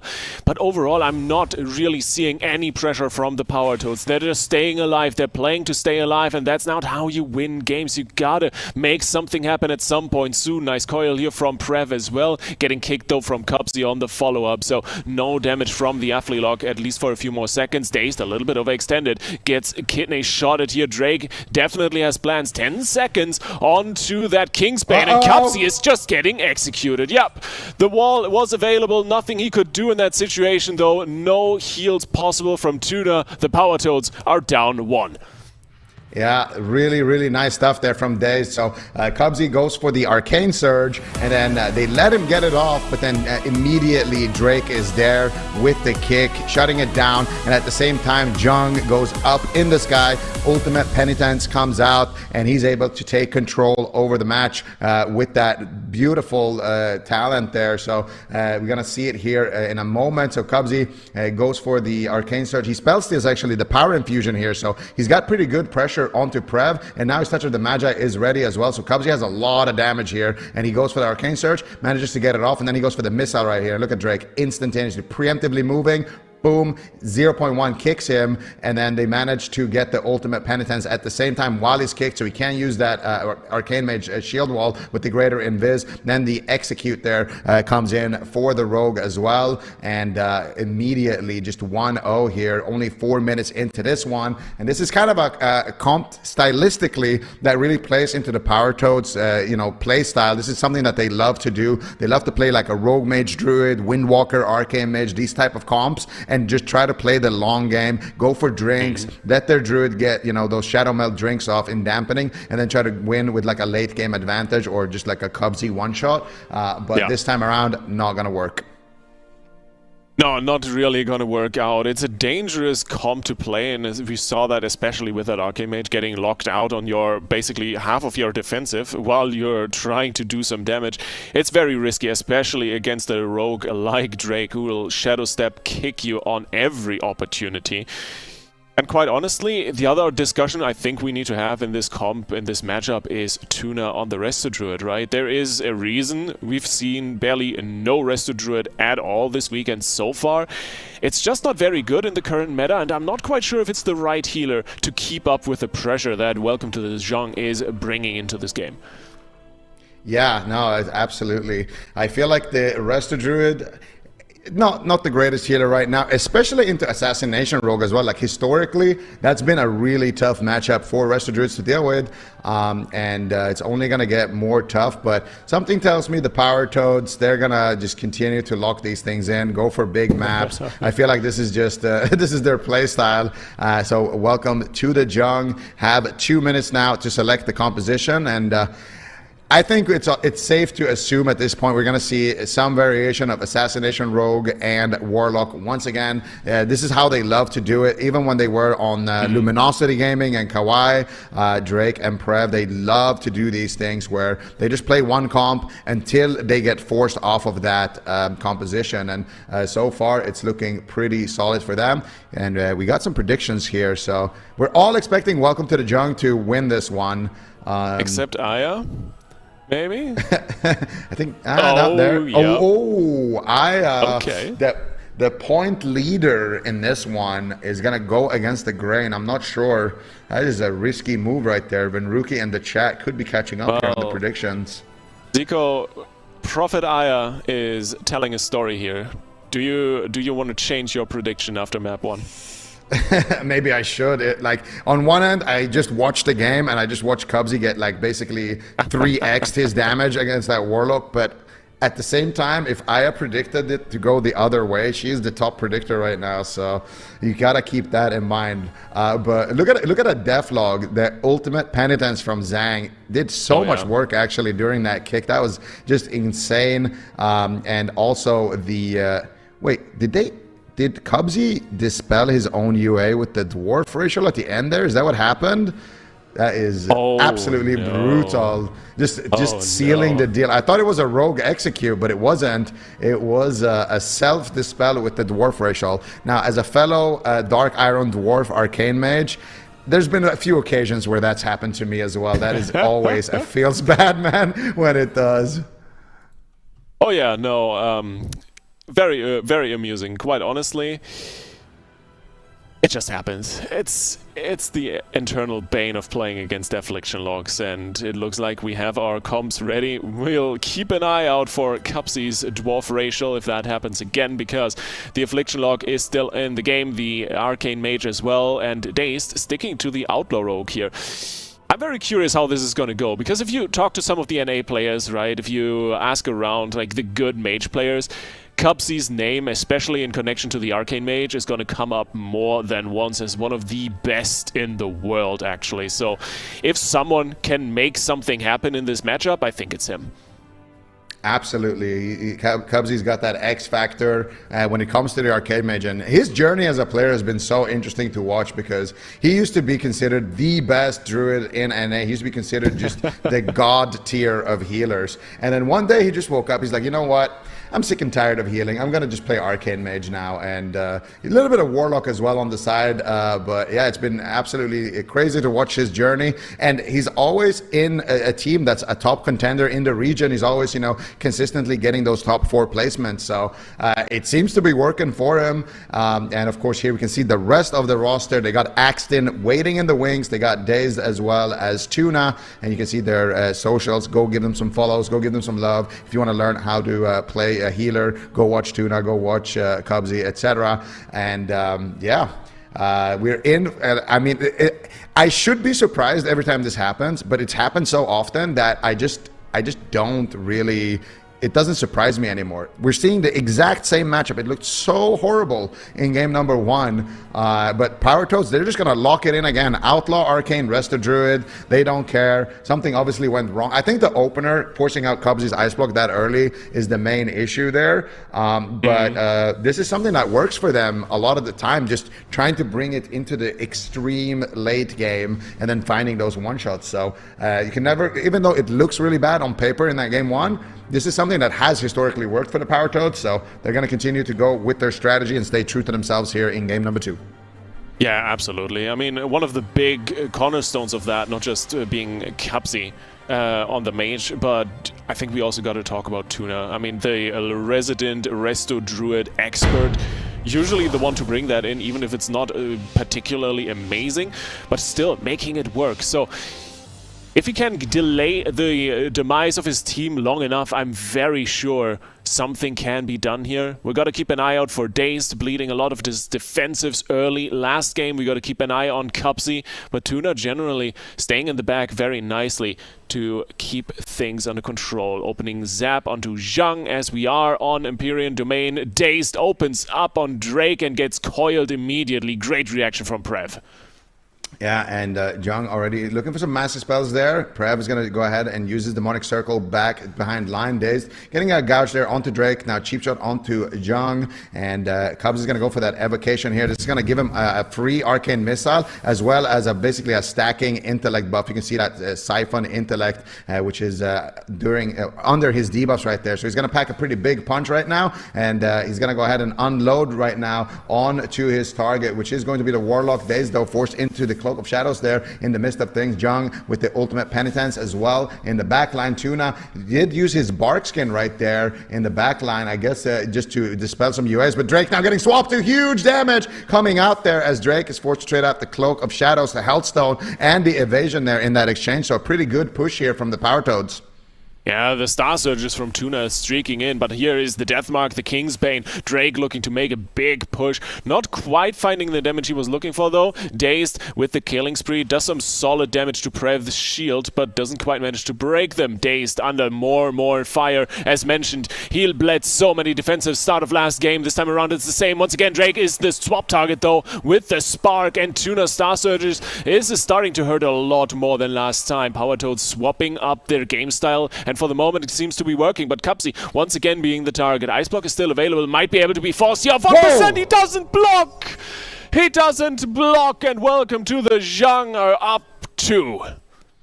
Wow, they actually, offensively, this looked way better than game number 1 here, but welcome to the JUNG, just turning up the heat.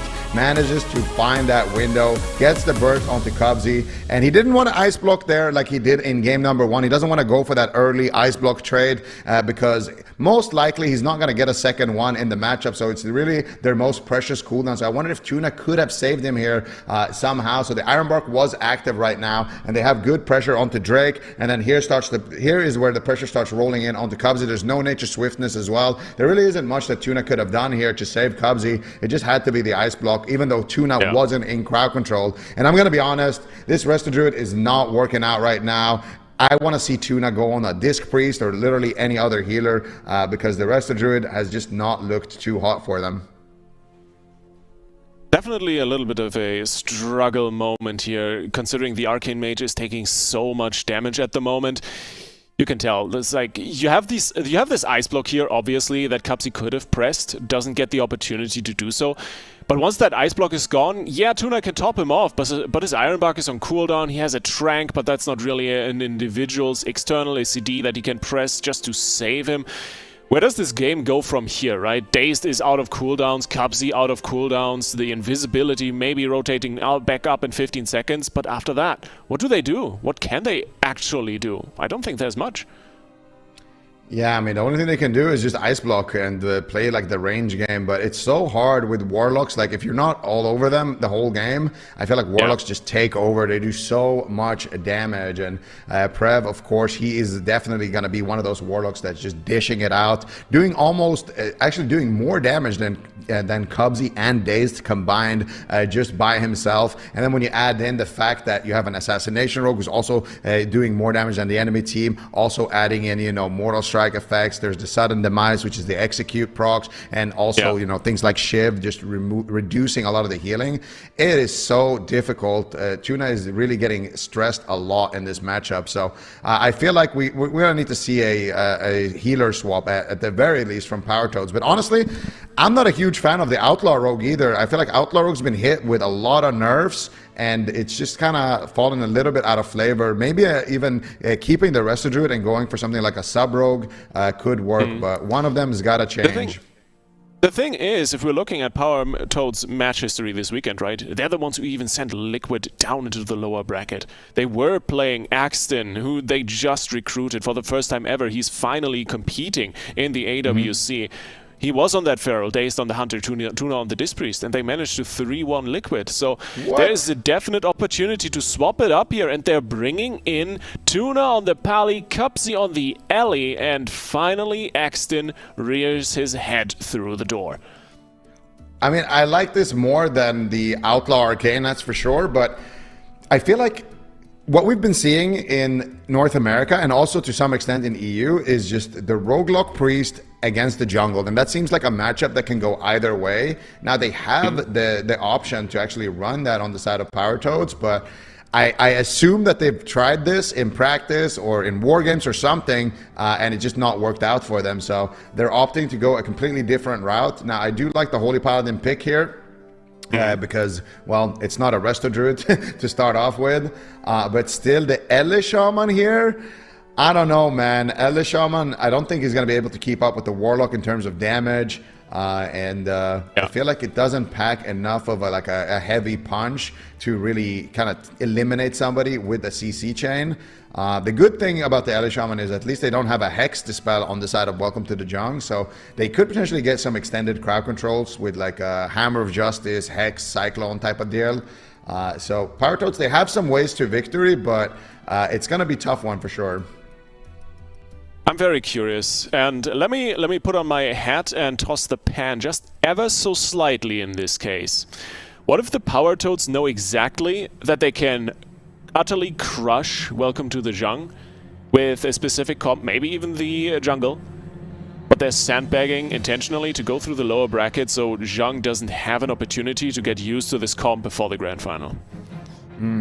Yeah, that's definitely a risky gamble considering who's down there in that lower bracket. But maybe that's the game plan here, holding their cards tight to their chest, moving forward in the tournament. This is, of course, a upper bracket game, so nobody here is going to be eliminated. But Power Toads right now on match point against Welcome to the Jung. Welcome to the Jung just looking absolutely god mode here. It looks like Drake and Prev, it looks like they never left with just how good they've been able to play in this weekend. Indeed. But playing well never is exactly the only thing that can win you games. You also gotta win games, duh. But opener on Cupsy. On the other side, Axton is on top of Prev and Zhang, trying to get the dots in, all those bleeds, and immediately swaps over onto Drake. Defensive maim stun. Cupsy trying to get those lava bursts out, but gets kicked by Prev. Good awareness here as he is popping in his CDs. Immediately swapping out that big iPad that's gonna shoot some lasers. Meanwhile, the Haunt is up. Cupsy taking massive damage, getting some lightning bolts in, trying to go for the Hex, but gets interrupted on it for the moment at the very least. Doesn't quite land the CC, and Zhang with the ultimate penitence doing so much damage. Cupsy suffering, and Tuna has so much work to do on this Paladin right now. He's got his wings, though. He's holding on to them for just a second for when they really, really need it. And defensively, it's not looking too bad. They've used the Stone Bulwark Totem. They haven't used any of their trinkets just yet. And Drake could be an exposed target. I feel like both sides right now playing a bit of a slower opener, but I feel like slow is kind of good for Prev. But meanwhile, Axton's doing a lot of damage, but at the same time, Cubsy could be forced to trade out the Astral Shift here. Huge damage connecting there as they try to go for a little bit of a cheeky swap. But Axton now caught up in a stun. He gets Blessing of Protection out of that one. The Shiv is still active here onto Axton, slowing down some of those heals, and Tuna around the corner trying to get some heals onto himself, trying to keep up with the dispels here against the Warlock, and that's really is the name of the game. If you can continue to dispel those UAs and shut them down, then you have a chance. But right now, Axton forced to trinket out of that stun, taking so much damage. The Survival Instincts gets traded there, and a lot of these cooldowns are starting to immediately fall on the side of Power Toads. Especially because this was the Survival Instincts, not the Bark Skin, not the Renewal. That is the biggest button Axton has. So Tuna will be necessarily very careful, as there is some sort of big burst taking Axton down to 20%, getting topped off immediately by Tuna. But this damage lingers for a moment. Here's the Bark Skin, there's the Renewal. Cupsy interrupted for another moment, and Drake just dotting up everyone. Here's the Smoke Bomb into the full Kutney. Tuna immediately onto the Goat, trying to do something, but there is nothing he can do. Prev is all over this game and takes Zhang to the grand finals. We gotta watch that back on the replay. That was filthy. I mean, they get the coil on Axton out of form. Drake just has all the time in the world. He's like, yep, we're gonna drop a smoke bomb here. We're not gonna stun him though. We're just going to leave the smoke bomb here with the coil, and then right at the end of the coil, we're going to hit the kidney. Then as soon as the Paladin runs into the smoke bomb, he stuns him up as well. And this was that first moment where Axton already had to trade out his Trinket Survival Instinct and his Bark Skin. So Axton has nothing left. If he gets caught in caster form, this is the worst possible situation. And you can see here, he goes for the bash. I think he's looking for a Cyclone. And as he shifts, look at that. There's the smoke bomb on the coil. And then look what Drake does here. As soon as Tuna comes in, before he can even get one global off, cheap shot, and then here comes the damage. They get the execute there from the rogue, and Prev as well, I think, got a Shadow Bolt proc, or was able to cast. He had Power Infusion there as well. He had a full row of dots. He had Haunt up. Like, there's no way Axton survives that. Tuna has to kind of basically run into the bomb. Though the way that Axton lives here is if Tuna bubbles before he gets into the bomb, because if he runs into the bomb and then bubbles, he has to waste a global cooldown. So right now he has to bubble here, so he doesn't have to use a global to use his bubble when he's in here, because now he used bubble, but he doesn't have another global to use the Lay on Hands. But if he bubbles on his way in, like literally bubble air was the play there to keep him alive. But even if you do that, it's such a tough, it's just so tough, because you're so far behind. Your Pharah has no cooldowns, your Paladin has no cooldowns, and it's still early on in the match. So I also wouldn't put it past JUNG to be ready for that bubble to be pressed on the road there and just MD it before he even gets into the smoke bomb. So just, honestly, just an incredible, oh my god, triple Shadow Bolt proc for what, 2.5 million? Yeah. 1.7, that's disgusting nonetheless. What the hell? Warlock damage right now is looking pretty good. Prev's looking like he's having a lot of fun. I don't think we're going to be seeing him in the Moonkin anytime soon, but welcome to the Jung 3-0, the Power Toads, and they are just looking unbeatable already, just farming in this upper bracket. 3-0 Unitas, 3-0 against the Fellowship, 3-0 now against the Power Toads, and they are just sitting pretty in the grand finals, having the best seats in the house. Certainly is an incredible sight. I mean, they almost look as powerful as Echo over in EU. I'm very curious to see if any team can take the fight to them. Certainly a good question in the air that hopefully we should be able to answer by the end of the day here. But welcome to the Jung. They're going to be sitting there nice and comfy in that grand finals position, and that means that we have to find them a competitor to rise to the occasion and meet them. We can take a look at the predictions right now. I am ashamed. I have lost my winning streak. Very unfortunate, but I think that perhaps I can make a comeback with this next up series that we've got coming up. It is F tier versus the Fellowship. This is a lower bracket match as well, with two teams that had an incredible showcase so far. Somebody has to be down in the lower bracket, and it just so happens that we've got two incredible teams, Zico, down there, and I think it's going to be a long-fought, very competitive series between these two. Absolutely. I think the Fellowship is looking like one of those new rosters that really could be a contender here in North America. And F tier, I mean, I've always considered them, like, at this particular comp, they're the best. They have great synergy. They know exactly the targeting. They know exactly who to go after. They know everything that they need to do. It's just that, like the name suggests, their comp is kind of F tier. But right now, doesn't look too bad, Enhance getting a few of those buffs recently has kind of bumped them up a little bit. And they've answered a lot of questions. Like we mentioned kind of at the start of the day, if you didn't catch the F tier versus Liquid series yesterday, do yourself a favor and then go watch it later on, because that was absolutely crazy. If these guys can beat Liquid the way they did, I think this is a team that you can never count out. They could definitely rise up here against the Fellowship as well. Yeah, they certainly could, and we're certainly looking forward to it as well. So stay tuned to that. We are going to head to a break. Before we do that, though, we're going to play another spell guessing game. Let's go! See if we can get some more points on the board for our leaderboard for the spell guessing game, which hopefully exists somewhere. I don't know what we're at right now. I do hope so. We should keep track of that too. I got to redeem myself a bit. I was doing well last season, not this time around. Yeah, listen, not everyone. Not everyone, has the touch, has the flair, the mom's recipe, as Zico would say.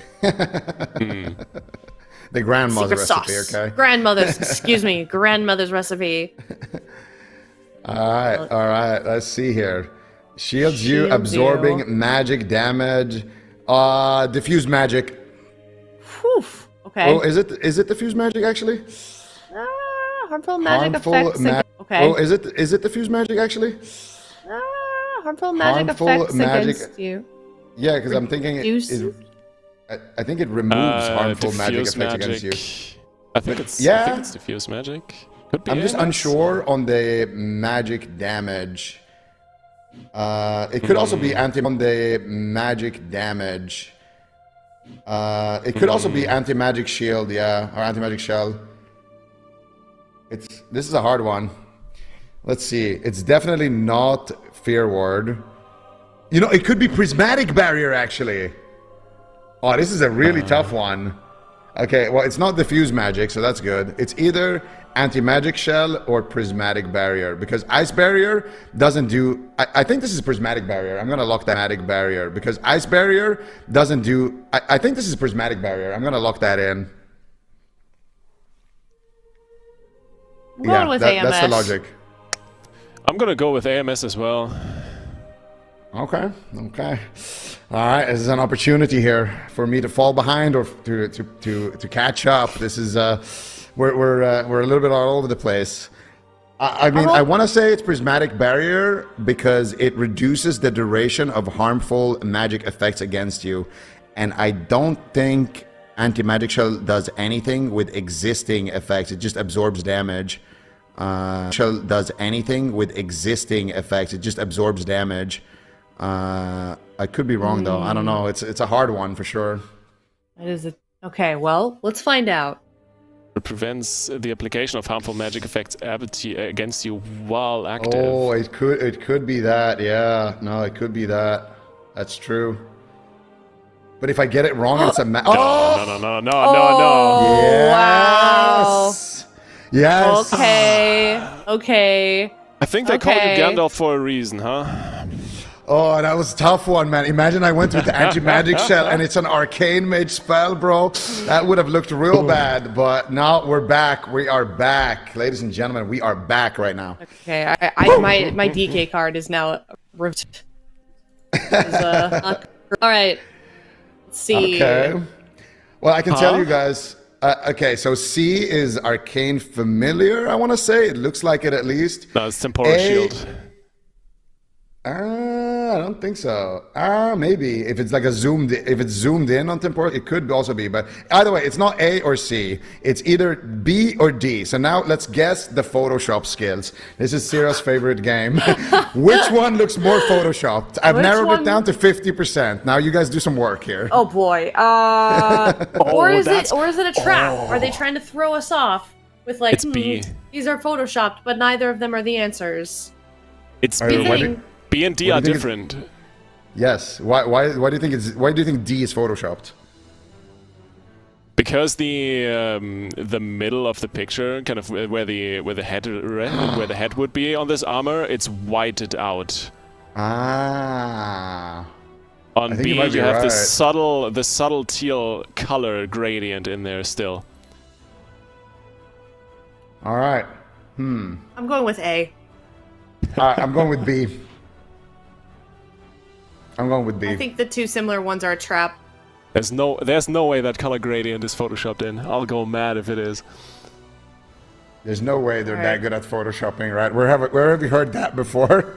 All right, well, we've got our answers locked in. Let's see it. Let's reveal the answers. Oh, I'm wrong. Oh, I should have known it was me. Ah! There it is. I was worried for a second there, dude. Whew. Nice catch, nice catch. We take those. Nice one. Yeah, I thought there was... Nice catch, nice catch. We take those.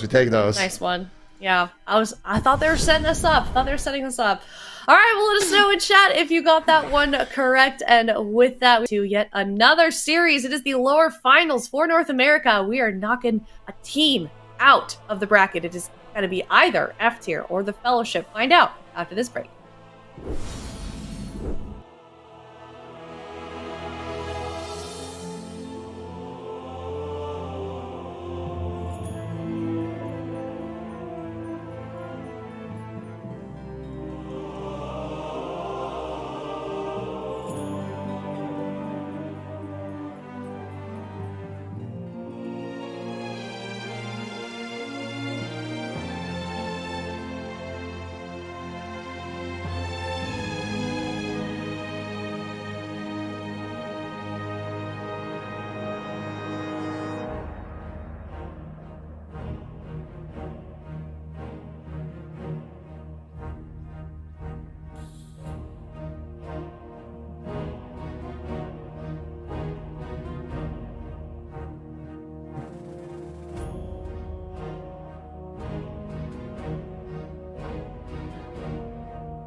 Hello, everyone. Welcome back. We just finished the upper finals in North America, and now it is F tier versus the Fellowship in this elimination round. One of these teams going to be knocked out. One of them moving forward into that lower bracket. Super T's thoughts on this series? How do we feel like it's going to go? Who's in favor in your mind?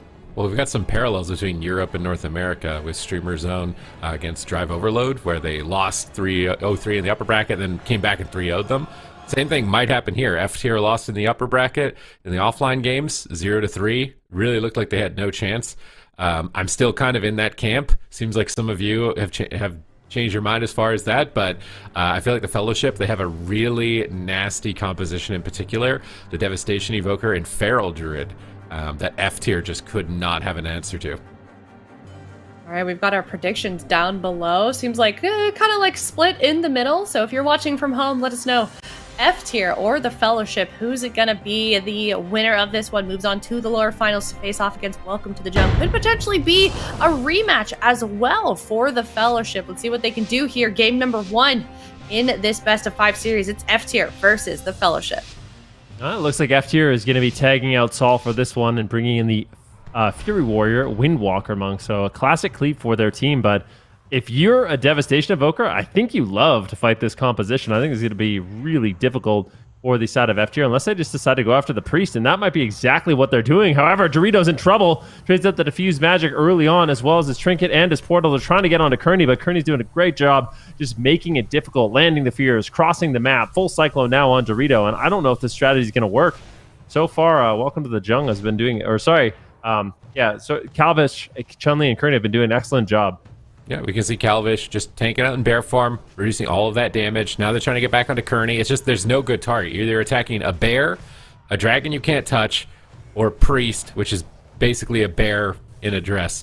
He's very tanky on that class at the moment to melee DPS in particular. It's really tough to take down a Disciplined Priest. I've attacked them in World PvP, and it is like almost impossible to break through their Power Word shield. So you'll see right now Kearney has a Power Word shield up. That's what that white absorption effect is towards the top of his health bar. They've just finally cut through it, and there's another Power Word shield that Laros is going to have to work his way through. And Kearney, it doesn't even care that they're attacking him. He is just walking on top of the Paladin, fearing the Paladin, taking him out of the game for some time. Buying time for Chun-Li, who kind of needs to be the carry, I think. He's being left open a lot at the moment. He's using Sleepwalk on damage dealers like the Warrior to prevent uptime and reduce some pressure. But ultimately, I think he either needs to swap to the Paladin or start looking to get some Sleepwalks on the Paladin as well. Light Sweep comes in. Calvish right now finding the full Cyclone onto Dorito, and that's the thing. You have Chun-Li and Calvish is free casting, going after Kearney. It might work. This is kind of almost like a solo shuffle strategy where you just try to control the DPS and go after the healer. But with how slow dampening ramps, I'm really afraid for F tier here. They're also taking a tremendous amount of damage at the time being. Chun-Li coming over with Disintegrates. It's going to be taking him down. Shaz's mana is looking okay. It's about even right now with Kearney. Kearney might even have a little bit of a lead, but the pressure has just been absolutely nothing here for F tier. Yeah, it's very tough to get any sort of momentum. You just no good target. And honestly, I don't know. They're losing on mana too, so even if they manage to extend this deeper into the game, they're just still looking for a one-shot wonder on the Disciplined Priest. They did at least manage to pull Pain Suppression this time around at the 2-minute mark. They are forcing them to use Cyclones and Sleepwalks on the DPS to peel them away from the Priest, but as soon as they start to get their footing and this Disciplined Priest is able to start adding some damage into the mix, I think it's going to become unrecoverable. We see a Cyclone immediately forcing the Trinket of Shaz. Here comes the Deep Breath, massive crash of damage, and Shaz is there with a big heal, recovering him. We can see Chun-Li using Rescue. One weaknesses of the Priest is mobility, but with an Evoker pulling him around, it looks pretty good. But now they're actually switching some pressure onto Calvish as well on that Feral Druid. And if they can get 2-target cleave, that's going to be the secret to getting ahead in this matchup. Yeah, definitely. Laros charging over, just hitting what he can in this match. Chun-Li is also playing the PvP talent Crippling Force, so every one of his Disintegrates is going to be snaring by 80%. It's a massive snare, and that's going to allow Kearney to get away. But this Hammer of Justice is looking lethal. Finally, they connect. Dorito and Laros are just ripping in here, and I really like this strategy. Just ignore Chun-Li. You can't hit him anyways, so just get the damage out on who you can. Kearney is finally following a little bit behind in this matchup, but as dampening gets higher and higher, it's going to become more difficult for Shaz to actually keep his team alive. He's burning through mana rapidly with this strategy, but it is very back and forward, or back and forth at this point. This is a lot of cleave damage coming out of Chun-Li at the moment. Shaz has Avenging Wrath, it looks like, to be able to use if he needs to, but they get away with it. Kearney, big setup, actually forcing the Void Shift. They're finally starting to dent the impenetrable wall that is the Fellowship. This is a composition that looked like their kryptonite in the upper bracket. They're looking a lot better than they did playing their Enhancement Shaman comps at this point in time. Chun-Li still hasn't recovered from the Void Shift earlier from Kearney. He's slowly trying to pick him up with the Paramending bouncing around. Double Fear comes through, but it's going to break to some damage. Chun-Li's just trying to max the DPS meter at this point. Kearney's going to cross the map. Chun-Li's flying through for a triple deep breath, and this is massive pressure coming down to the entire team of F tier. Is Shaz going to crumble under the pressure? Disintegrates are coming through, but Kearney is being pressured at the same time. Here comes Storm, Earth, and Fire. Massive damage coming up from Dorito. Laros into a clone. Can Dorito finish Kearney by himself? Whirling Dragon Punch knocks up the whole team, interrupting cast from all three players, but Kearney is dashing across the map to get to safety behind this pillar. Yeah, it looks like he might be able to hold on. Dorito doing a really good job there with that Whirling Dragon Punch, like you said, just putting out massive burst. Kearney doing what he can. He's fading. He's trying to get around the pillar. Chun-Li grips him to safety across the entire map, and that's going to give him just a moment to breathe, but not a moment long enough. Dorito is already there. Big shields coming in. Powered shield after powered shield. He's got the Rapture available, but it is an overwhelming amount of pressure. Laros and Dorito are finally on target. Can they take him down? Look at Shazo, almost completely tapped. There's almost no mana. Is he going for a drink? If he can get out of combat and drink, it would be massive, but it is risky. Dorito has no defensive cooldowns right now, Sid. Shaz is just loading up big heals with that Hand of Divinity behind the pillar. He's got 2 Holy Lights in the chamber, ready to fire through and top a target if he needs. And they're just keeping up the aggression. Double Blinding Light on the DPS. They isolate Kearney in a Stormbolt. Here comes that Fury Warrior Blade Storm, absolutely tearing apart Calvish, and they have done it. They have done the impossible. I thought there was absolutely no way they could get a kill in this matchup. They take down Calvish at the 5-minute mark, and F tier, man. Oh my god, I need to change my predictions. I need to bet for the underdog. I need to change my perspective and start betting for the underdog, Vin. That's what I've been doing. It's been paying off big in terms of points. So F tier will pick up that game number 1. I mean, I just don't understand. I don't understand how they do it. But they're playing Warrior Windwalker. Really? Warrior Windwalker. Okay. But they're going to win that first game. It kind of worked out. I mean, both the Windwalker Monk and the Fury Warrior are relatively durable right now. They're putting a lot. So one of the nice things about this matchup, and when you're going after the healer like this, and like I kind of mentioned, this is almost a common solo shuffle strategy where what you do is you just go after the healer, and then you use all of your crowd control on the DPS. So it becomes really difficult for Chun-Li and Calvish to actually get momentum because they're getting pummeled, they're getting stormbolted, they're getting feared, they're getting paralyzed, they're getting blinded, they're getting hodged, and it's just a lot that they have to deal with. So what ends up happening is Laros and Dorito are just maintaining uptime. Maybe they're not hitting the most effective target, but when the DPS are getting crowd controlled and you're hitting the healer, it puts you in a kind of an advantageous position.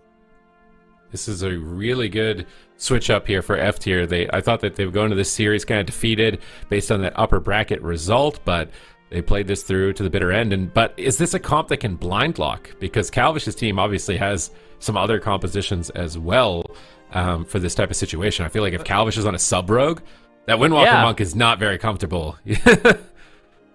I into this exact comp, if I could make any changes, I would just put Calvish on the sub rogue and just make Chun-Li play Evoker again, but just play like the sleep block and make it so you can just spam out sleep in the game. It partners extremely well with a subtlety rogue. You're just going to be getting gouged, cheap shots, sleep blocks on the healer on cooldown, and the amount of like overwhelming bursts they have, and also just I think it's just more of a comfort pick for Calvish as well. I don't know if we're going to see these teams play the exact same compositions. Like I really do think the Fellowship is going to mix it up. They're waiting for their map pick right now. I wonder where they do go. Do they want a big map to make it easier for Kearney to get away? I'm not sure. Or do they want a small map for the subtlety rogue to be able to CC the entire team? I think that's probably the big debate here. They're actually running the clock down because I think for them, they thought this was just going to be bulletproof. Just easy win, 3 in a row, Feral Devastation, we can move on. Maybe not even seriously considering F tier as a difficult opponent in a matchup like this. And now it's like, okay, no, that didn't work. We need to figure out something quick here. And if they make a misstep, then they'll be down 2 points in the series, and that can sometimes be unrecoverable given that you get the blind pick advantage and the comp advantage. But we are going to go to a large map, so I do want to make sure that Kearney has some element of safety when it comes to these cleaves. And now we have to see, is F tier confident to lock in the Warrior Windwalker blind, or do we see Saul tagged in for game number 2? Well, Let's see what happens. F tier just waiting, playing it patient. I think we'll see the same thing. And it's also just like, it's such an unorthodox composition. Like nobody plays Fury Warrior Windwalker except them. Literally nobody. So it could be surprising. Like a lot of the time you're like, okay, well that's an easy cleave to kind of handle. We're just going to, cleave them down with the Devastation Evoker. It is going to be Saul tagged in, so they must be afraid of something. But yeah, winning that blind pick. Bringing in Saul now on the Enhancement Shaman. Laros is going to be going to the bench. Now we get to see what maybe they were afraid of in game number 1. Do you think the Fellowship is just going to play the same comp? They're going to do Feral Devastation again, I think. Not do that you think they couldn't could train the healer the same way? I think it's harder for the Enhancement Shaman. I think as the Fury Warrior, your Blade Storm, like they won the game during the Blade Storm window, it just guarantees you can't be peeled. It's guaranteed damage, whereas Enhancement doesn't have that. Like as soon as they press Rescue one time on the Priest, the Shaman just throws hands up in the air like, well, I guess I'll see you next time. Maybe next season I'll catch up to you. So it's kind of more like your hands are up in the air, whereas with the Warrior, especially as Slayer Warrior with the cooldown reduction on their mobility, they just leap, charge, leaps back up, leap again. Like they can maintain their uptime. I think it's a lot more difficult for an Enhancement Shaman to do that same thing. I like Warriors right now. I know they're maybe not the best, not represented the most in the tournament this weekend, but playing Warrior can be really fun. Fellowship. Are we seeing Calvish going to the Sub-Rogue? Is he going to be the Feral Druid? Same composition. So Calvish on the Feral, Chun-Li on the Devastation Evoker. This is a composition we haven't really seen too much of. In fact, did we see any Devastation Evokers in Europe? I don't think we did. So there's no European Devastation Evokers. Although Europe did have some interesting surprises like Balance Druids and Elemental Shamans, which we haven't really seen too much of in NA. So yeah, this is like going into this tournament. I did not expect like this matchup. You know what I mean? Like we're pretty deep here in North America, and we're seeing some very unique comps. There's no Rogue, there's no Lock, and there's no Mage here right now in this series, possibly this entire series. We do have there's no Priest, then it would be like this would be the off meta series in the grand finals here. Well, not the grand finals, the Championship Sunday. So definitely some interesting compositions coming out from both of these teams. It seems like almost everybody except Welcome to the Jung has like some really strange picks on the table for the meta that they're fielding out, like Cubsies on the Arcane Mage and Resto Druid, and then we saw him on the Elemental Shaman. So Outlaw Rogue, Outlaw Rogue. There's a lot of surprises. It didn't look good. I'm not gonna lie. I mean, it didn't necessarily look strong. Obviously, the Rogue Lock is still looking really strong for Welcome to the Jung, but these kind of oddball compositions could be the way to potentially surprising the meta and catching a team off guard that didn't get a lot of war games into those types of matchups, or you come up with a strategy they've never seen before, never expected, and suddenly they've lost a map because of that. I almost wonder why they don't play jungle instead. Like, what about why do we like the Devastation Evoker more than like a BM Hunter or something like that? I think the only thing is just that it's not touchable for F tier's compositions. I feel like Hunters aren't touchable either. A Hunter would be probably just as hard, but I guess the Rescue, you get more utility from the Evoker for Kearney. Maybe it's easier to turn the Priest if you have a Hunter instead of a Devastation Evoker. Could be Comfort. Chun-Li, he hasn't played any BM Hunter this whole term. I think he's only played Marksman. So maybe it's like a comfort thing, but this is the matchup that Fellowship won 3-0 in the upper bracket in the offline stages on Wednesday. So if F tier can win this matchup, then I think they just close it out 3-0. But if they can't, could be a series going all the way to Game 5. Let's see what happens. Are they just going to go after the healer once again? Are they going to try to shut down Chun-Li? There's a full paralyze on Chun-Li right there. He's just going to trinket out once he get full value, full damage with that Dragon Rage. And it looks like Dorito and Saul are going to be trying to line of sight, trying to avoid as much as they can, but it is very difficult. Chun-Li just hovering around right now, disintegrate after disintegrate. All three members of F tier are in danger potentially, but finally it does look like Shaz is going to be able to get out of crowd control and top them off. All right, Dorito, Saul going after the Devastation Evoker here, getting some uptime, but here comes the deep breath, and it looks like he's going to hit all three players. Another triple for Chun-Li, and they're actually on the Paladin. They're really racing the clock here for F tier, now forcing Diffuse Magic from Dorito. Shaz still being pressured, but managing to recover around the corner, and the difficulty that if they try and turtle on this pillar and hit the Feral Druid is that he's just going to triple bleed. He's going to AoE, Mass Disintegrates will connect, and they're pushing off the pillar, and making an advance on Chun-Li, and trying to get some uptime on this setup, and almost destroying him. This is actually surprising from F tier. If they can manage to keep getting these swaps on the Devastation Evoker and getting these burst opportunities, they have a chance. Yeah, they definitely do. Disintegrate's coming in. Saul still on target. It looks like this damage is going to be overwhelming. He actually fakes the interrupt there, goes for the full sleepwalk. Calvish might die, though. And it seems like F tier, they do have good pressure. I mean, overall, their health has been more consistently low, but they are finding these moments. Sol taking some damage. Shaz doing what he can to try to keep him alive. Chun-Li just putting out massive pressure. Dragon Rage coming up in 25 seconds as well. That might be the final tipping point. Shaz is just getting so low. He does have cooldowns to rotate with, but this is just overwhelming pressure. Beautiful lightning lasso there on Calvish as they try to make a swap, but Jazz is really struggling here, Sid. Yeah, he got Tears Deliverance off, but he's just sitting behind a pillar now. Not really getting it. Did he disconnect possibly? He's in a stun. No, he used Blessing Protection. He's definitely still there. But one Blessing Protection down out of the tank here. Dorito critically low, but he gets a double leg sweep. Can they kill Chun-Li with 1 second left on this leg sweep? He's at 50%. Pops the Renewing Blaze. Possibly going to get purged off. They've covered it with a lot of hots. There's no chance. He's already way in the distance. They're going to switch their attention to Calvish, and he's immediately popping Survival Instincts to fortify himself from that swap. He anticipates it, totally negates the swap, and now he can get aggressive. He's going after the Paladin again in a full bash. Chun-Li's going after Sol. They're splitting their attention. Decides to get life gripped over and look for a deep breath, looking for a triple. Manages only to hit 2 as Dorito dodges it with that Transcendence. Really good Transcendence. But now Shaz is getting punished for his aggression. Will he be able to survive this? He gets a double Blinding Light in response. Chun-Li is still isolated, but he is so slippery on this dragon. Dorito's having a tough time, and Sol is just nowhere near him at the moment. Yeah, this is just such a nightmare for a Windwalker monk to chase down an Evoker who's just immune to snares, snaring you the whole time. It is not an easy thing to do, but if you go after Calvish, all of a sudden you do have a target that you can hit. Full stun comes in. These are the moments that they need. Can they take him down through leg sweep? They might. They get the pain suppression. They get the void shit. They get the trinket. That is a massive overlap for the Fellowship. It seems like the only moments they can really take down Chun-Li is just going to be that leg sweep. And every one of those leg sweeps they're really making count. Yeah, here comes the deep breath from downtown. Chun-Li is really liking that Scale Commander hero talent to be able to control the direction of that. Now forcing the Astral Shift from Sol, so his defense is looking more and more limited. Shaz's mana is down to 50%. They're getting decent pressure on Calvish, but Power Shields are up. Dorito and Sol are exposed in the middle of the map, and Chun-Li is free casting. They need to duck for cover. They're trying to get back behind this pillar here, but Sol decides to try and push out again. Windshielding to Disintegrate. He's so low. If that bop fades for even a second, it could be trouble for him. Calvish is looking for Cyclones. He gets stunned on it, then he's kicked on his stun. Calvish goes for another one, gets sundered on it. They really need to stop this Cyclone. Sol trinkets. He's trying to stay on target. Shaz is so far behind on mana at this point. It's getting more and more significant, but here comes the leg sweep. No trinket, but he gets rescued away. And with that shield and a knockback, Sol is just waddling his way over.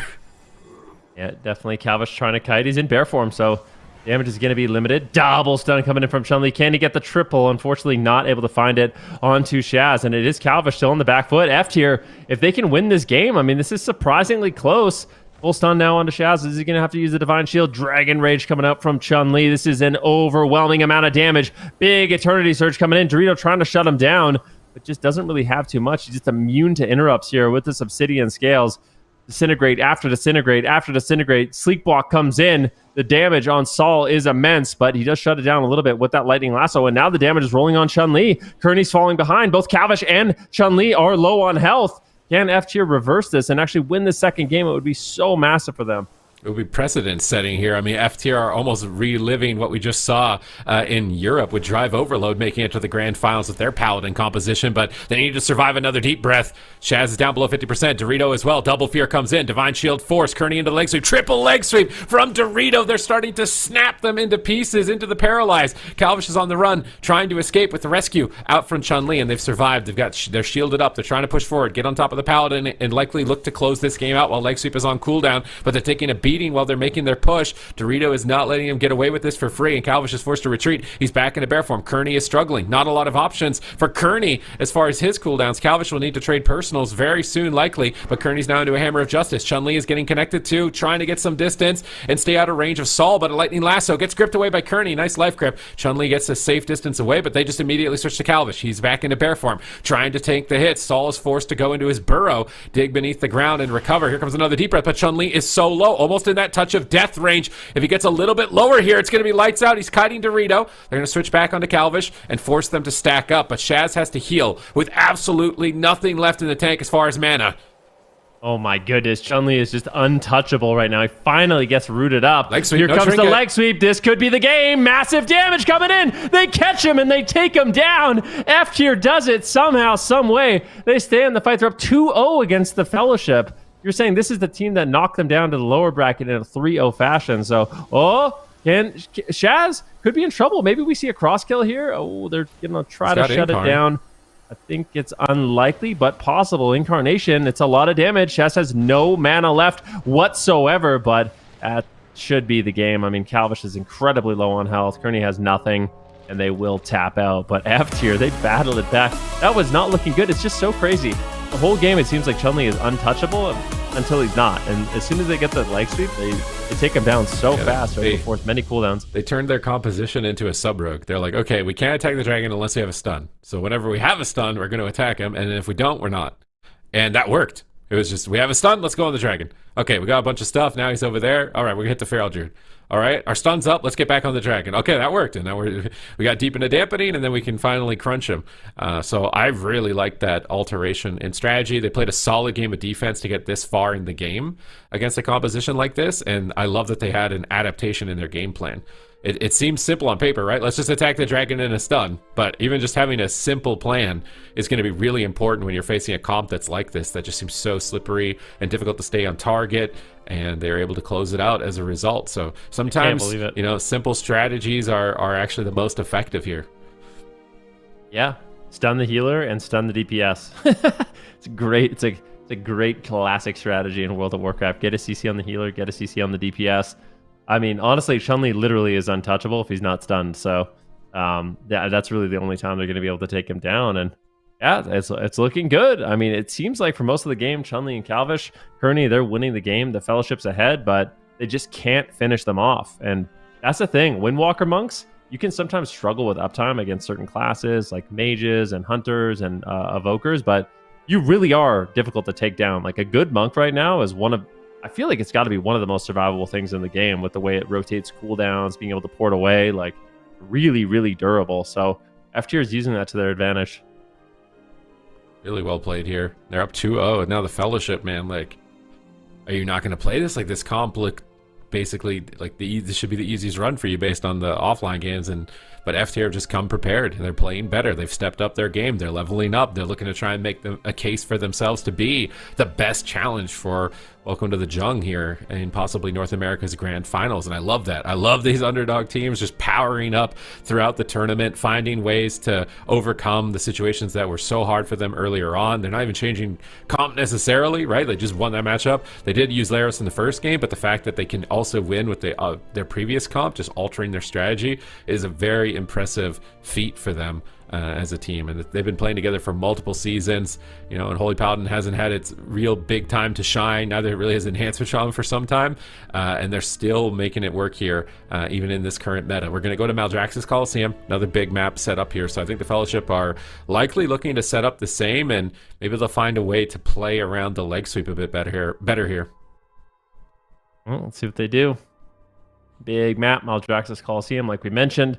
F tier, I think we see the same thing. I think it's going to be Dorito on the Windwalker Monk again, with Sol and Shaz. I think that's probably their best bet with a lock-in on blind, but maybe they mix it up again. Maybe just throw in a third composition. What haven't we seen yet? The Warrior Enhancement Shaman? I doubt we see that. I don't think we'll see that. I think we need the Windwalker. Yeah, so Dorito on Windwalker will be tagged in. The Fellowship, what are they going to do? They've tried two different compositions. Actually, they've tried one composition. It hasn't worked out twice here. I wonder why they don't want to play the Rogue. What do you think? I couldn't tell you. I feel like even Rogue Devastation is still just, I feel like it plays more into Calvish's style, given how subtlety is so setup oriented. I don't know why it wouldn't. They're just kind of taking the safe line. They're taking like the Swapsy strat of like do damage and don't die, which I feel like isn't their style historically. So, they want to play mains, outplay, you know? So we'll have to wait and see here. Predictions here. It looks like it's going in favor of Lithi or possibly you and Aya at most. Me and Zico we're out of the running. There's no shot for us. We came in here with no high expectations at all for the underdogs. Just expected them to get clean swept and be kind of moving on from this point. But the underdogs are rising up this weekend. Oh, do we get points just if we get the series right?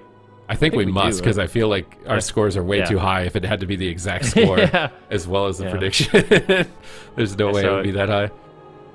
So you're not completely out then. You still could get a point if the Fellowship comes back. And if they reverse sweep it? Oh. Yeah. Gonna be tough. Not easy, but possible. 39 seconds. If Couch comes in on Rogue, maybe. No, I kind of like... It is true. Like, for Calvish and Kearney, I always feel like they're like the skill players that want to outplay. Like, they're like, you know, the Rogue Mage players, the Priest Rogue players. Like, they want to be the ones that are just outscaling everyone. We saw that this weekend. I mean, yesterday they had some incredible performance. Anytime Calvish is on sub-rogue, like, anything could happen. And we heard it in the interview with Waz, where he was saying with Meh, he just prefers mains. Like, he just wants to play mains. He wants to be... Yeah, there we go. This is looking a lot better to me. Like, I just believe in this a lot more. You know what I mean? Like, especially with how good Subtlety Rogue is and Discipline Priest right now. Like, why aren't we playing it? So, we'll see what happens. Just wanted the safe line, man. They didn't want to take any risks, but now they're on match point, backs against the wall. They got to bring out the big guns, literally, with Chun-Li on the Hunter here and Calvish on the Subtlety Rogue. So we saw how quickly this composition can get kills in Europe with the ski instructors. They've won games in like less than 20 seconds. So if you are not careful and you get baited on cooldowns by this type of composition with a Hunter and a Rogue, it's absolutely lights out. But at the same time, if F tier can get the snowball going, stay on target, I think they could definitely roll this comp over as well. They have Majidin as well. Like, they could play just straight up RMP if they wanted to, but we haven't seen Majidin play just yet, I don't think. So maybe that's for another day, another time. We'll see what happens after this game. But I do think that this is something F tier can win. One of the greatest strengths of F tier, I think, is just their defensive communication is really good. Like, as a team, they just have really good comms. So they're always constantly talking about, you know, their win conditions. You mentioned that about Waz. Like, Waz is so good at just relaying both offensive information and also information to his team about, yo, we got these cooldowns. Like, he'll be saying things like, Shaz, you've got Blessing of Protection and Trinket. That's going to be the next setup. You know, he's always talking to his team about what they can rotate through. And I think you need that kind of communication when you're playing against these type of setup comps. And I think that's one thing that F tier is really good at, and a huge reason why they're finding success with these comps. I mean, the reason I think they don't want to play RMP is I saw Unitas just get tossed 3-0 earlier by F tier playing RMP. So maybe they don't feel like they could play much better in that type of matchup or that type of situation. Also, F tier might not be as familiar with Hunter Rogue. It's not been very common throughout any sort of spanning time of history in WoW PvP. So I think it's going to play more into their strengths, more into surprise, more into aggression. I think it's important for the Fellowship here. Or on match point, F tier look to advance to face off against their next opponent in the lower final to get to the grand finals against Welcome to the Jung. Those Power Toads are just waiting, and F tier seem to be leveled up immensely so far in this series. Yeah, they're looking really good. Initial stunlock here on Saul, not really getting too much. They get the sacrifice out of the way. And now it's going to be Chun-Li taking a bunch of damage. Dorito is all over him right now, just deflecting these incoming aim shots and rapid fires. Saul still hasn't traded out a single defensive cooldown. He might need to, though, and that will be the Astral Shift. He's just going to make the trade with his Stone Bulwark Totem, with his Astral Shift, get that huge absorb effect. That Ring of Peace. While Shaz comfortably sits everything. Nice Ring of Peace. It knocked Kearney away from Shaz, so he couldn't fear. That was really well done by Dorito to break up that crowd control chain for the Paladin, which is going to be so threatening against Hunter Rogue specifically. But now we see a paralyze on the Priest. They're setting up on Chun-Li. Shaz is in position. Hammers are down. Chun-Li is on the run, trying to get some distance with the concussive shot, but he's not really able to get away. Kearney's going to help him out with the life grip, pulling him across the map, but now he's Earth Grab Totem rooted. He's going to disengage, but Pain Suppression is still forced. He's trying to go for a freezing trap. It looks like it's not going to land out. He does actually land it off the back of the knockback. Crazy setup, but he's into the leg sweep. It's so much damage. It's match point. They're swapping to Calvish, keeping the pressure on the two players. Kearney is ducking up into the skies, but he's still just dead. Calvish is dying through every single button right at the moment. He's had to use his evasion, and he's still at 50% health. Saul is trying to stay on target, but he has no Astral Shift, and Shaz needs to be ready for the next attack. Yeah, definitely. Cheap shots coming in. Calvish finds the cheap shot on Saul, but he knocks him away. Immediate shadow step, and he's just going to go underground using that new Burrow PvP talent to run and hide. Smoke bomb on the trap. Nicely done. He's not going to be able to react too easily. The shadowy duel comes in as well onto Saul. They're trying to take him down. Shaz needs to connect some heals. Once the shadowy duel ends, I think he's going to be able to, and I think Saul should be able to hold on. It is a lot of pressure, but sacrifice trades. Now they make a swap onto Shaz. If they can get the Divine Shield, it would be massive.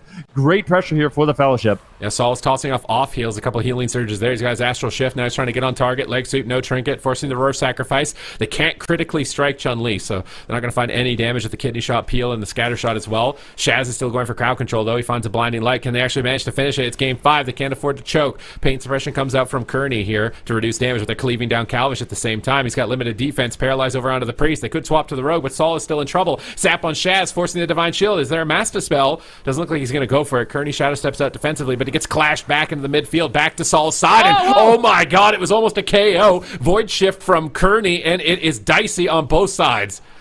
Yeah, Chun-Li trinkets immediately out of that lightning lasso, but now it's Saul in danger. F tier basically gets all the defensive cooldowns, but they have to hold on a little bit longer. Calvish still in trouble. He's Bull dancing trap. with death right now. Cloak of Shadows comes in, and it looks like he will be able to hold on. Now the pressure gets reversed on Saul. Shaz, he doesn't have much healing. Is he going to be able to keep him alive? I can't believe it. Somehow Shaz is just powering through and keeping Saul alive. That was such a close call. The damage might be completely overwhelming, though. Chun-Li is just ripping in, but finally, I think F tier has weathered the storm, and now they're looking to strike back. All right, the next leg sweep, where is this? 30 seconds away. That's so long at this point. Shaz, he's trying to push in with his team. Saul gets hit by a huge hit of damage there from Chun-Li. If they land this, it's a trap with no trinket into a triple fear. Tremor Totem comes down, but it looks like they killed it before the fear. Nicely done. Saul is kicked. Shaz, how are you going to deal with this damage? He pre-bops the bomb. Shaz with the pre-bop. He gets a stone bulwark. He's going to survive this easily. And guess what? Leg sweep is coming up in 8 seconds. Chun-Li has no trinket. Calvish has no trinket. If they get double stunned, it's easily lights out for both of them, so they're spreading out. Calvish is sticking next to Kearney. Chun-Li's in the middle of the map, blasting out aim shots and trying to keep the pressure going. They can't stack.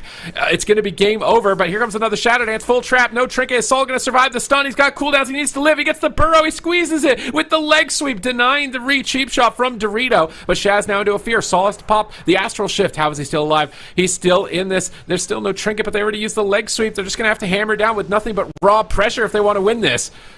Yeah, this is really, really dangerous. Calvish is doing a great job of just using hit and run strategy. So he's just immediately out of line of sight, but they are swarming him. They're not letting him get away. Full kidney shot now onto Shaz. Saul's just preemptively line of sighting. Here comes the cheap shot, though. This is danger time. He gets a nice knock. Calvish cannot reconnect, and that grapple weapon from Dorito paying dividends. Full blinding light. Calvish is low. Can he hold on? This Cloak of Shadows is not enough. Touch of Death range, just barely able to stay away from that execute of Dorito. This is just still so scary here for Calvish as F tier is looking to continue this pressure. Saul on the run, full blind on Shaz. It breaks to some damage, and he should be able to recover. Lightning lasso around the corner, and Saul is carrying F tier 3-0 against the Fellowship. What an insane upset. Nobody thought the underdogs were going to be able to do it, except 3 of you on the desk, apparently. That you guys are all just voting against underdogs. Okay, Hey, I don't think... when you're looking at the upper bracket, you're seeing them lose 3-0. You're thinking there's no chance. There should be no chance that they can manage to make it out of this. And not only do they make it out of it, they clean them up, bro. 3-0. Like, how? How do they manage to come back so much stronger in the lower bracket? Does. I mean, this is why I told you it's like just a mix of all of them. You got Shaz on the Holy Paladin holding it down, Dorito on the Windwalker Monk.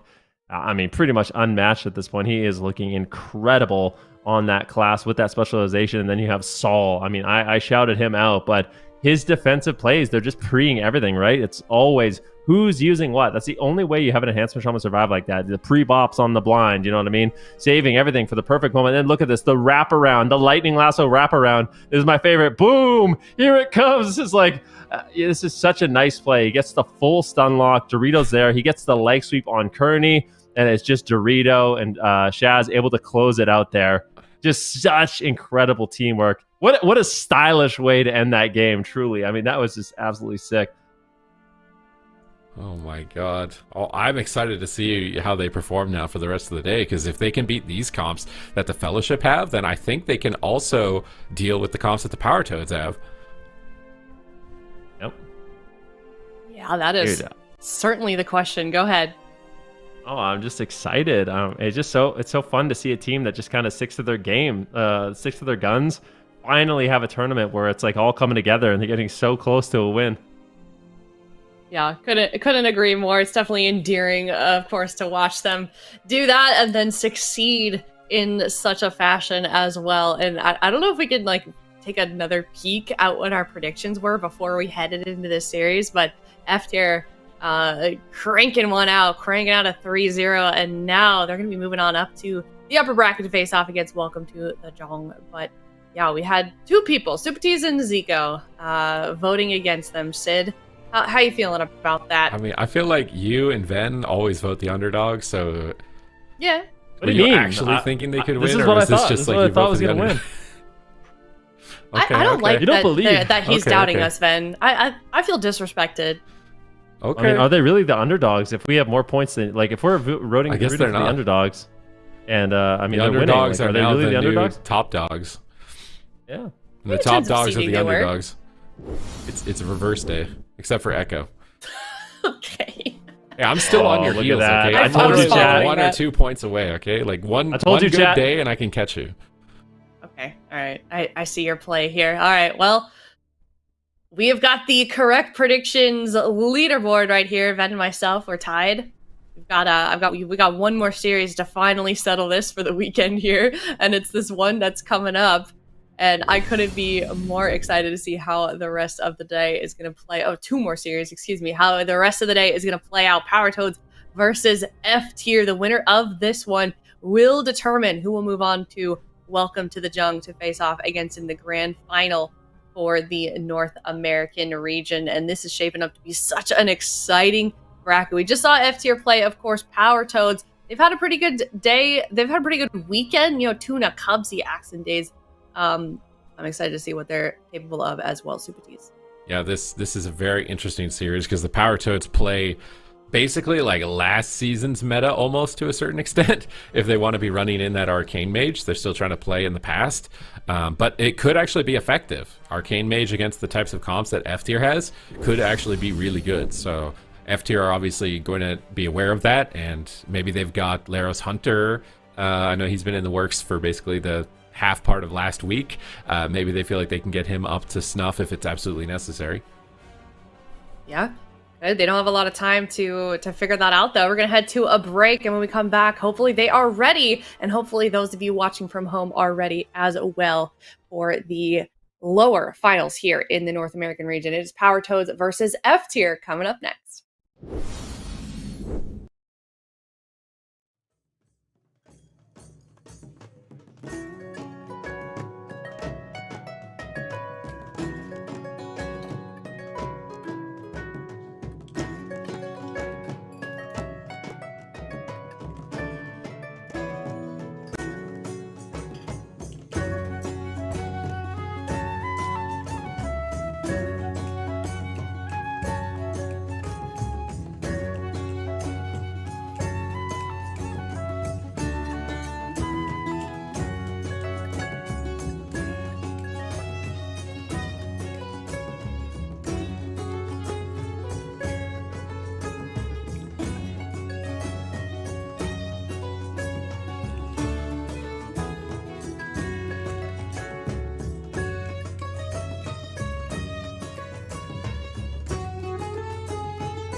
Hello, everybody, and welcome back. We're in the lower finals for the North American region. Winner of this one will be moving on to the grand finals to face off against Welcome to the Jung. And then it's going to be either Power Toads or F tier.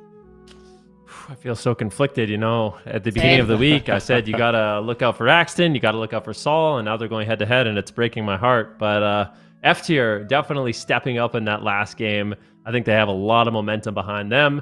Power Toads, unfortunately for them, they kind of got owned in the upper bracket, so they're going to have to kind of regain their footing for this series, as the winner of this one is going to have their chance in the finals. Only 2 more series remain before we figure out who the champion for North America is. We can take a look at the predictions that we had here on the casting desk and see where we line up. I feel like it's been a mix. Sometimes we're completely aligned. Sometimes we're like halfway down the middle. And I'm going for the underdog again, Lithy. Oh. Okay. Here we go. Okay. All right. Okay. I just want to mention for the record that my prediction was made at the start of the day before we saw any of the NA bracket games. So far it's holding up and I'm very happy about it. Yeah, very nice. I think Zico did that too. I think he predicted the whole bracket all at once while some of us are just going match by match. Ven, what was your tactic? I don't know. I saw F tier kind of owning, and I was like, you know what? I think they're going to win, but they're not going to win every game. That's fair. So I went with a 3-1, Yeah. Sometimes I just go with it. I'm like, first thing that comes into my mind, I just go with. It's been working out. Okay. That's fair. All right. Well, it looks like they hotfixed Supatiz's prediction, and we are all completely in agreement, which I think is fair, especially considering how they've been playing so far today. They just had that series up against the Fellowship. If you missed that, it was a 3-0, very quick 3-0.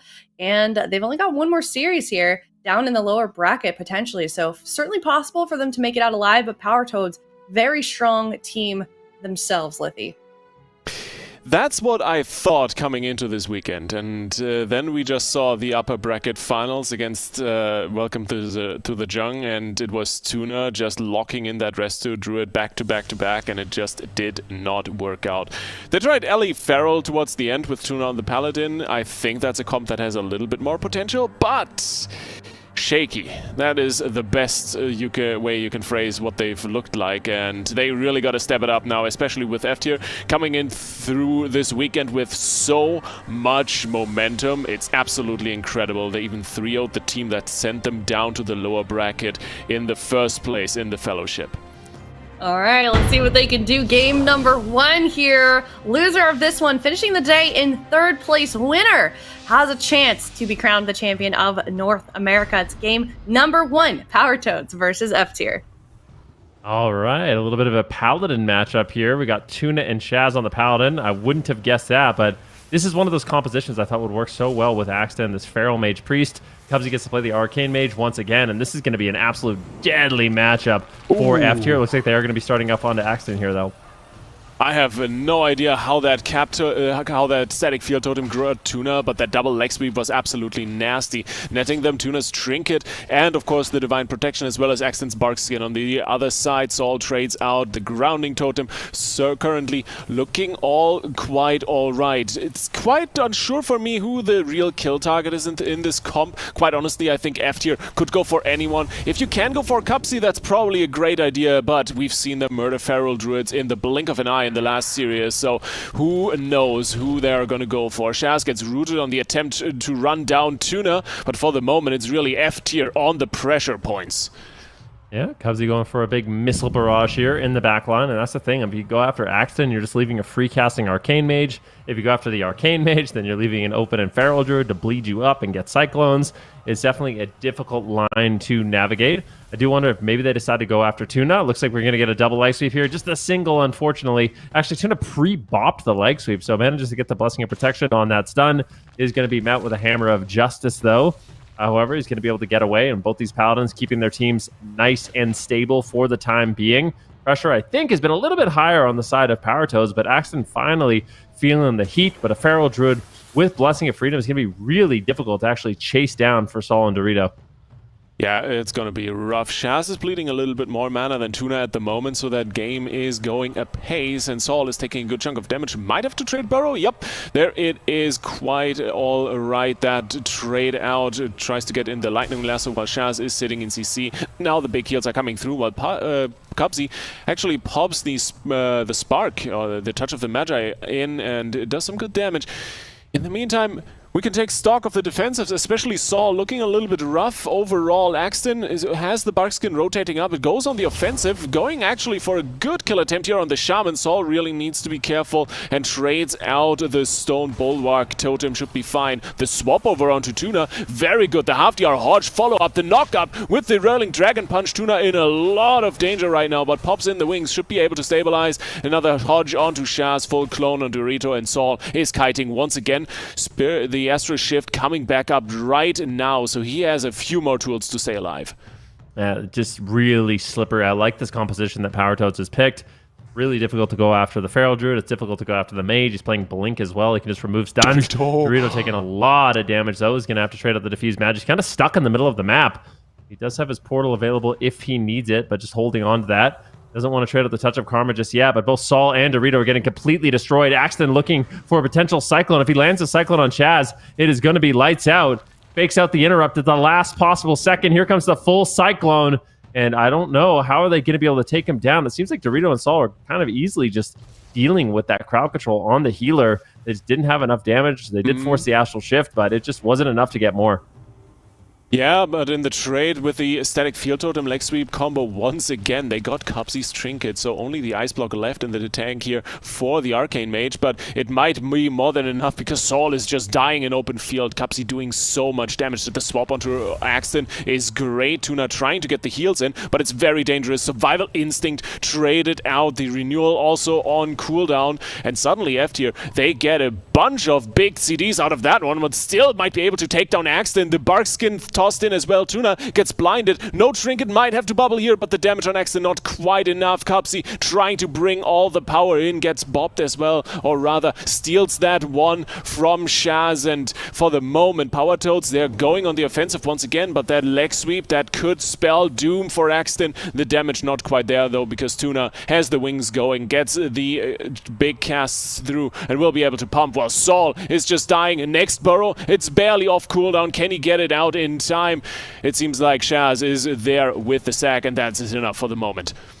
Axton is tanking it out in bear form right now, just reducing a lot of that incoming damage. Massive amounts of pressure coming in. Power Toads is in the driver's seat, but Cubsy gets interrupted, and it's just a slow, steady race to go after Axton. Those lightning lassos are absolutely devastating. Those stun locks on Axton are going to be the time where he is most vulnerable in this match. Tuna trades out the sacrifice to keep him alive. Saul, in the meantime, trades out his wall so he can just remain aggressive, but we've been following Cubsy for a while now. He gets the evocation out. He's going for the shifting power. If he gets a touch of the Magi, he might have that overwhelming damage he needs to take someone down. Here comes the double lightning lasso static field leg sweep.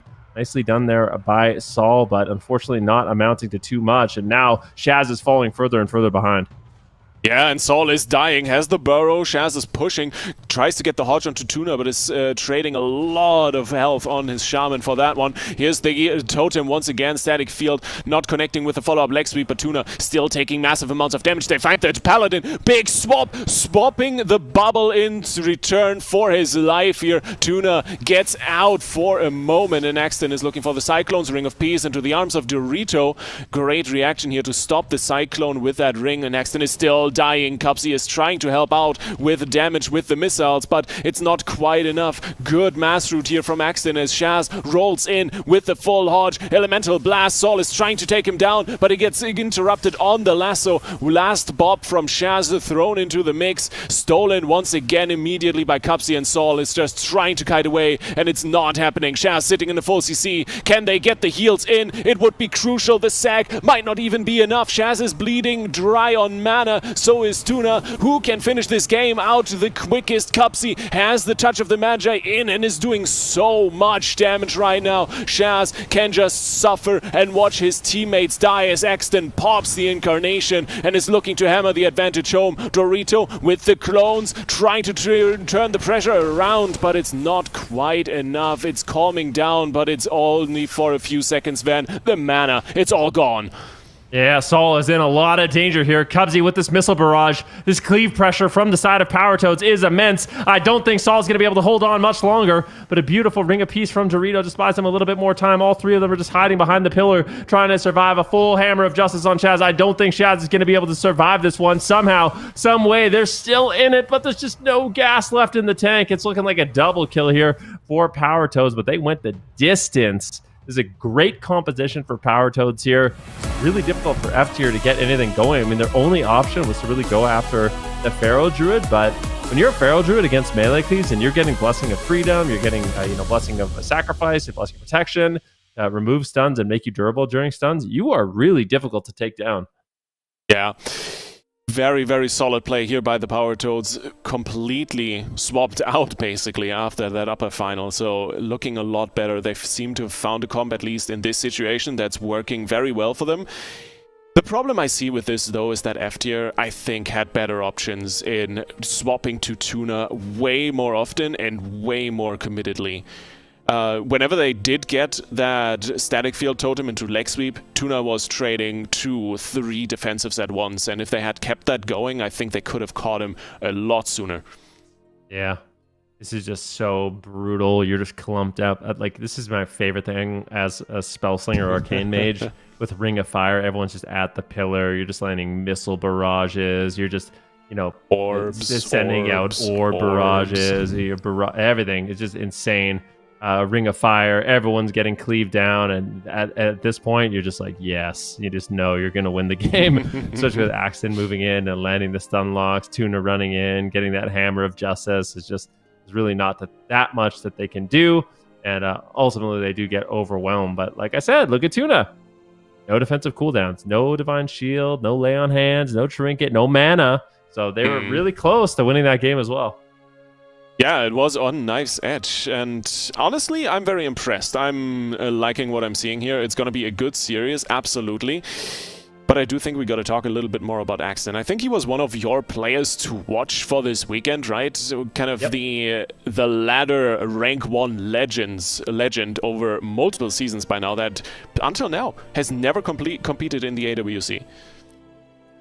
Yeah, I mean, it's just one of those things where there is players that, they play with all the tournament players. They constantly are competing against the tournament players. They just don't actually have a team. They don't sign up for the games themselves. So it's nice that Axton has finally been picked up, being kind of recognized for his skill. He's on a roster that I think really enables him. We've seen him play Jungle Cleave. We're seeing him play the Feral Mage. And with the strength of Feral right now, having someone like Axton on your team it's a massive benefit.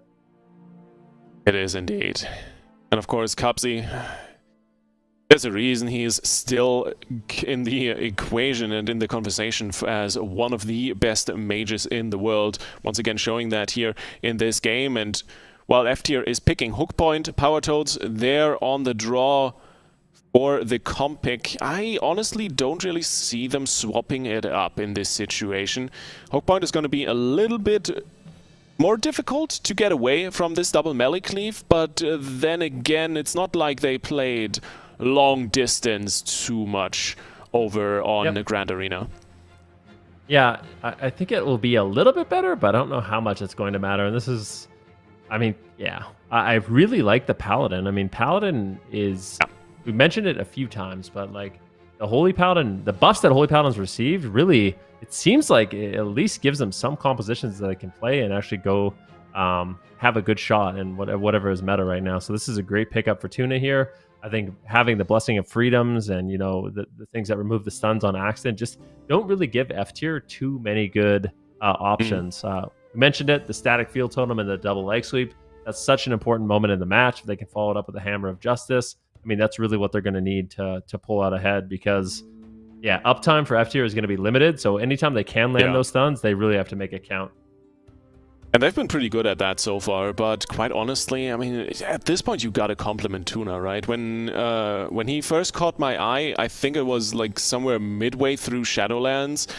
He was mostly playing Druid, and just only getting started with his tournament career, more or less. And over the course of Dragonflight, he has grown so much, picked up multiple classes, and now he's just bringing out the Paladin and outperforming Chaz almost to an extent, who has been looking indomitable so far this weekend on F tier. And it's just an impressive performance.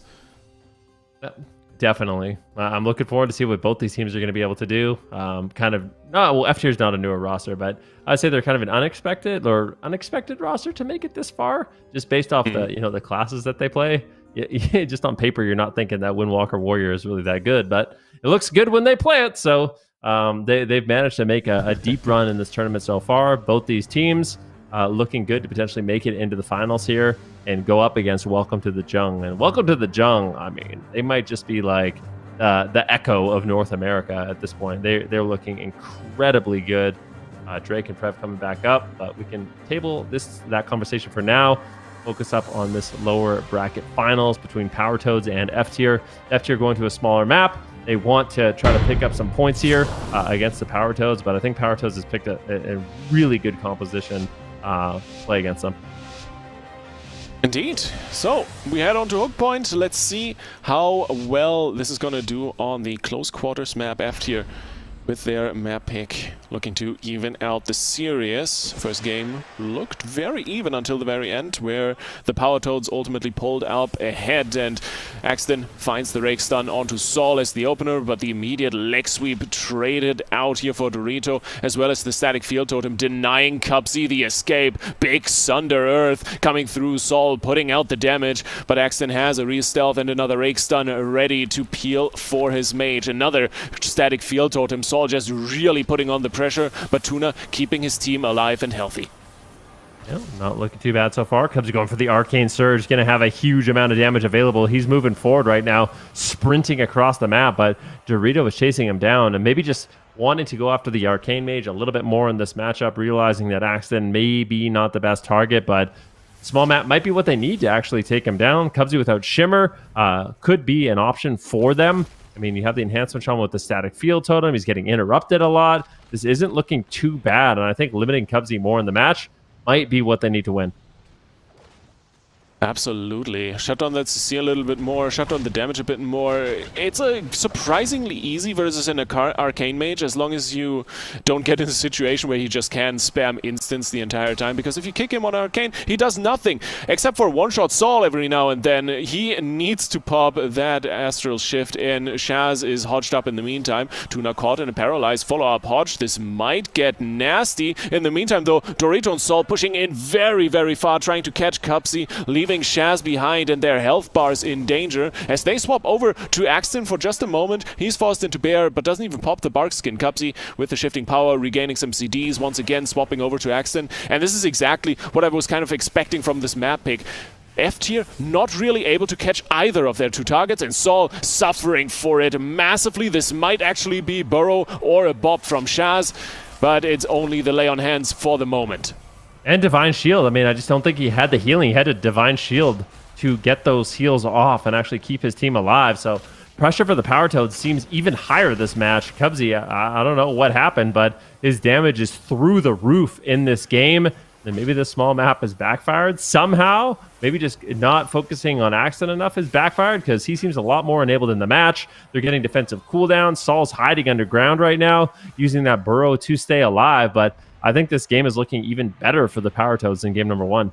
It is, and especially because F tier is unable to really put any pressure onto Tuna. Nice swap now onto Axton with the in-cap on Tuna, but he doesn't even trinket that. He just gets out of it and heals his team back up. In the meantime, they're reconnecting on Cubsy once again. Great blast wave on top of that whirling Dragon Punch and the knock-up. Shaz needs to trade out the sack. On the other side, Tuna does the very same to keep Cubsy healthy, and Axton finds another stun onto Saul, who is just bleeding and suffering, really unable to catch and connect on anything. Shaz in a full Cyclone, Tuna hodged up in the meantime, but no damage connected from F tier. This is starting to look hopeless, Ven. Yeah, it is looking absolutely miserable here if you are Saul, just trying to connect to a target. Tuna going for a Searing Glare, trying to just get out as much crowd control as possible, limit the attacks of Saul, limit the offense of Dorito, not allow them to get anything going, and they're just so far on the back foot. in this game. 14% dampening. Finally, a little pressure here for Axton, but there's Barkskin to survival instincts. He's got everything he needs. Missile after missile barrage landing here onto Saul, and this could just be the end. Shaz doing what he can, but he's met with the Dragon's Breath. Saul goes for the Lightning Lasso, but I think he's just getting overwhelmed. Barrage after barrage. Cubsy on the Arcane Mage is an absolute menace. The Blessing and Protection trades, and Saul might be able to survive because of that, but once Axton loads up his bleeds, if they get any crowd control on Shaz, I think this game might be over.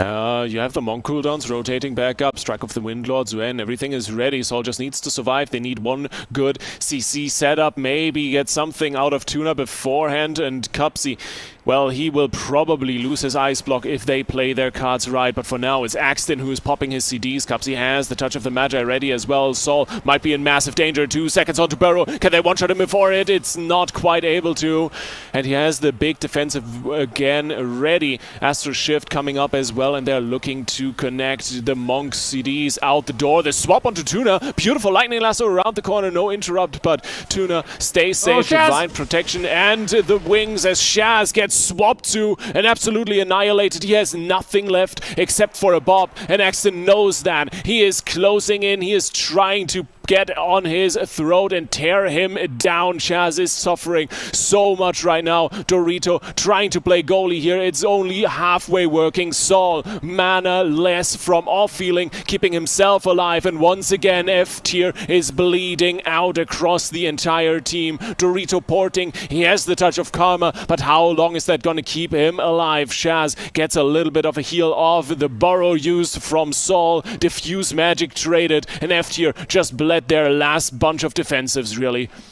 Yeah, I mean, they are in danger. Power Toad smells blood in the water. They're pushing forward, but at the same time, they're under pressure. Tuna might have to use the Divine Shield. He doesn't have it available. Needs to get to a pillar potentially right now. Saul's low. He gets cycloned up. Axton just getting control of the game. Cyclone now on Dorito. They're going for it. They're trying to take down Saul. He leaps back, tries to duck out of line of sight and avoid damage. At the same time, though, Tuna is under fire. Maybe these constant swaps on Tuna are going to win them the game. Stun on Saul. Still in trouble. Shaz trades up the Divine Shield. He's got the Sacrifice almost lay on hands as well. There are tools to survive, and it's going to be Tuna who could potentially fall. It's overwhelming. A beautiful Dragon's Breath blast wave there by Cubsy might keep him alive. The diminishing return leg sweep from Dorito onto Axton and Tuna. He just cannot get away. He's stuck. They're all over him. They're swarming him. Tuna, I think he's going to go down. They do it. F tier manages to hold on despite all those scary situations and eventually take down Tuna. I can't believe it. Oh my god, what a nail biter. 6 minutes of running for their lives, of desperately staying alive, and ultimately they find that one miracle swap, that one moment where Tuna was down on his defensives. He lay on hands himself, and it's not enough. They burst through the HP bar during forbearance, the Bob unable to put on him, and F tier. They even out the series. What a game. Whew. I mean, that was crazy. It really did look like Power Toads was in the driver's seat, but F tier, they're just the team that they just keep going, and they just never stop, right? Like, it seems like they're going to lose, and then they just don't lose, and their damage just starts adding up. It starts adding up, and then all of a sudden, you're trading some cooldowns, and they're just like a brick wall that's just slowly moving towards you the entire game until you inevitably get crushed. So that's exactly what happened here to Tuna. He just could not get away on the smaller map. He's met with a full hammer of justice. He goes for the lay on hands, but there's no freedom to get away. There's no Divine Steed to get away. So Dorito and Saul are able to just continue their pressure, and there's just not too much he can do here to be able to heal. So really good end game there by F tier, but once again, an incredibly close game. And I almost feel like, yes, this was a win, but was it really a win? You know what I mean? You play such a long game on knife's edge, so many moments where a little bit of a better setup by the Power Toads could have cost you the map. It is such a dangerous tightrope walk they're playing here. I'm not quite sure if FT really wants to continue like this. Yeah, but it might be one of those situations. Like, what could possibly be better? Do they bring in a warrior? Like, I think a warrior's biggest nightmare is fighting feral druids and arcane mages and paladins. Like, when I play my warrior, my arms warrior Omega Cow, and I fight a mage and a paladin combined, it's like you just don't have any shot of hitting anyone the entire game. You know, like, it's so difficult. So I think F tier, they're kind of making the best of a bad situation at the moment, and I kind of feel like this is probably their best option. It might just be. You might just be onto something here, Ven. They do have... They really have any other options? Hunter? You could see Laurel's Hunter. Yeah. Good point. Feel like I'm blanking on something. Okay. No, Laros. For some reason I was thinking about Dazed, but Dazed obviously is on the Power Toads, and that's not helping F tier. Yeah, no, the Hunter. Hunter could bring in a little more, but what would it really do, right? I'm not sure if Saul plays Elemental Shaman at the same time, if he could bring that in. So ultimately, I'm probably gonna settle on agreeing with you that they just gotta play this out well enough, and they might just win. There's three things that are certain in life. There's death, taxes, and Saul and Dorito never switching off their characters. Like, we're gonna see some of them only play Enhancement Shaman and Windwalker Monk. Pretty sure Dorito at the end of Dragonflight had like 15 Windwalker Monks fully leveled up, and same with Saul. So, wow. Yeah. I don't think he's ever played Elemental. I don't think he has any interest in playing Elemental. So, that's one of the things that makes this team so special. Is what you see is what you get, and they're not going to be mixing it up. There's no other answers, so you better figure out how to beat them, because if you can't, you're in big trouble. Indeed. So, Ashermane's Fall is where we go next. Power Toads sticking to their guns as well as F tier.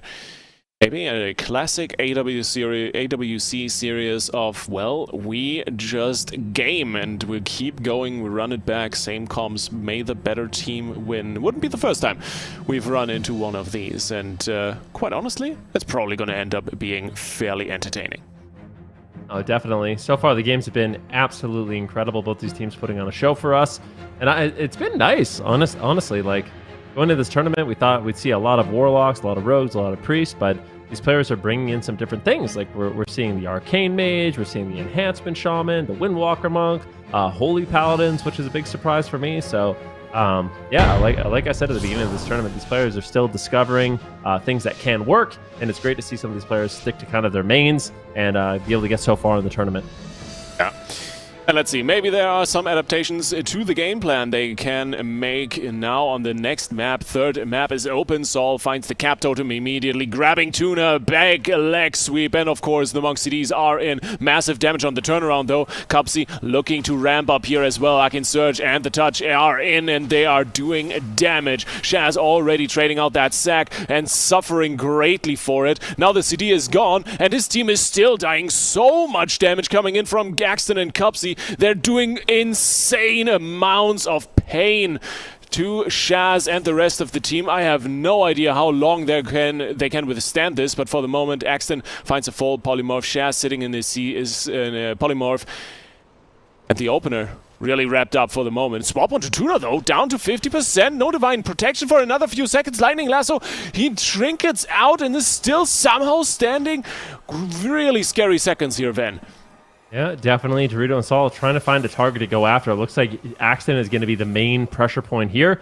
But keep in mind, it was Tuna that eventually did fall in game number 2. So I think if they can get on Tuna, that's what they want to do. But it just takes a little while. Double leg sweep coming in. Here it is. They finally find it. Hammer of Justice out of the leg sweep. Can they get the Divine Shield? It's a big amount of damage. It's getting low. And they do manage to get the Divine Shield. And they really need to make those moments count. Great push there for F tier. But now it's going to be Power Toads looking to strike back.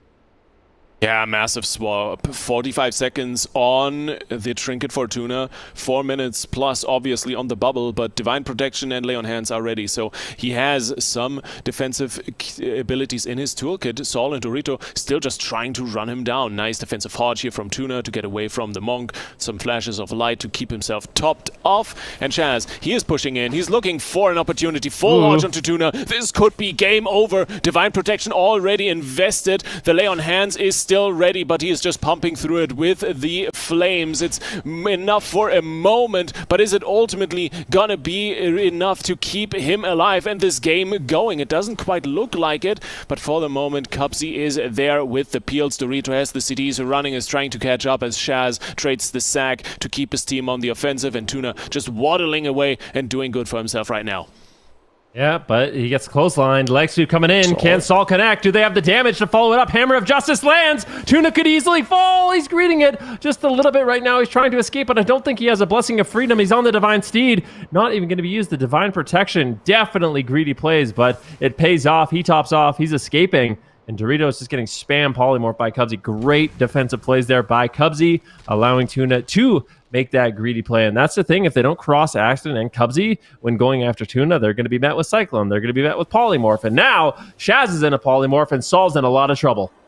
Yeah, the Hodge is already out and Saul is taking damage. No defensives left in the tank. He's really all reliant on Shaz. He has a trinket available, but sitting in a Cyclone does decide to just sit that out as Saul is kiting away, healing himself. The Dwarf Racial used up in this situation just to keep himself a little bit safer. Shaz down to half, tops himself off with a good chunk of heals here. But Cubsy sitting in root, everyone just scrambling, trying to reposition.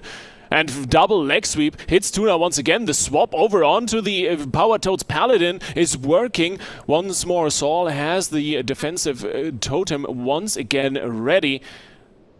But overall, defensive-wise, they are living. 1 second on the burrow. Shaz in the full polymorph. Tuna and the team are pushing. Saul needs to trade the burrow.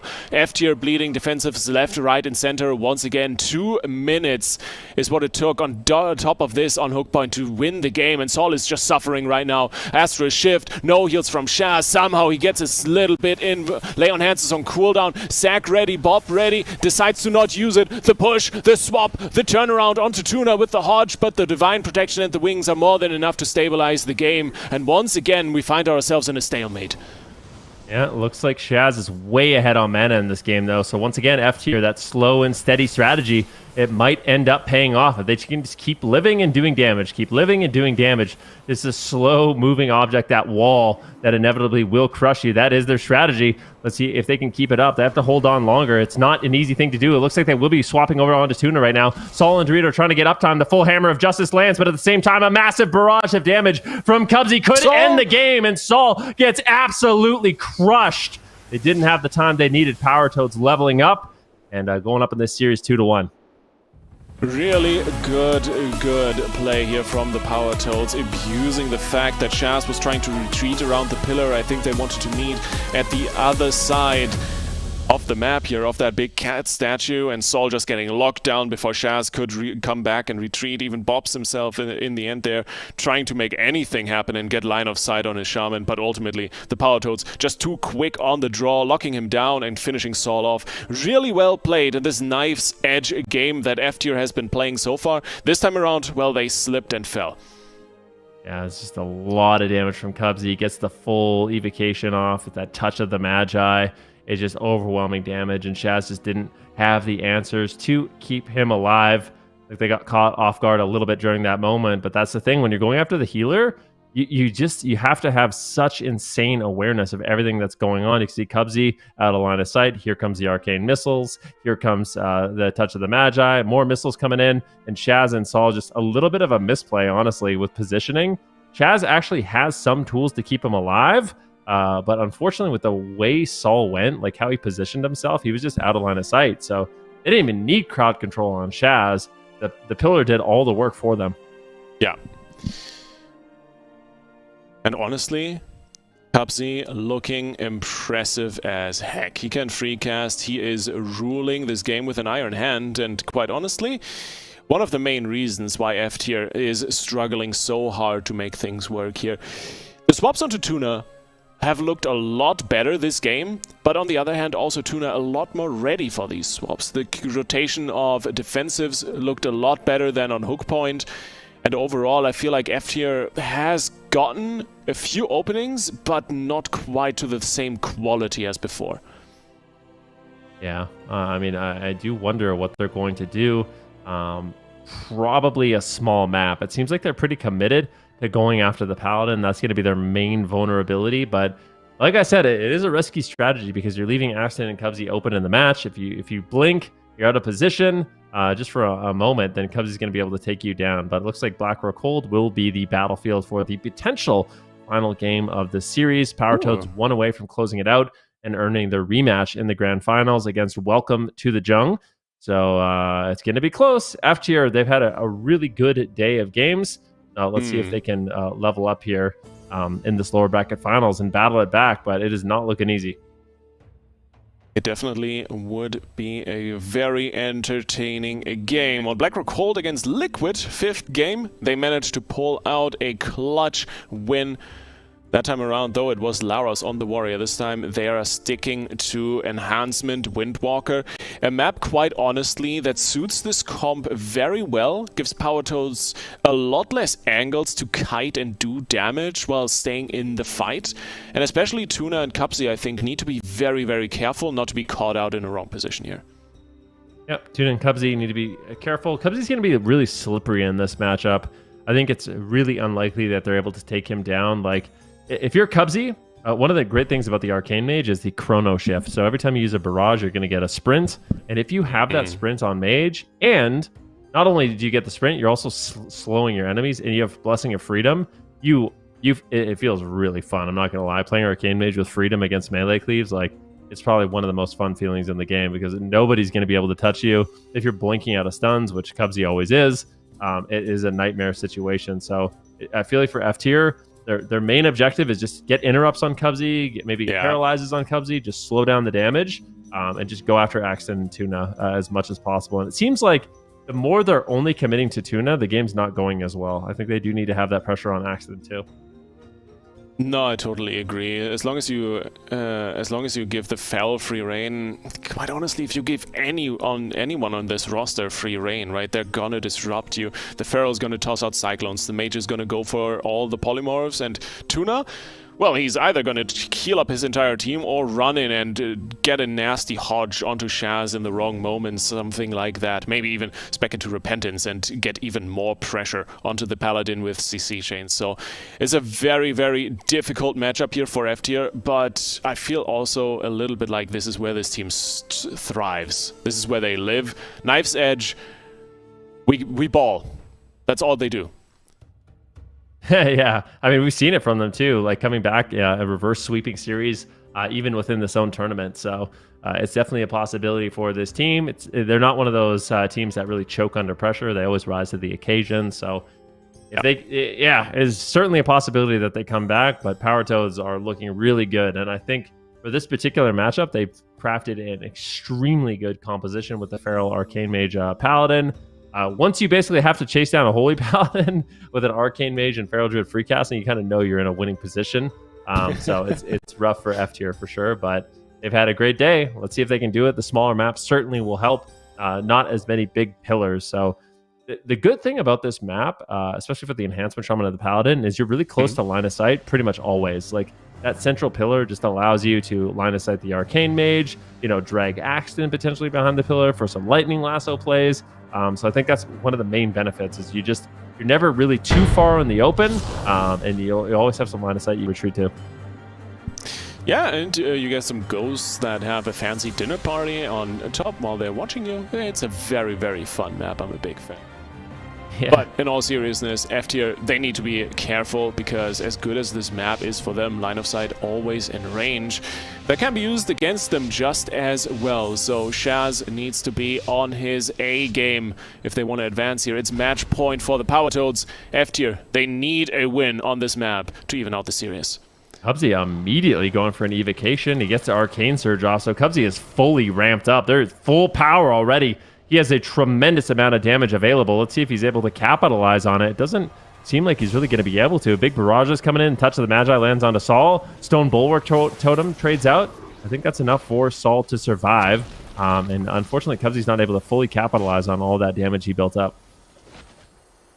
Looks like Chaz definitely dealing with it nicely thanks to the Blessing of Sacrifice. Triple damage here on the Power Toads. Everyone rotting down just ever so slightly, but Tuna holding on to his CDs nicely. Everyone living quite vigorously for the moment at the very least. Chaz sitting in a polymorph, Dorito getting targeted a little bit, and Saul actually trading that Astral Shift preemptively, being very worried about getting swapped to Extant. Gets a precog proc, wants to get in, and of course Saul getting hodged up. Tuna now swapped to with a full hodge. Shaz on the offensive, but caught in the crossfire, taking some good damage, and you can see the heal absorb from the Light of Martyr stacking up on him ever so slowly, opting for those additional instant heals in exchange, of course, for the heal absorb on himself. Hand of Divinity is in for some instant holy lights, and Saul just pushing in, trying to connect onto something, as Dorito and he are getting punished at every waking moment. Bob on the maim stun keeps them rolling, and Axton into bear form for just a second. Axton kites away. Here comes the Arcane Surge onto Saul, looking for a polymorph. They find it onto Dorito, and he will get dispelled off. And here comes Tuna. There's a beautiful static field totem set up. Double leg sweep coming in. Big damage available, but where's the follow-up? Where's the pressure? Where's the damage? It's just not enough. The Hammer of Justice lands, and Tuna completely deflects that attack with his Divine Protection. I mean, he's taking basically no damage. Now it's Saul that's just getting absolutely one-shot. That's a lay on hands. Shaz needs that emergency healing and does manage to top off Saul. They need to get some pressure rolling, but it is not easy. It seems like Power Toads is getting more and more comfortable in this matchup. And they keep swapping targets, sometimes to Axton, sometimes to Cubsy, but they never really manage to force anything. Now maybe with the Zuen, they're on the cat with the big tiger. Let's see which one is the bigger one. But for the moment, it just doesn't go anywhere. Saul gets stunned up with the rake. Axton goes for the full cyclone, finds Shaz, and now Saul is in dire straits. Needs to pop the Astra Shift and burrow out. 30 seconds on the stone bulwark, and maybe that's enough to keep him alive as he tops himself off Shaz with some big heals as well. But it's not quite enough to keep him rolling. The swap over onto Dorito cost them half HP. The struggle continues for F tier. They managed to stay alive. Leg sweep actually finding Axton out of form, and Cubsy stealing that Bob. The Barkskin traded out. Power Toads respecting the damage very much so, but they're not really falling behind right now. Oh, definitely not. Saul taking a Missile Barrage once again, but it looks like Shaz is in position. Counter bash here by Axton, looking for the full Cyclone. Can he land? I think he grounds it. Nicely done there by Saul. He gets a grounding totem off and frees Shaz from that crowd control. Really good backup there. That could have been the end of the game if he didn't manage to find or release the Divine Shield. Cubsy's still just raining arcane magic devastation against this team. Here's the touch of the Magi onto Saul. Big barrages, big missiles coming in. Can he get the Arcane Blast? Doesn't look like Shaz is in any crowd control, so it's just damage. They're just killing him with outright pressure right now. Shaz just cannot heal through the pressure. Axton and Cubsy are just absolutely ripping in. Shaz is forced to use the Divine Shield immediately. Saul gets interrupted. This is not looking good for F tier. No, Stone Bulwark Totem is gone as well. Dorito finding another leg sweep. They're trying to bring in some pressure, but it's only on Tuna and no real follow-up. The Hodge from Shaz is in as well. The healers are bleeding mana on both sides, yes, but how long can FT hold on? That has been the question the entire series.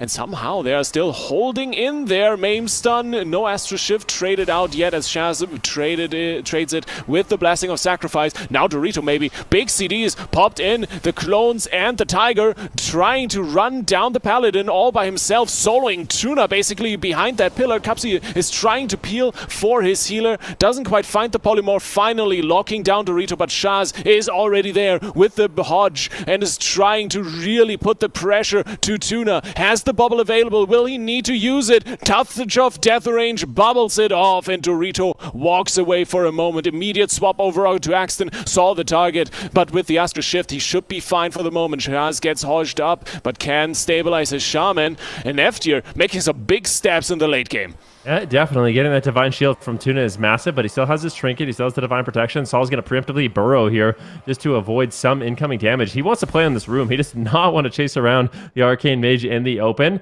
Gets a moment to breathe. Dorito just going for it, just going after Tuna, trying to solo him right now, trading out the Touch of Karma, so they might have to start pressuring Dorito if Saul's going to play so passively in the match. Axton lands the full Cyclone. Can they find the Polymorph?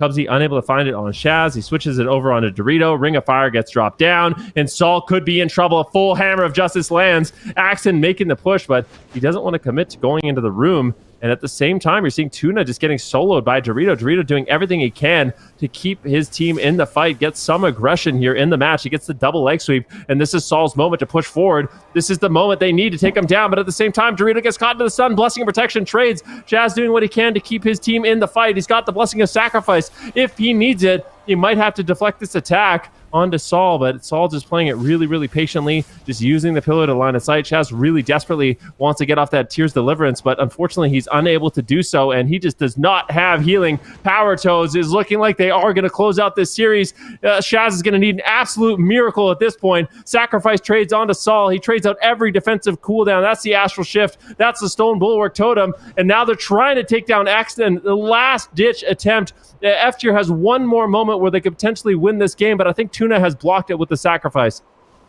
If they can get onto Tuna, that would be massive. One more clone set available for Dorito here. Saul just trying to kite away, self-healing himself with the healing surges, but it's not quite enough. Another Axton coming in. Axton just really putting the pedal to the metal. They want to bleed everyone out. All three members of F tier, all so close to death, and there it is. Power Toads bleed them out and send them home for the weekend.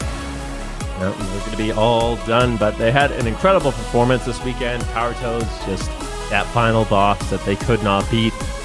They were looking really good, and I think a lot of it comes down to just this composition that they have. You know, Axton on the Feral Druid, you got Tuna on the Paladin all of a sudden, and Cubsy on the Arcane Mage. This is just such an effective counter-cleave composition, and that's what makes Power Toads so deadly, is they have all these different compositions that they can run. Jazz was honestly pulling off miracles. For a long time in this game, Saul and Shaz, they basically were working with nothing, and they finally ran out of gas, ran out of steam, and this is that situation we kind of talked about. That's going to happen in just a few short seconds, where all three members get clumped up behind the pillar. Ring of Fire is down. They're all getting cleaved. Cubsy's just throwing in missile barrages, Touch of the Magi. Beautiful kick there by Dorito, or this game would have ended a lot sooner. But that final counter spell is just, there's no way at this point Chaz is going to be able to recover with no mana, and inevitably Power Toads just slowly move in and close out this game. It's once again one of those messy matchups, right? There were large portions of the game where it looked like Dorito was able to put the pressure onto Tuna, almost souling him in a few moments, while Saul was kiting Axton and Cubsy's attention away. But ultimately, as messy as it was, Power Toads just keeping the upper hand, staying calm and collected, and just playing it out. You mentioned they love playing this long-term, this damp game, and I mean, this is playing exactly into their cards, right? Yeah. I mean, Power Toads is just really good at that. Cubsy in particular, he's been dampening for a very long time. It is his specialty on not only the Druid, but as well as the Arcane Mage. So F tier, unfortunately, they just did not have the damage to take them down, but for the first cup, I feel like F tier did incredible. They're obviously going to be really proud of themselves, but Power Toads, they earned their rematch. We're going to a rematch, and I'm to be honest, that first match between these two teams was pretty brutal in favor of Welcome to the Jung. Like, they kind of dominated them, so we'll see if Power Toads has learned any lessons. Yeah, we certainly will. I mean, they've had a couple games to warm up. Power Toads, they've had an incredible weekend, especially considering that they were the team that beat Liquid, actually, sent them down to the lower bracket. So obviously, welcome to the Jung, especially considering their last matchup that Ben mentioned is going to be a difficult team for them. Perhaps they're on a bit of a momentum swing here, and they can carry that forward as they head into this series versus Welcome to the Jung. But regardless of how it ends, it's a little strange, I gotta say, Lithy, that we're not seeing either Team Liquid or the Move in there, but we're seeing some newcomers kind of form their own dynasty here in the North American region. I love the fact that Power Toads have managed to find this turnaround after this disappointing start into the day. I mean, they are a team of big names, of really, really skilled players, and quite honestly, as much as I'm cheering for F tier, I would have hated to see them go home early as well. So quite honestly, super exciting grand final we have ahead of us, and I really hope the Power Toads are warmed up now and can take the fight to Jung. Yep, I hope so as well. And like we've been mentioning all day also, these are the first 4 qualifying cups for the grand finals. So regardless of how it ends, both Welcome to the Jung and Power Toads are going to end up with some nice points in the standings here in the North American region. We can take a look at the bracket and kind of the journey that we've seen both of these teams go on. Power Toads, like I said, they send Liquid down to the lower bracket, unfortunately fell to Welcome to the Jungle 0-3. They battled their way back up and now are facing off against Welcome to the Jung in a grand finals. And then Welcome to the Jung, on the other hand, have basically gone undefeated all weekend, Ben. Yeah. I mean, let's just look. They 3-0'd Unitas, they 3-0'd the Fellowship, they 3-0'd Power Toads, and I mean, they're looking good for the finals. We'll see what ends up happening. This is, like I said, that I'm seeing a lot of similarities between Welcome to the Jung and Echo. So maybe we'll see a similar finals to what we did in Europe, where Power Toads, they level it up, they learn some lessons, and they really give Welcome to the Jung a run for their money. Or it could go the other way, where Welcome to the Jung, they're just going to go undefeated in this first cup. I think it's definitely a fair comparison, so we'll see if they can live up to that comparison in the grand finals after this break. Before we do head to a break, though, we're gonna play one more round of the spell guessing game. If you're watching from home and don't know what this is, guess along with us. We're gonna get some mystery spells and try and guess what they are based on guess along with us. We're gonna get some mystery spells and try and guess what they are based on some limited information. Ben, you sound ready to go. I am ready to go. That's my favorite thing about casting. Honestly, like just being able to play a little mini game. Instantly heals you for 30%. Instantly heals you for 30%. I'm thinking like the first thing that comes to mind is like renewal. Yeah. Like 5-minute cooldown. Okay. Renewal's like coming to my mind right now. Exhilaration could be another one. Exhilaration or renewal. Exhilaration or renewal, okay. Victory Rush might be on that list. Desperate Prayer might be on that list. 1.5 minutes. I think it's Desperate Prayer. Okay. See what our choices are. Yeah, let's narrow it down a little bit here. I've been caught off guard too much by priest spells that I didn't think were priest spells, so I'm committing to this one. Oh, well, the good thing is, I know for a fact it's not Empowered Hellstone. So that one's out, but that does mean that the 3 that we guessed before even seeing the options are up there. So that's good, at least, right? I'm going with renewal. That was my first, like, it could definitely be Exhilaration as well. Though my gut, I said renewal right away, so I feel like I need to commit to that. I'm just gonna go with that. Stick with your heart, Ben. Yeah, I will. Believe in yourself. I do. Oh, good. Yeah. Liffy? I'm sticking to Desperate Prayer. I'm locking that in. I'm not falling for another priest spell. All right. I mean, it's probably not a Desperate Prayer, but I'll stick to it. Yeah. We'll see if it works out. All right. Let's reveal the answers.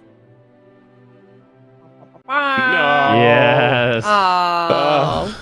Woo. Yay. All right. Yay. We can get the icon now for renewal. Ooh. Okay. Oh god. Am I colorblind?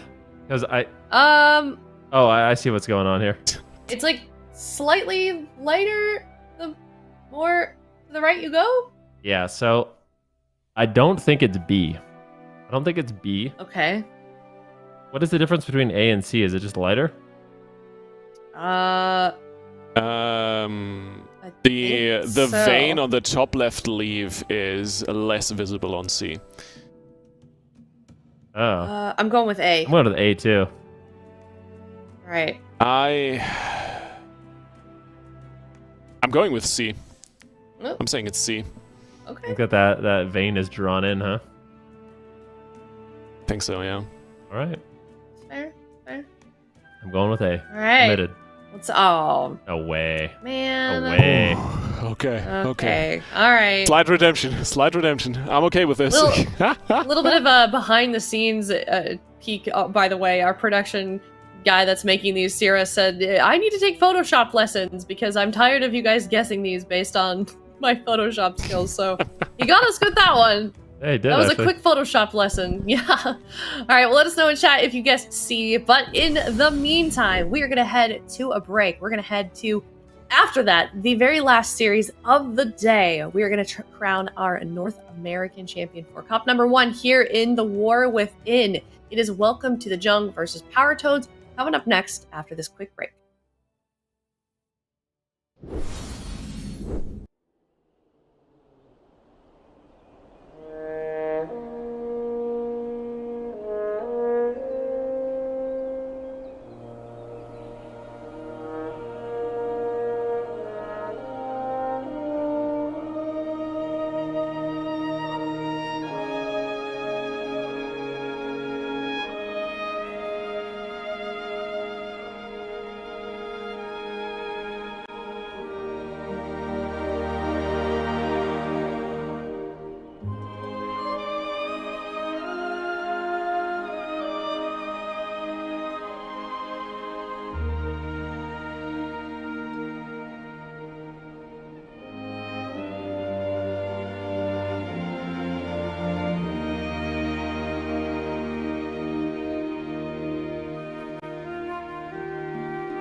Hello, everybody. Welcome back. We crowned our European champion for Cup number 1 in the War Within. Earlier today was Echo that walked away with that dub. Now we're moving on to North America. It is the grand finals. It's best of 7.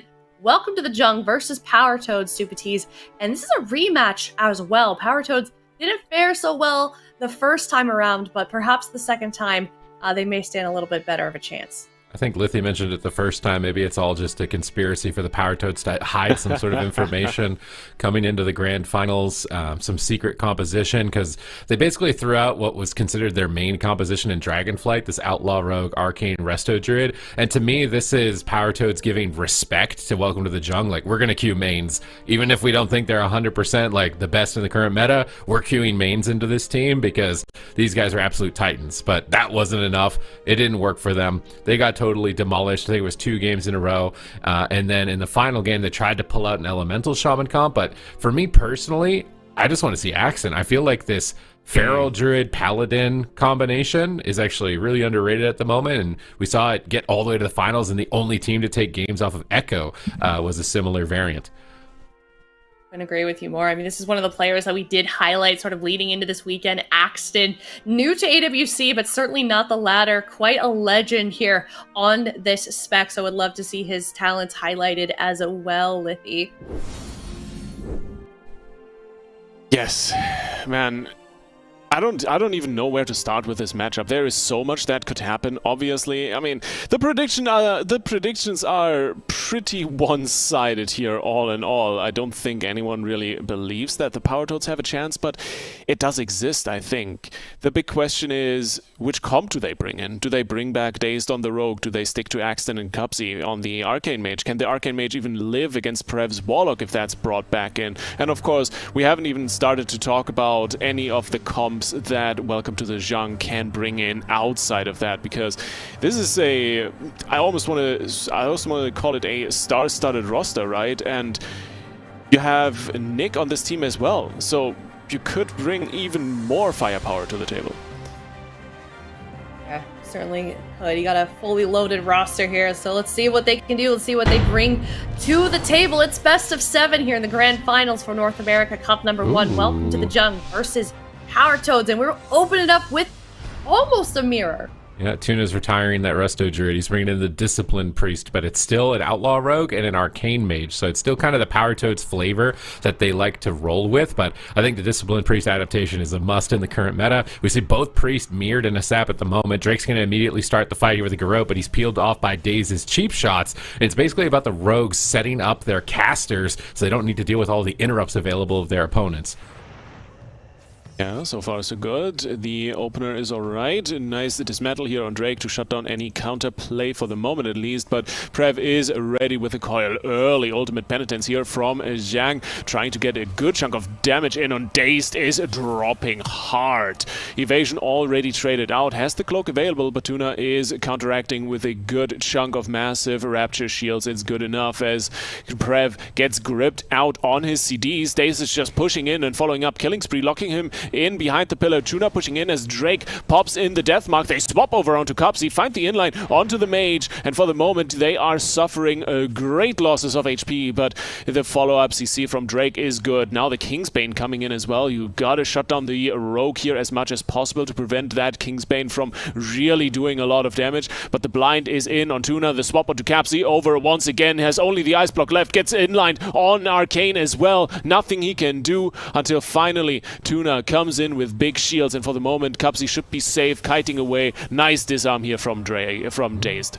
Another pain suppression out of Tuna's back pocket here. He's using his cooldowns very early, likely, expecting this to go into dampening. I would say the Power Toads are pretty notorious for that. Cubsy and his roster, formerly on Cloud 9, would definitely be one of the teams to focus purely on just dragging a fight on as long as possible and really winning on attrition and stamina. So they're playing for the late game. They're using their cooldowns very preemptively here. We see another kidney shot and just immediately another pain suppression out of Tuna. He's trying to stay ahead of the damage, but how much longer can you stay ahead of Prev? He's already doubling everybody.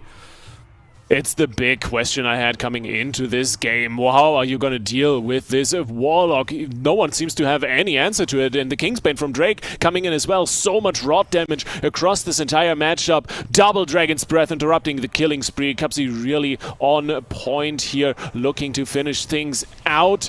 But Prev dropping low, forcing the swap from Zhang just in the nick of time as the life swap comes in. And he needs to trade on another pain suppression to keep himself alive. Such a close call here, actually, for Welcome to the Jung, and it's one of the few moments that Power Toads is gonna get, I think. Cupsy brings in the ice block, stabilizes himself for a moment, but you still need Tuna to top him off, and for the moment that's working out, but the swap over onto Dazed is an easy task, and the Power Toads are down 1 already. It was looking decent, I want to say, for the Power Toads at certain points in this game, but they definitely got like the closest to a kill I feel like we've seen out of most teams in the tournament, but close.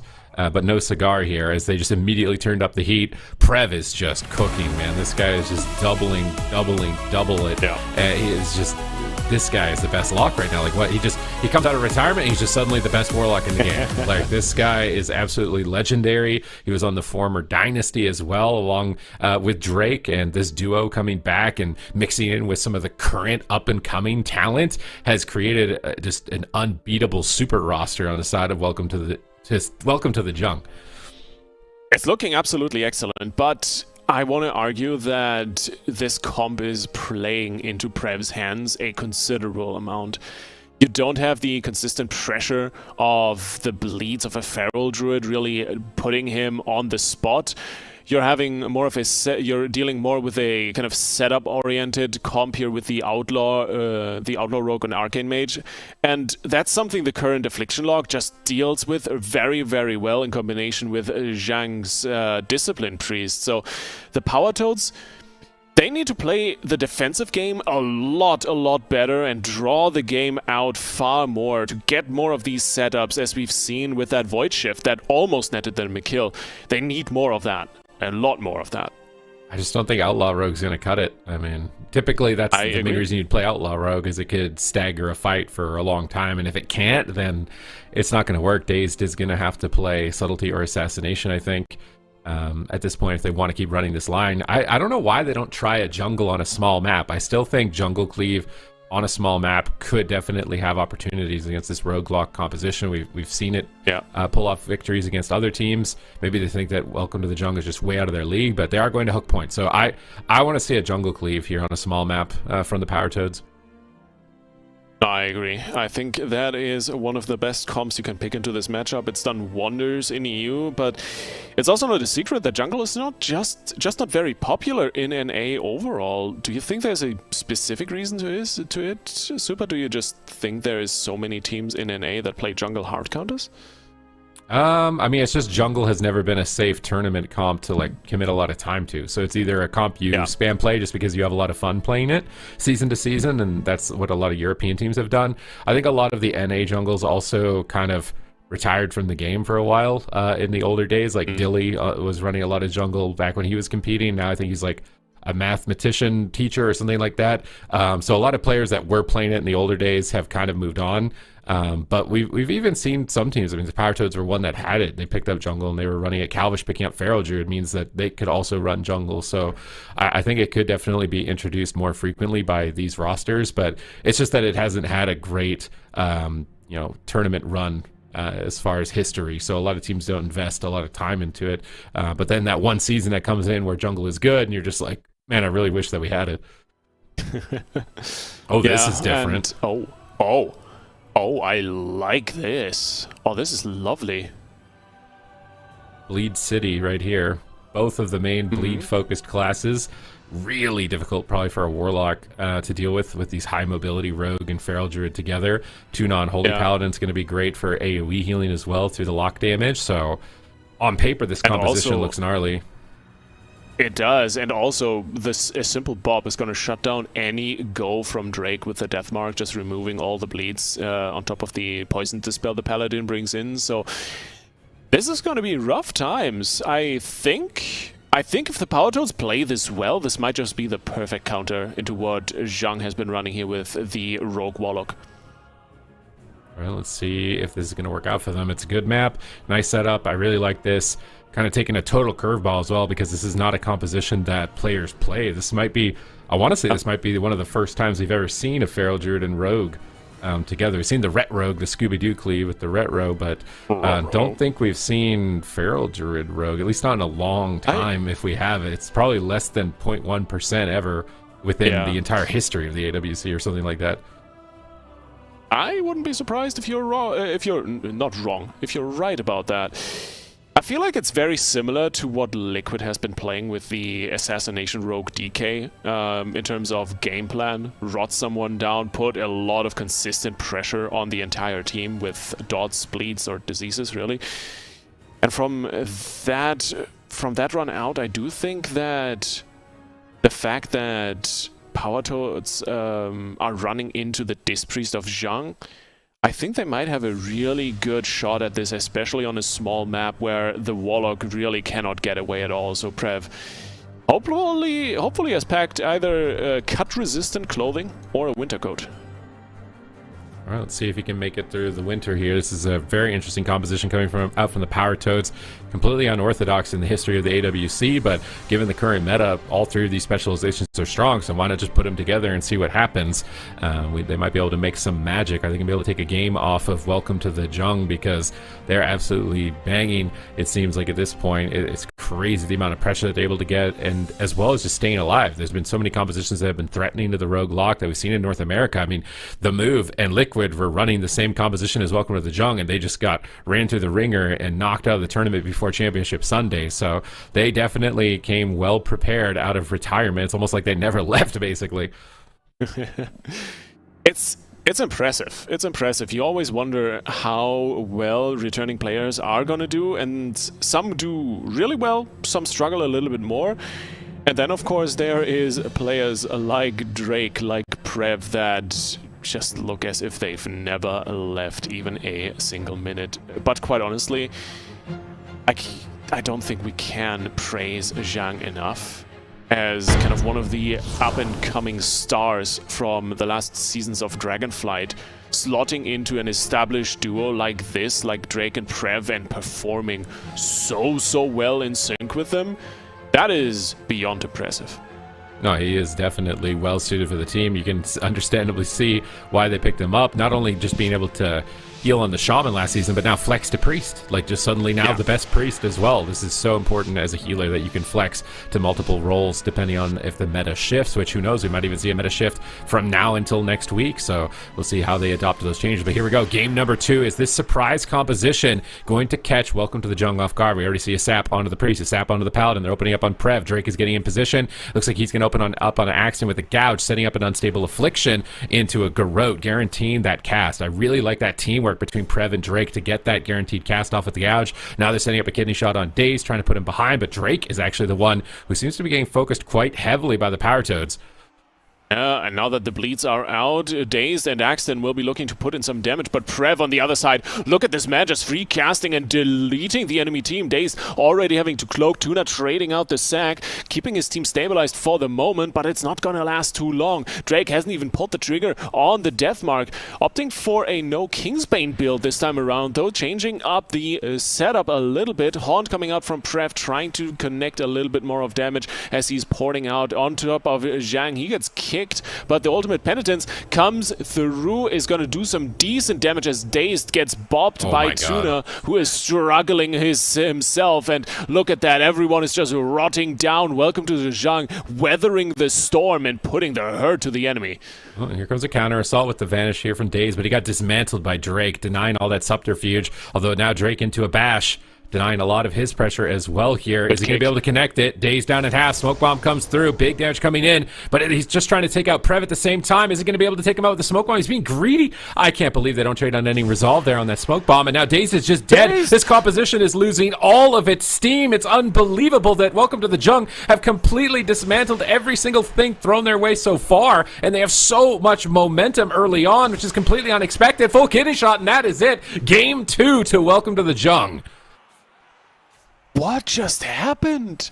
I expected Power Toads going pedal to the metal, and the only thing that really happened is Tuna was forced to press every single button in the spellbook, trying to get into that smoke bomb and save his team, and afterwards, Daze just bled out.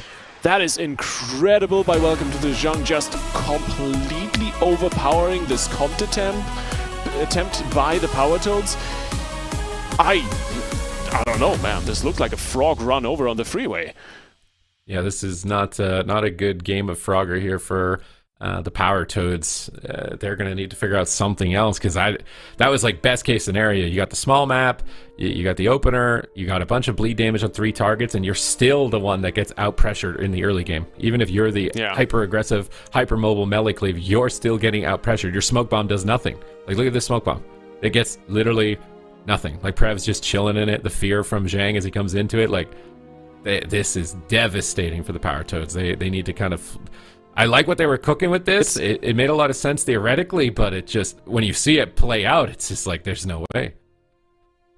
It's almost a similar situation to the matchup against F tier just earlier on Ashermane's Fall, where Shaz was basically forced to bubble air to be able to run into a smoke bomb and save his team. Tuna in the very same situation. He also doesn't want to bubble air and pays dearly for it. Yes, his teammate doesn't die right away, but he loses 2 to 3 of his major CDs, and after that just has nothing left in the tank. See, he's trying to get the tears in, then walks up, then has to bubble because he gets Garrote silenced by Drake on the way in, and ultimately dazed. He has nothing. Lay on Hands is gone, and he just bleeds out. Just perfectly set up by Welcome to the JUNG, and maybe slight missteps in the communication by the Power Toads here, but overall just a complete misfire of the comp. I'm not quite sure. I think the comp can work, but you definitely need to play it different than this. It just seems like they can't get pressure on the Warlock. It's just... If you can't get pressure on the Warlock, then it's going to be so difficult to win. Prev will just start running away with the game slowly. It's kind of what I was talking about leading into NA yesterday, because NA to me is a lot more rogue heavy than EU, except for some of the big names like Waz, obviously. And the rogue caster comms being the stars of the weekend, especially the teams that are really well versed in these, and it very much looks like Drake and Prev, they knew exactly that and are running it back. Once again, on the other side, Power Toads, well, they seem to have given up immediately on the Aster Rogue Feral and are bringing Cubsy back in, but Dazed sticking to that Outlaw Rogue. This time is around, though, with Tuna on the Disc Priest. Okay, they're going to try and run this one back again. I don't know. Daze just loves Outlaw, I guess. It's just got to be like what he's feeling the most fire on, basically, because and as far as all 3 rogue specs are concerned, I think everyone would agree that it's the weakest option at the moment. Not that it's completely unviable, but it lacks a little edge that Assassination and Subtlety gets, and it doesn't seem like it has the same level of durability that it had in the past to compensate for that lack of edge.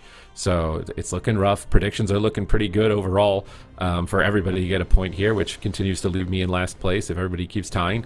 But I will find my opportunity, I guess, later on if that's the case. But I don't want to count the Power Toads out completely.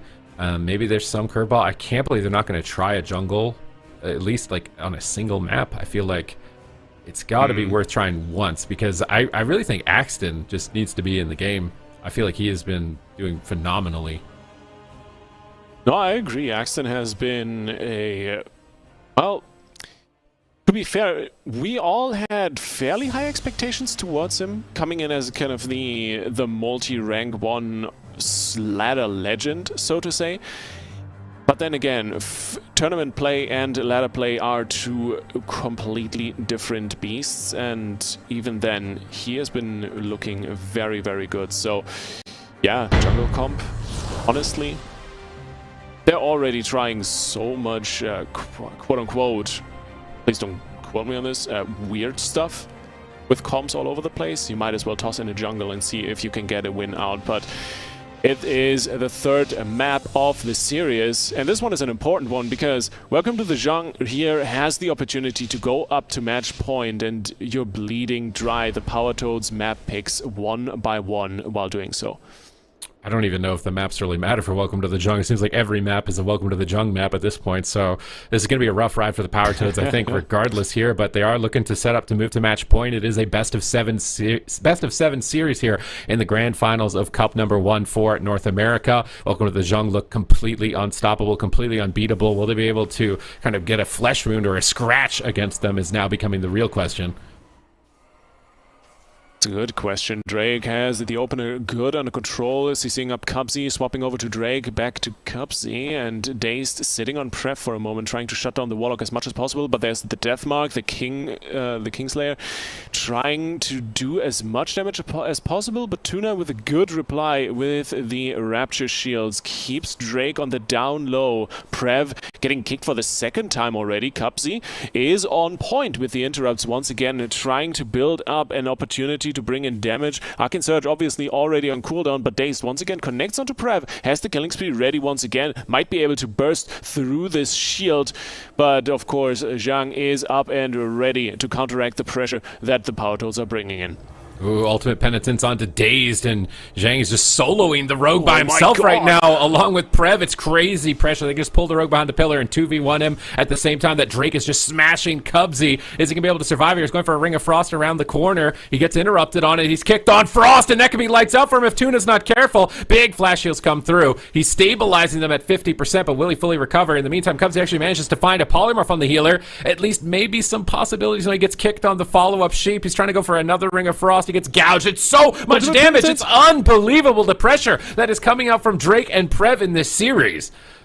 Such a dangerous moment, but Drake gets swapped to. He has nothing. Can JUNG do anything? Big shields coming through in the nick of time, saving his rogues alive, but Tuna playing with fire there. That Ultimate Penitence almost costing Cubsy his life because the heals were not directly on the mage. The Ice Block traded out. He is sitting on the dry at the moment, kicked on Arcane, no invisibility, no alter time that he could have pressed in that situation, and Drake is really sending him right now. Kingsbane once again coming through. Deathmark in 10 seconds. This is going to look dire in a few moments here for the Power Toads. Tuna needs to be ready. Immediately throws out the Power Infusion as well as the Rapture Shields. Drake gets dismantled, is looking for a CC setup because this could be the final push that the Welcome to the Jung needs. Cubsy needs to be on point. Got one more Pain Suppression as well as the Void Shift, so Tuna can counterplay with his Trinket. Cubsy's Trinket rotating up as well as Dazed is knocked down to 20%. He needs some sort of healing, and Tuna defensive penance trying to save his life. Prev ports out. Double Ring of Frost, double Psychic Scream, but even with that, Prev just is untouchable. He's full health, and Dazed has to Cloak of Shadows and Trinket in exchange. His team had all the CC on the healer, and he's falling behind. A nice counterspell from Cubsy. Perhaps that is enough to put themselves back in the game. They force unending resolve. There's a kidney shot from Dazed for follow-up. This is the best that they've looked so far in the series, forcing a Pain Suppression at the tail end of the unending resolve, but Dazed is dying at the same time. It's so much pressure back and forth. Full fear onto Tuna. He wills it. Is he going to be able to get there in time? There's a smoke bomb down for Drake, and Tuna gets cheap shot on his way in, and I think it might be over for Dazed. The dots are ticking away. Powered Shield, Void Shift comes through. Tuna desperate prayers. Look at Tuna's mana. Where is it? It's disappearing. It's pulling a Houdini at this point. Everybody is dying on their side, and Welcome to the Jung are just moments away from moving to match point. It's incredible. Dazed gets gripped out. Tuna is completely gets blinded up. Dazed gets a rundown, and Drake is about to take his life. Prev comes in, and this is it. Tuna looks like fish out of water, completely out of mana. Had to pump so much just to keep his team alive. Look at the meters. Look at Prev dominating the competition. Every game, if he gets a chance to slip away with it, he is just skyrocketing on the meter here, looking to, I think, perfect the North American bracket. I don't think that they've lost a map to my memory at this point. It's been a long day, but I'm pretty sure. So as far as like EU versus NA, Welcome to the Jung might be able to come out of this completely undefeated, unlike Echo, who did get scratched a bit there from Drive Overload, losing those 2 maps. So this is going to be an impressive feat. If, as a newly formed roster, you come into the first cup and you just absolutely perfect it, you don't drop a single round. That is more than impressive, but then again, it's Prev and Drake, right? Return of the Kings, I don't think we were even overplaying it a little bit. These guys are just absolutely incredible. We've had the big question, who are the teams this season who can challenge Liquid, who can challenge the move when they're having a good week. And those two teams out in the lower bracket in the second round. In come, welcome to the JUNG, the Power Toads, F tier, new kids on the block, the returning kings, and NA just looks like it's basically flipped on its head in a way. It's absolutely incredible, and welcome to the JUNG already on 3-0 and match point. Okay, the pressure is on. You have to win 4 games in a row as the Power Toads, and you've thrown pretty much everything but the kitchen sink. You've tried your mains. You tried doing a Resto Druid, even though we're not in a Resto Druid meta. You threw in some Elemental Shaman shenanigans. You tried to run a melee cleave. Now you're going back to the tried and true RMP. Like, who wouldn't believe in RMP, right? Especially in the final, and you're just getting absolutely owned. Just look at the mana bar. It's not even. This is not a contest. It is not working. Everything they throw is not working. So you're going into game 4, and it's like, I don't even know what you do, honestly, at this point. Like, I say just lock in a jungle, go for a small map, lock in a jungle, and hope that you can just run down Prev and don't give him the time that he needs to ramp like this. Maybe a jungle, maybe try the Feral Frostmage Paladin, quite honestly, on EU. Drive Overload has looked incredible with it. Might be an angle. At this point, anything is going to be somewhat desperate. Anything is going to be a little bit out there. So whatever they do, I hope it works, because it could give us a very interesting series. But I'm not having too much hope for the Power Toads right now. It's getting worse and worse with every passing second here. And every time we watch the replay, it's just adding insult to injury, I feel like, to their team. And I mean, Prev, man, like, I don't know if there's like a hidden achievement for doing like your entire opponent's team combined in damage. What is that? Oh 65, 125. That's basically the entire team. Maybe Tuna helped edge it a little bit over what Prev could do, but he's basically the entire enemy team on one player. And then Drake is doing a significant amount as well. So that's incredible. This guy is wild here, just coming off. And I mean, he's played everything as well. It's not like he's just a one-trick, because I think he started his competitive journey as a balance druid. I think I remember playing against him on the ladder. It might have been back in like WoD or something. But he has flexed onto so many things since then, and then went into retirement, then comes back, and then just absolutely smashing on the Warlock. They are going to try the Feral Mage, but not Frost. So Cubs is one of those mages that pretty much I've seen him only really playing Arcane.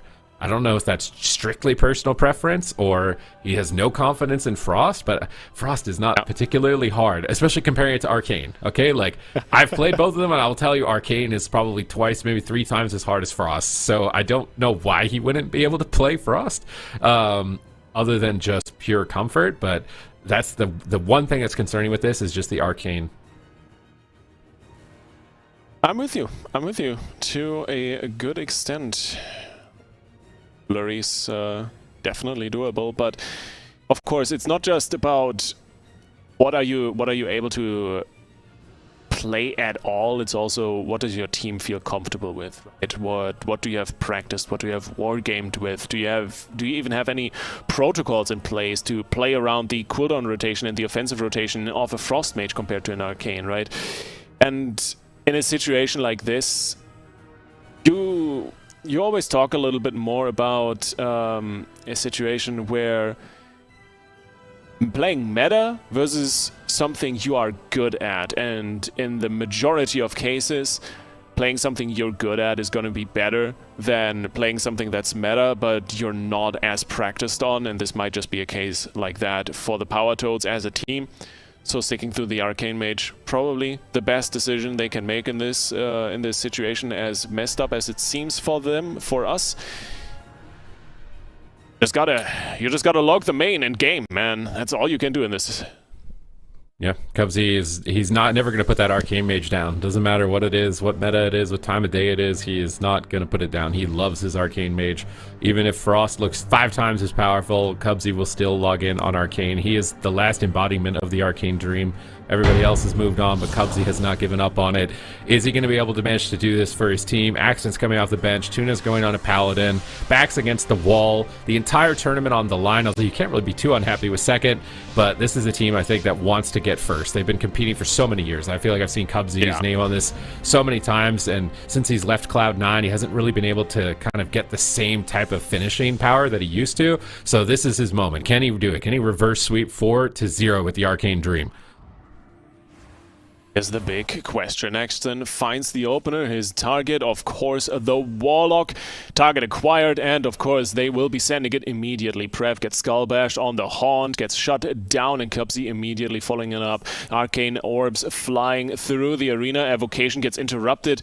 Cancelled, actually. Fakes it, gets the precog, and sends the damage. They're looking to connect, and Drake turns it around with the Deathmark and the Kingsbane, but it's not quite landing the effect he would have liked to. Vanish into Garrod, silences, swap onto Axton, down to 20%, and Tuna immediately needs to pop wings and carry the healing for his team, as Drake is down to half. Welcome to the JUNG, starting out not as strong as they would have liked to, but this ultimate penitence, my god, Super, that is sending Axton. Yeah, Prev set that up with a coil on the side of the pillar, so it was really good teamwork. It's just insane synergy. Now they're fearing the Feral Druid off the swap. Bleeds are being applied. Cubsy's rotting. Tuna is struggling. The entire team is dying, and Prev is starting to get out of control. They need to get on him. He's getting too many casts off. Did he fake that Skull Bash? Is he about to cast a Haunt? Because it's going to be a massive Haunt Shadow Bolt combo if he gets the Haunt. He didn't. He gets kicked into a stun on the next one, but Cubsy's still just dying. It doesn't even matter. Drake is just stunning the healer while Prev is tearing in with Zhang at this point. And Tuna, man, it's match point, backs against the wall, and everybody is dying. Such a difficult situation for the Power Toads. What can they do? Coiling out Axton. Prev is going to set up another Malefic Rupture, trying to get more damage in. Cubsy trying to weave around the pillar. Blink stuns the kidney shot from Drake, gets the immediate freedom, is trying to kite away, but the Rogue is going to step in with the death from above. Axton is suffering, trying to interrupt Zhang here on the attempt to make something happen, but so much rot damage. Smoke bomb onto Cubsy. Tuna needs to push in. Arcane Surge prepped up, but it's Prev who has the cooldowns rolling, is looking to finish this game out. They want the championship. They want that first cup win in the War Within, and it doesn't look like Power Toads can do anything against it. Axton's doing everything that he can to keep his damage in contest with Prev, but at the same time, he's risking overextending to do it. So if Drake at any point catches him, it could be immediately his medallion. There's the catch, the step kidney shot. And how much damage will they get here? It doesn't look like too much. Barkskin deflects it. Cubsy's still rotting, and Prev is free casting while Axton was in a kidney shot. Got a ton of Malefic Raptures off, but suddenly out of nowhere, big hit of damage. That Ferocious Bite crit really big for Axton. He gets a stun after the kick. Nice damage from Axton. I think right now, this Cyclone is dirty at low health. Really well done there. But now he's garroted. He's got to be careful with no Barkskin. He's trying to stay aggressive. It's a huge gamble on match point. Yeah, it is a huge gamble, but it might pay off. Cubsy has 12 seconds on the touch of the Magi. In comes the Arcane Surge. Prev immediately replies with the Dark Pact. Unending Resolve is available, and Drake needs to cloak defensively. Zhang is caught in a Cyclone. Axton really on the prowl. Incarnation trying to send the damage home. Drake still super low. Here comes Cubsy with the damage. Void Shift in the last second by Zhang, but they're not quite done yet. Death from above once again. Drake trying to bring the damage in. Deathmark, Kingsbane are available.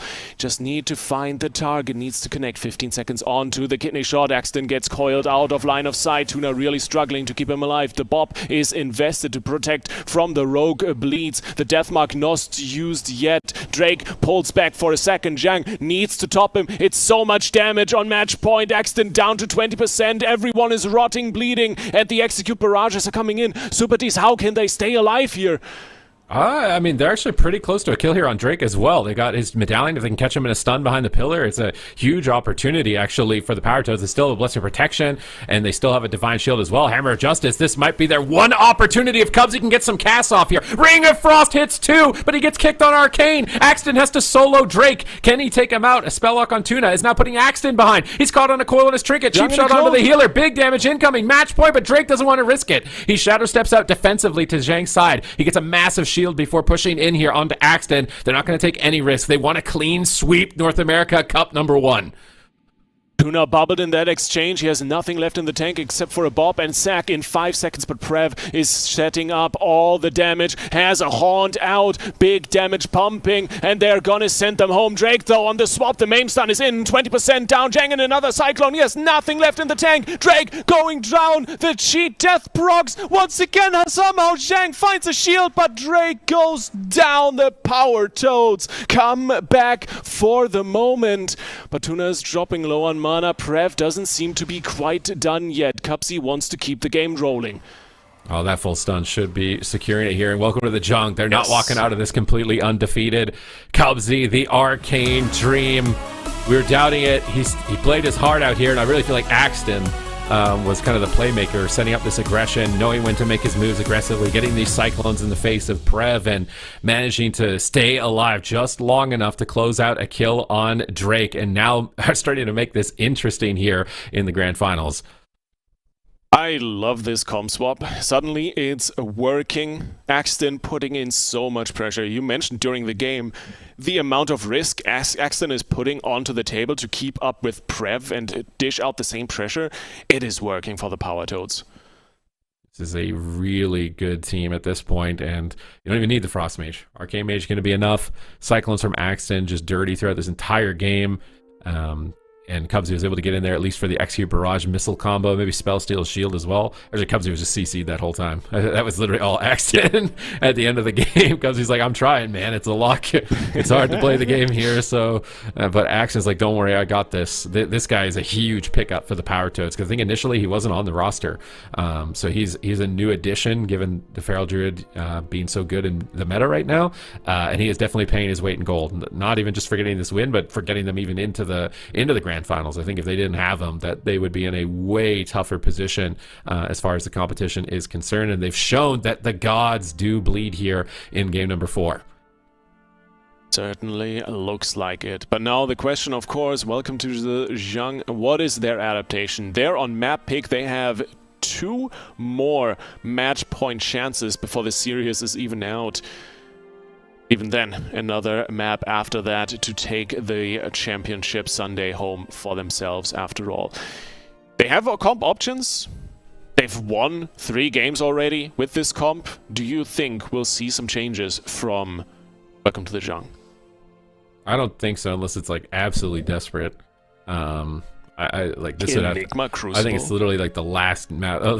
Power Toads played a comp that nobody ever locks in, Feral Rogue, and they're also picking a map. Actually, this is Welcome to the Jung that locked this map, and now there's been a comp and a map that almost never gets selected.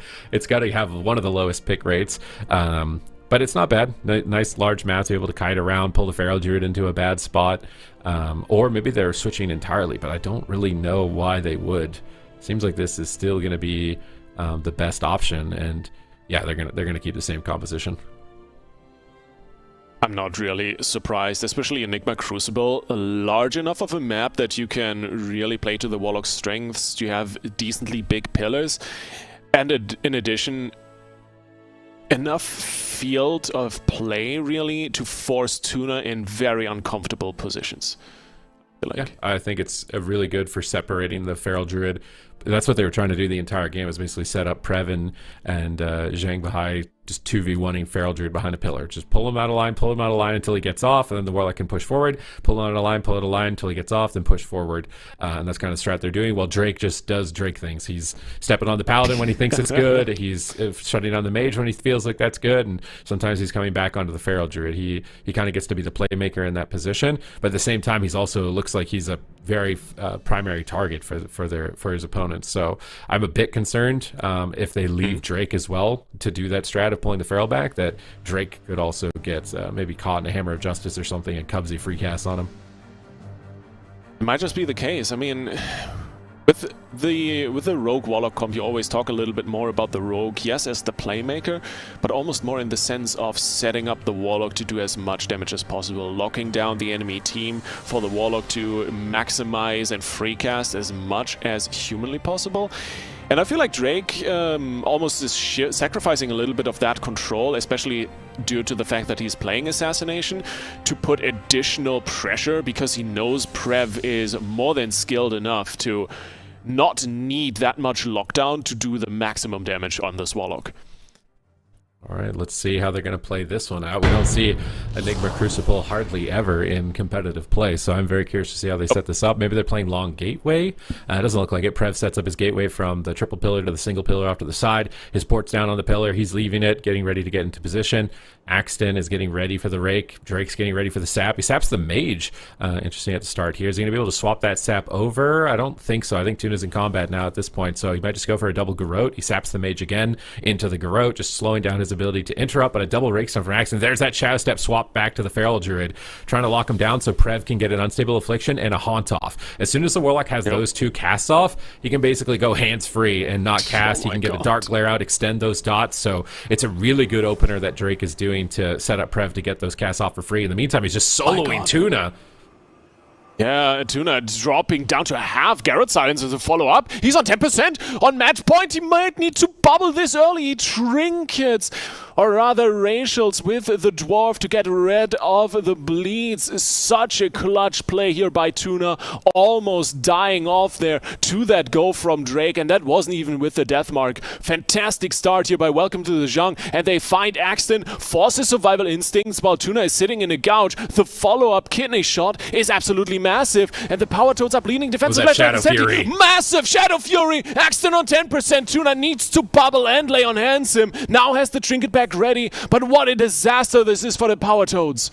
They are, I don't even know how you come back from this. I mean, you got to try and catch a Drake, I think, and force his medallion and then try and kill him, but Axton is just dead. It's so much pressure outright from Prev and Zhang here. They're going to coil Axton. Malefic Raptures are being free casted. He's ramping his damage up, trying to get some counter pressure moving in here. Maim stun on Drake, but he gets life gripped away, and look at this dot damage, man. It is tearing them all apart. Tuna's trying to recover. Cubsy on the opposite pillar so he doesn't stack up, but Tuna gets spell locked, and Prev actually fell Dom to Fell Hunter out, and he managed to get a double interrupt there, and now they're really far behind as a result. Divine Protection might not save Tuna. Oh, no. Cubsy's in desperation mode. He's just spamming polymorphs on the rogue. Now, he does manage to slip it through onto the priest now. They get a stun onto Prev. They need a huge hit of damage right now with this crowd control, but actually Drake is turning it around with the smoke bomb. They can't get any damage on Prev. It was a smoke bomb to line of sight heals onto the feral and protect Prev from the mage. That was a huge value smoke bomb.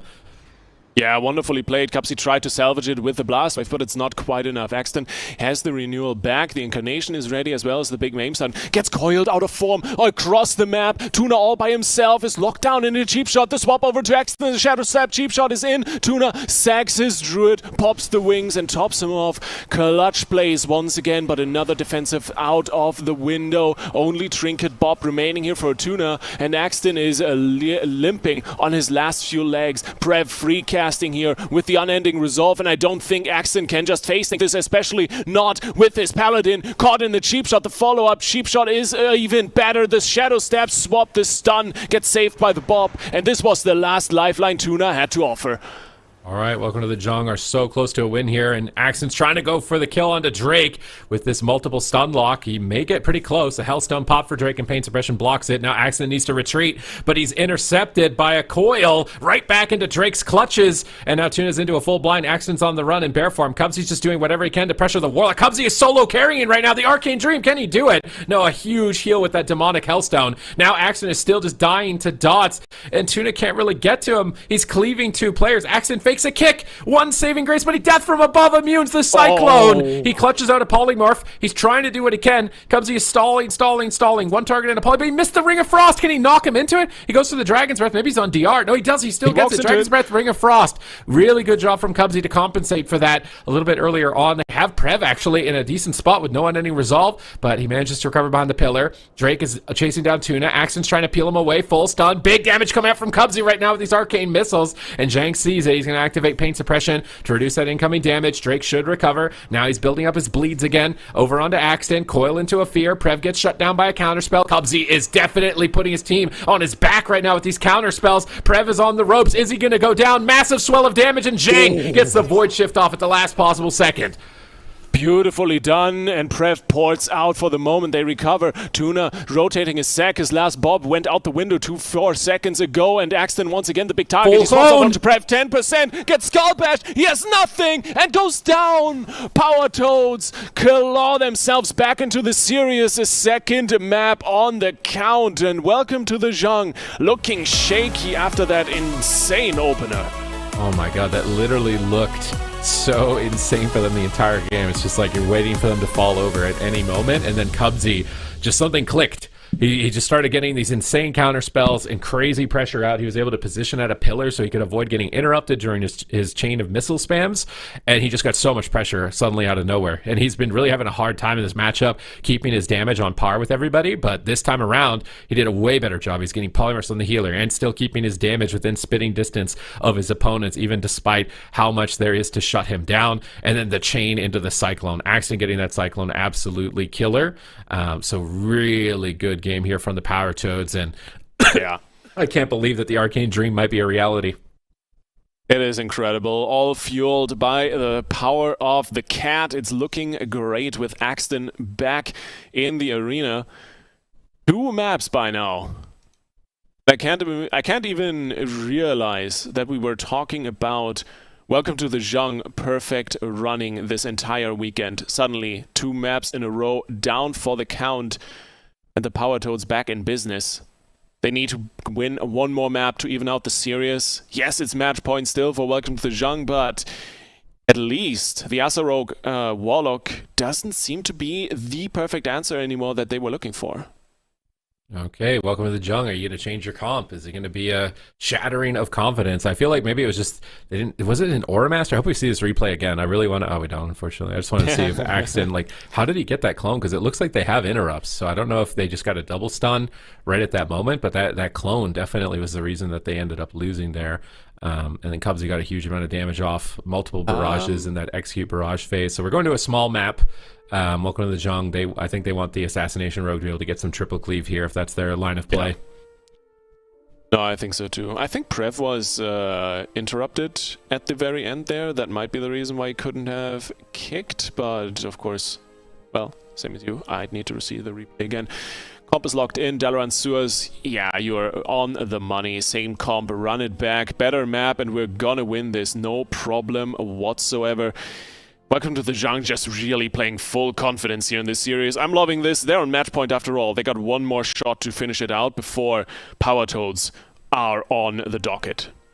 Okay, let's see. I'm kind of rooting for the Arcane Dream here. Take this to a game 7, take it the distance, and really cook things up, because nobody predicted this. I don't think anybody could have anticipated Power Toads coming on top of the entire thing, considering they haven't played, like, a main meta comp, really. I mean, with the Arcane Mage, like, they haven't run the Roguelock, which I would say maybe they play jungle a little bit, so there's a little bit, but they've also got these kind of oddball comps as well, which is interesting, because I think for a lot of people, they're expecting Roguelock to be able to just kind of run away with everything. So let's see if they can manage to do it here with the Arcane Dream. We're jumping into Dalaran Sewers.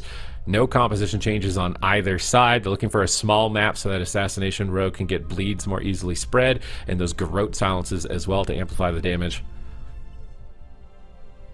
We shall see. Dalaran Sewers, honestly, one of my favorite maps. It's always a lot of fun, especially with the water spout coming down the middle. 10 seconds to what could be the last map of the series, but so far the Power Toads winning 2 in a row, making those dreams of a reverse sweep more and more realistic with every passing second. But Drake has the sprint popped, is looking for the sap, finds Cupsy, and is trying to get Axton out of stealth, but for the moment looking for the opener. Prev getting into position, so is Tuna behind the boxes. The Recep coming in, swapping that over to Tuna and opening up onto Cupsy, trying to take down the Arcane Mage, and now Axton swapping over, finds Prev and brings in some bleeds.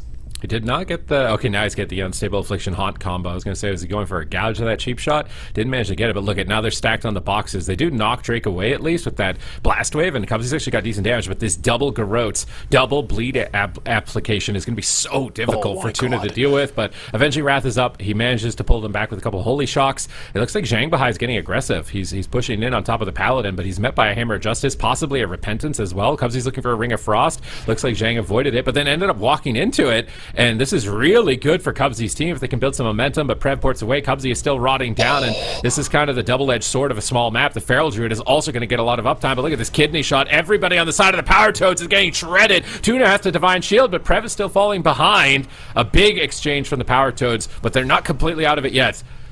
Oh, massive knockback, and the follow-up. Prev just stuck, needs to gateway to be able to be in range for his pod, as Zhang is stuck in the ultimate penitence. Great plays here from the Power Toads, putting on the pressure, but they're still rotting down. Tuna almost dying earlier to his own blessing of sacrifice because Prev's damage was so insane. Drake still has the death mark available, could be sending that any second here as Prev pops the Dark Pact. Cubsy has the Arcane Surge, they're setting it up, target acquired. Warlock, it is in. The Axton finds the damage and Prev ports out. The Druid under fire now himself, gets feared out of form back into Bear, trying to get something in terms of self here, but the swap onto Drake is massive and nets them in the cloak, but Axton still struggling to stay alive. Tuna needs something in the assortment of heals, trying to do anything to keep his team alive. Good coil, giving Prev some downtime and the opportunity to set up some casts. Gets kicked on the Haunt, is going to spam some Malefic Raptures, and Tuna struggling to keep Axton alive, but he is staying open field, trying to kite and get back on with a Cyclone. Fakes nice. it. Beautiful precog. Let's see if he can get a Cyclone. He gets it on the Warlock, no trinket, but Tuna is getting smashed by Drake. Cubsy needs to help him out here, and it looks like Drake's just going to switch off of that. Here comes a huge touch of the Magi swap onto Drake, but he saw it coming. He's got evasion. He dodges every single attack of Axton's there, and now he's just gunning down Tuna. He knows he has no Divine Shield. He knows he has no trinket, so this is a big opportunity for him, and Tuna just going to pre-activate Fireblood and remove bleeds before the stun, and then he stuns Drake. Prev's in trouble. Are we actually doing this? Are we going to a Game 7? Full Polymorph, but he pre-paint suppresses. Prev ports back behind the pillar. Axton is still getting low. Tuna's into a kidney shot. Blessing protection immediately. He's not going to fall behind. He wants to keep his team aggressive. Drake is on the ropes. He death from above to try and immune a stun. I don't think he hit it though. He's still critically low, and Zhang Bahai is struggling. Penances are flying through, but he's not recovering. Rake stun. Void shift is forced, and Power Toads might have an opportunity. Cubsy is ripping it with these missiles off to the side. Zhang blocks the hits with the barrier. Drake is trying to get aggressive and push towards the mage. Cubsy jumps off the side. He's not going to be able to stay in pursuit. He comes back to Axton. Axton fakes another kick. He gets another precognition, gets the clone, and Drake needs to get out of there, but they're pushing in, and the Power Toads want this. Yeah, beautiful Hodge and the double ring of Frost. Cubsy really pushing the pedal to the metal here. Another Cyclone barely gets gouged away here by Drake. Good reactions. The follow-up Fear is good as well. Axton sitting in a kidney. Tuna on the other side of the map. CC'd off. Good eye by Prev. Gets another coil in. Axton under pressure. Retreats back onto the Warlock. Cubsy and Tuna kiting back for a moment. They're resetting the pressure because they know exactly that Prev is up and ready to pump some damage if he just gets the opportunity. Axton down to have 20% as Tuna gets blinded. Drake is ready. Gouge, follow-up, sap, maybe even possible. Doesn't quite get it. Axton retreats once again. This was the survival instinct straight it out, but Drake's cloak as well. Zhang on about half mana. Tuna on 20% mana game. Definitely going the way of Zhang on their own map pick here on match point. Axton trying to once again triple bleed. Gets feared out. Zhang very good on those defensive reactions. Death from above here as Drake tries to bring in more damage, and Tuna on trinket. The full offensive. No trinket.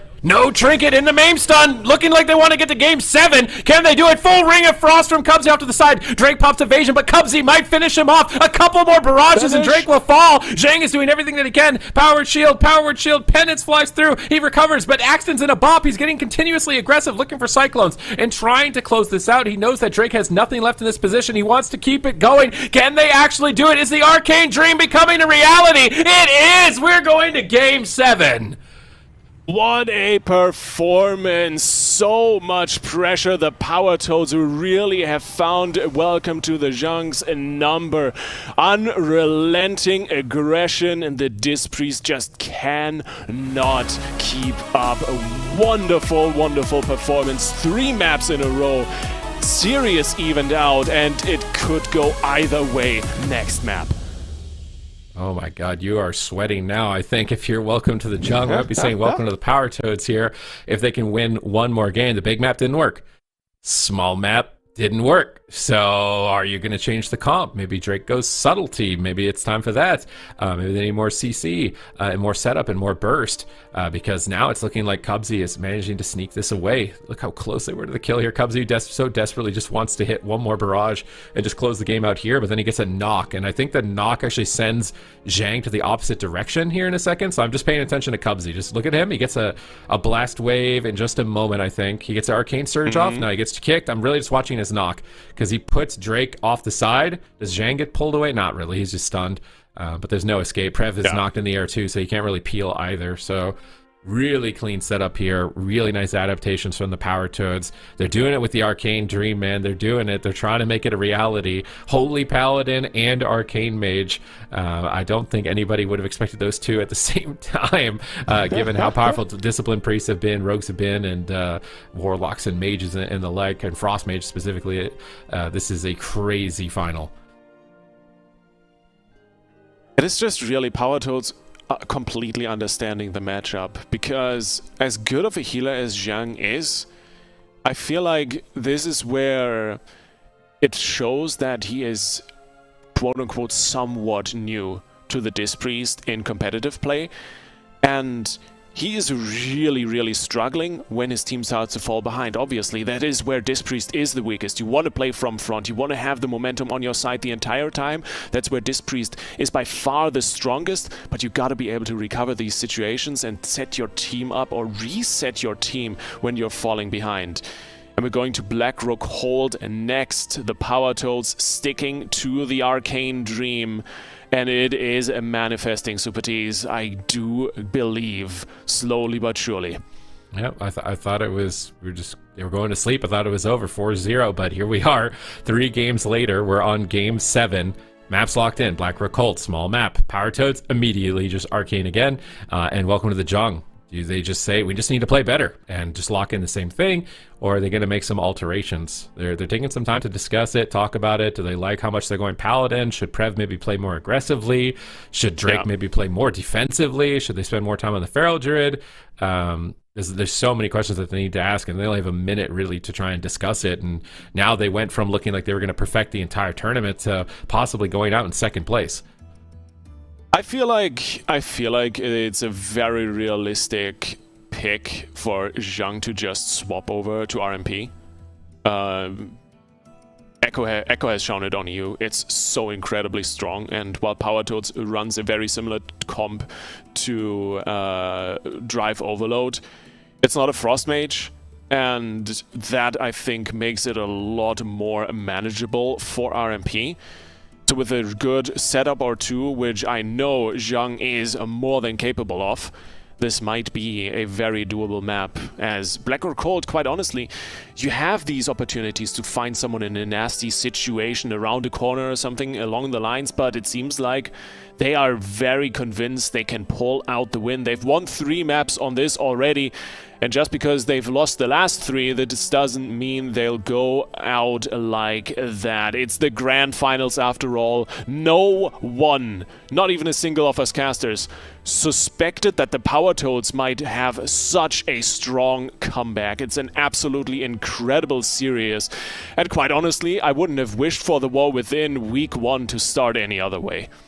You really couldn't ask for a better week 1 here in the grand finals. Game 7 for North America. We saw the Titans and reigning champions knocked out even before Championship Sunday, and I'm sure they are brooding and getting ready to prepare for the next week. So they're going to level up every week. Teams are just going to get stronger and stronger. Even just today, Drive Overload in Europe, they leveled up to the point where they were taking games off of Echo. Nobody could do that. Everyone thought it was no contest. Nobody would even be able to touch them, but they got there. They managed to touch the gods, at least for 2 games in their grand finals. And now here in North America, no one was thinking that Welcome to the Jung was going to be even approachable. And the Power Toads, man, they're encroaching on a win. They just need 1 more map. Wide leaps by the Frogs indeed. Closer and closer, and they're as close as they could possibly come.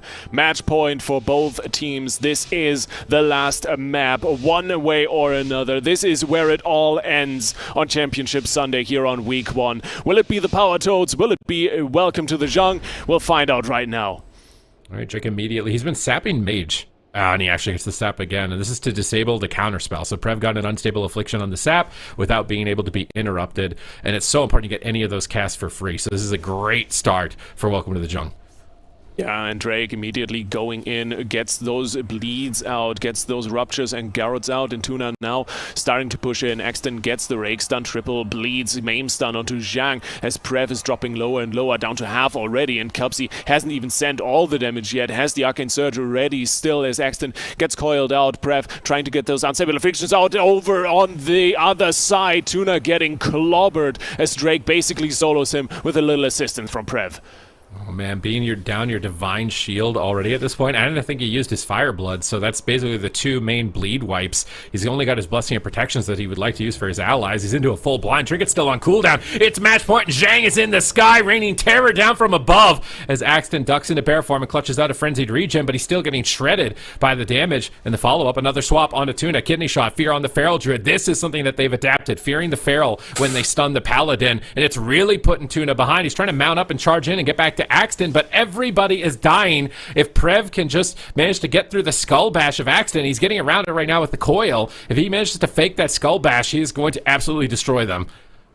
Yeah, Axton needs to be so incredibly careful. Getting feared away from Tuna might be a death sentence here. Tuna playing nicely around those room entrances, but still, Axton caught in the open here is taking so much damage. Prev is pushing in like a madman, looking to draw the final blood of the serious Drake. Down to 20%, has the Kingsbane rolling, wants to put in all the damage he can into Axton. The Feral is the main target, but look at Cupsy blasting away so much damage he is bringing in from the outside. Prev down to half. Zhang needs to throw some penances in, gets kicked on Holy. Prev brings in the cast. Cyclone attempt here gets faked. There's the precog, and Axton lands the clone, gets him indeed immediately, but Tuna on the other side of the map is actually dying once again. The divine protection helps him out. The coil was in, and Prev gets swapped to once again. It's a even exchange on both sides at the moment. It's anyone's grand final here in game number 7. The stress is high. The sweat is just drenching their faces at this point here because everything is on the line. Just one singular game. Prev ports back into the room on top of Tuna, actually. And he's not going to try and opt to 1v1 him. He doesn't want to get caught by Axton, I think, here. And he's still trying to fake the kicks here with the Haunt. It looks like he's faked it. Haunt's going to connect with a Shadow Bolt, but he's falling behind. Zhang is trying to get aggressive, or maybe he just got knocked into the middle of the map, but he's knocked into a Cyclone. He trinkets. Pain suppression is out. It needs to be enough to recover Prev. They're trying to go after Tuna, but he's in the Blessing of Protection. Searing Glare going to hit some players as well. Prev fakes another kick. Another fake caster Prev. He is ramping up. The Dark Glare is out. The dots have been amplified. The Haunt will connect. Shadow Bolts are flying in, and this could be it for Tuna as he is coiled away into a cheap shot. And welcome to the Jung. Are so close to a kill. I can't believe it. They defy death. The Arcane Dream stays in it.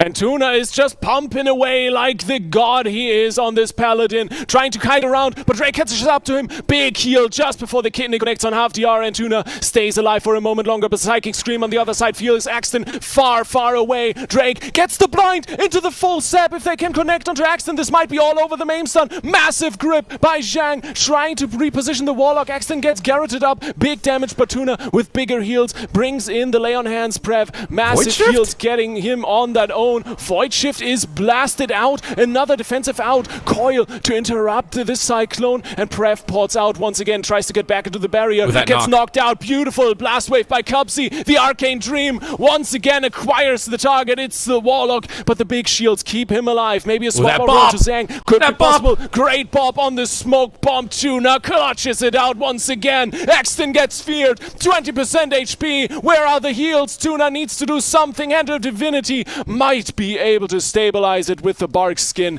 and the Power Toads survive another moment. Incarnation in 10 more seconds. T-10 to blast off. Tuna just needs to keep the team alive. Triple Ring of Frost. They're doing it. 4 seconds away to the Incarnation. Pain suppression is pulled before it. It's going to be lights out for Prev if Axton connects this. He's caught into a coil though. Drake is trying to deny the connect. Incarnation is available. Axton is recovered at full health. Prev aborts. He's porting back into the room, but they're all stacked up. They're going to get cleaved. They're going to get AoE'd. The Arcane Dream is looking like a reality. They land the counter spell. Big barrages into the skull bash. The entire team is dying. Everybody is being cut down right now from the Power Toads. It is unbelievable, but they are staying alive and pushing Axton back. They're actually pushing Axton back in this position, but Hammer of Justice, no trinket. Drake on the run. Axton goes for the kill, walks into a kidney shot, but that's a full polymorph. Surely there's no way you survive a full polymorph. He's still got cheat death. He's line of sighting for his tournament life at this point. How is this possible? How are the Power Toads doing this? They're so close to it. Cheat death is going to trigger. Drake is on the run. Prev is running down. Anybody could fall on the side of Welcome to the Jung. They are so close to it. Tuna dispels a UA though at a critical moment, but Drake will fall first, and all they have to do is hold on, and they will be North America's Cup 1 champions.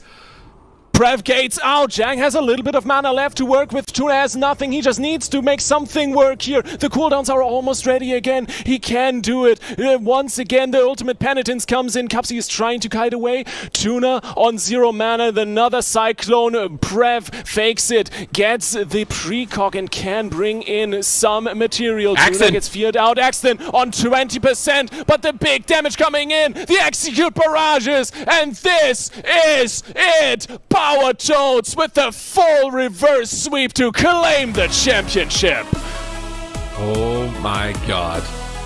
The Arcane Dream is actually a reality. It's not a meme. It's not a meme. This actually happened. This has been recorded. It is incredible. This is a reality. Wake up, Sidu, or wake up, Yeah. Supatis. Like I need to be pinched right now. Can anyone, like, this is not, like, am I dreaming? There's no way. Arcane Mage reverse sweeps 4-0 against the team that nobody thought was touchable for cup number 1, taking it the distance and getting cup number 1. We didn't see Liquid. We didn't see the move. They're not even here on Championship Sunday.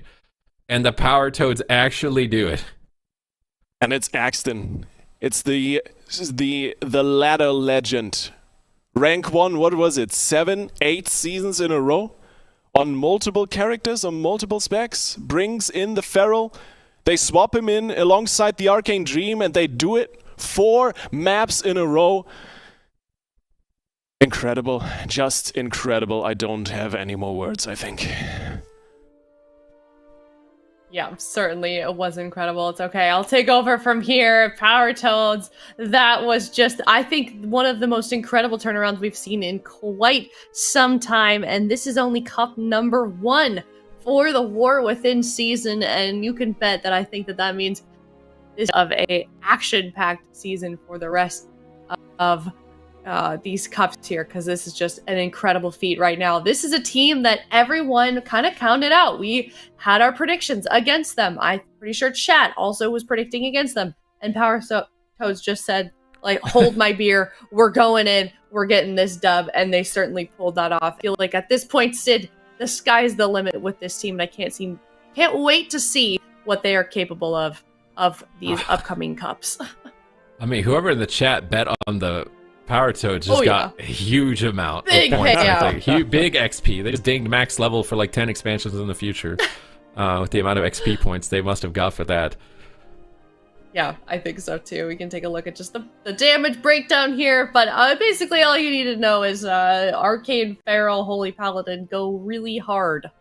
And I don't know I don't know what else this composition is capable of, but I'm sure Power Toads is going to push it to the limit here, and I can't wait to see what they're going to do next with this. But welcome to the Jung. I mean, they had an incredible day as well. Second place, not a bad place to end as well. They're going to be walking away with quite a few points. Of course, they are trying to make it into the top 4 for the first 4 cups to make it to the grand finals. So they were pretty much undefeated until they came across Lethe. Yeah, I mean, they had a fantastic run. Yeah, as you said, basically didn't drop a single map, and Power Toads, they finally found the answer. To an extent, welcome to the Jung. Also, I don't want to say unable, but more unwilling to change comp, to adapt to the situation, trying to pull out the win at the very end with the same comp, which ultimately didn't work out, but a respectable effort, and quite honestly, they still look like one of the absolute best teams in NA, and especially teams like Liquid, like The Move, the Fellowship, F tier. They need to get some warm coats for the next few weeks, because NA is turned upside down. It is wild out here. Yep, certainly is, but they've got some more cups to try and get back into that standing, so I'm sure we'll see The Move and Team Liquid return for next. We can take a look at the standings and where all these teams sort of line up after the first weekend of cups here, and like I was saying, they're trying to make it into the top 4, so Power Toads and Welcome to the Jungle, they're going to be walking away with a nice set of points. And I mean, this isn't the first time, you know, that we've walked into the AWC game number 1, tournament weekend number 1 of a new expansion, Supatis, and had these new rosters. Maybe, you know, some veteran players on the rosters, but newly formed teams just absolutely make a splash the first time that we see them in competitive play. Yeah, I mean, it was Hula Bang and Dragonflight, Lava Lava for some time as well in Europe. Now in North America, the Power Toads with the Arcane Mage. Unbelievable. They're in first. And F tier, coming out from the open bracket, they lost to the Fellowship 3-0. I thought there was no hope for them to be able to get past them. And then they 3-0'd the Fellowship to get a third place finish on the point standings. Like, that was a crazy run for F tier as well in this cup. I feel like they must be so happy with those results specifically. And then you got teams like Liquid, The Move, and Unitas that are the ones that are going to have to really be plotting for next weekend and their preparations and what do they need to do in order to get to the level that they need in order to take down the rest of the competition, because nobody's a pushover.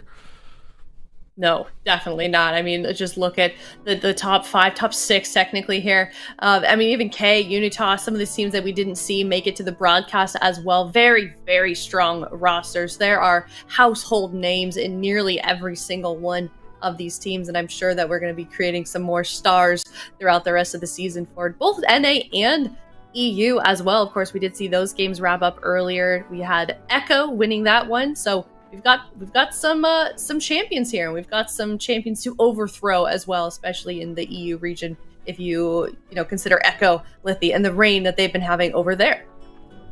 Yeah, it's been looking absolutely incredible. Honestly, if this was week 1, I can't wait for the following weeks. It's gonna be even better.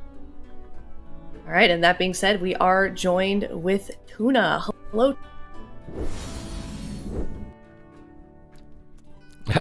Nothing much. We're just watching, have that crazy reverse sweep. You must feel pretty good after that win. Yeah, that was insane. We went in, we got smoked by them earlier, and we tried everything, and we went FM PAL, and it just worked out, and just goated out. It was really fun, crazy. Is that a composition that you had prepared or had planned to play in that series or any series? We've played it a couple times. It's not like our main comp or anything. We played it in the series before. It felt good. We lost as every other comp to these guys, so we tried it, and it worked out. What were your expectations leading into this weekend in terms of placement? Decent. Didn't think we were going to win. We didn't have the Warlock ready. We don't have a sub-rogue. I'm a Druid main. A lot of people roast me for spamming my Druid, so I played some different healers this time, and it worked out. Definitely worked out. Super T's, Lithy, any questions? What about you want to go first, Lithy? Okay. What was it like going through your mind? Because obviously, like you just mentioned, you've been playing the Resto Druid a lot. Was a lot of stress for you to perform, or were you feeling pretty chill playing all the other healers? I was pretty stressed, especially on the Disc Priest. I'm not as comfortable on it as everything else. Paladin, I wanted to play it more, so my team let me play it, and definitely looked good, so I think it was solid. Buff Druid too, by the way. I'm kind of curious. It'd be nice. Yeah. I'm kind of curious. Axton, obviously, somewhat late addition to the roster just before the start of the season. How do you feel like adding him to your group has impacted the team in terms of mentality, in terms of play style and strategy, maybe even? I played with Axton forever, and I've been wanting to play with him. He's been nervous to compete. Finally got him to play, and it paid off for sure. He did awesome today, and same with everybody else on my team. Days called that bop on the smoke bomb at the end. Cubsy left these guys to play with us and everything, so I just got to shout out like my whole team for sure. That's awesome. All right, well, I mean, you said Buff Druid. Any other messages you'd like to share before we let you go? Buff Druid, nerf Warlocks, stuff like that. Buff all the other healers. It seems like you can only play like 2 to 3 right now. It's just not fair. Should be some more variety, I think, for sure. Okay. Any final messages, shout-outs? Shout out to everybody. Shout out everybody in the One Chord, the homies. Shout out to my team and everybody. I don't know. I'm just so happy right now. It's crazy. I'm like shaking, but yeah. All right, well, we'll let you go celebrate with your team. Congratulations once again. Definitely go check out their social media as well. Support them on Twitter and Twitch. And congrats to Tuna and the rest of Power Toads. And that is going to wrap up the North American games as well as EU. Echo and Power Toads are our champions for EU NNA for Cup number 1, the first cup in North America, or in T-Dub. Super T's, and I could not ask for a better way to end it. No, it's like, is it Friday yet? Are we like, can we just skip Monday, Tuesday, Wednesday? right? And I guess we can't skip Wednesday. We need that to have Friday, but skip Yes, Monday, important. Tuesday, and Thursday, and just press the fast forward button on the remote here. We need Tuesday morning also, just for the Volts, and then we can skip the rest of it, and then just go straight to Friday. I think we're good with that, right? I want next weekend now. I just want it now. I definitely do as well. A very, very action-packed weekend. I hope everyone watching from home enjoyed as much as we did. So let's take a look real quick before we head out. Of course, we do have the EU games that we did, just to recap kind of what we saw over there. Echo, of course, being the winner of that region.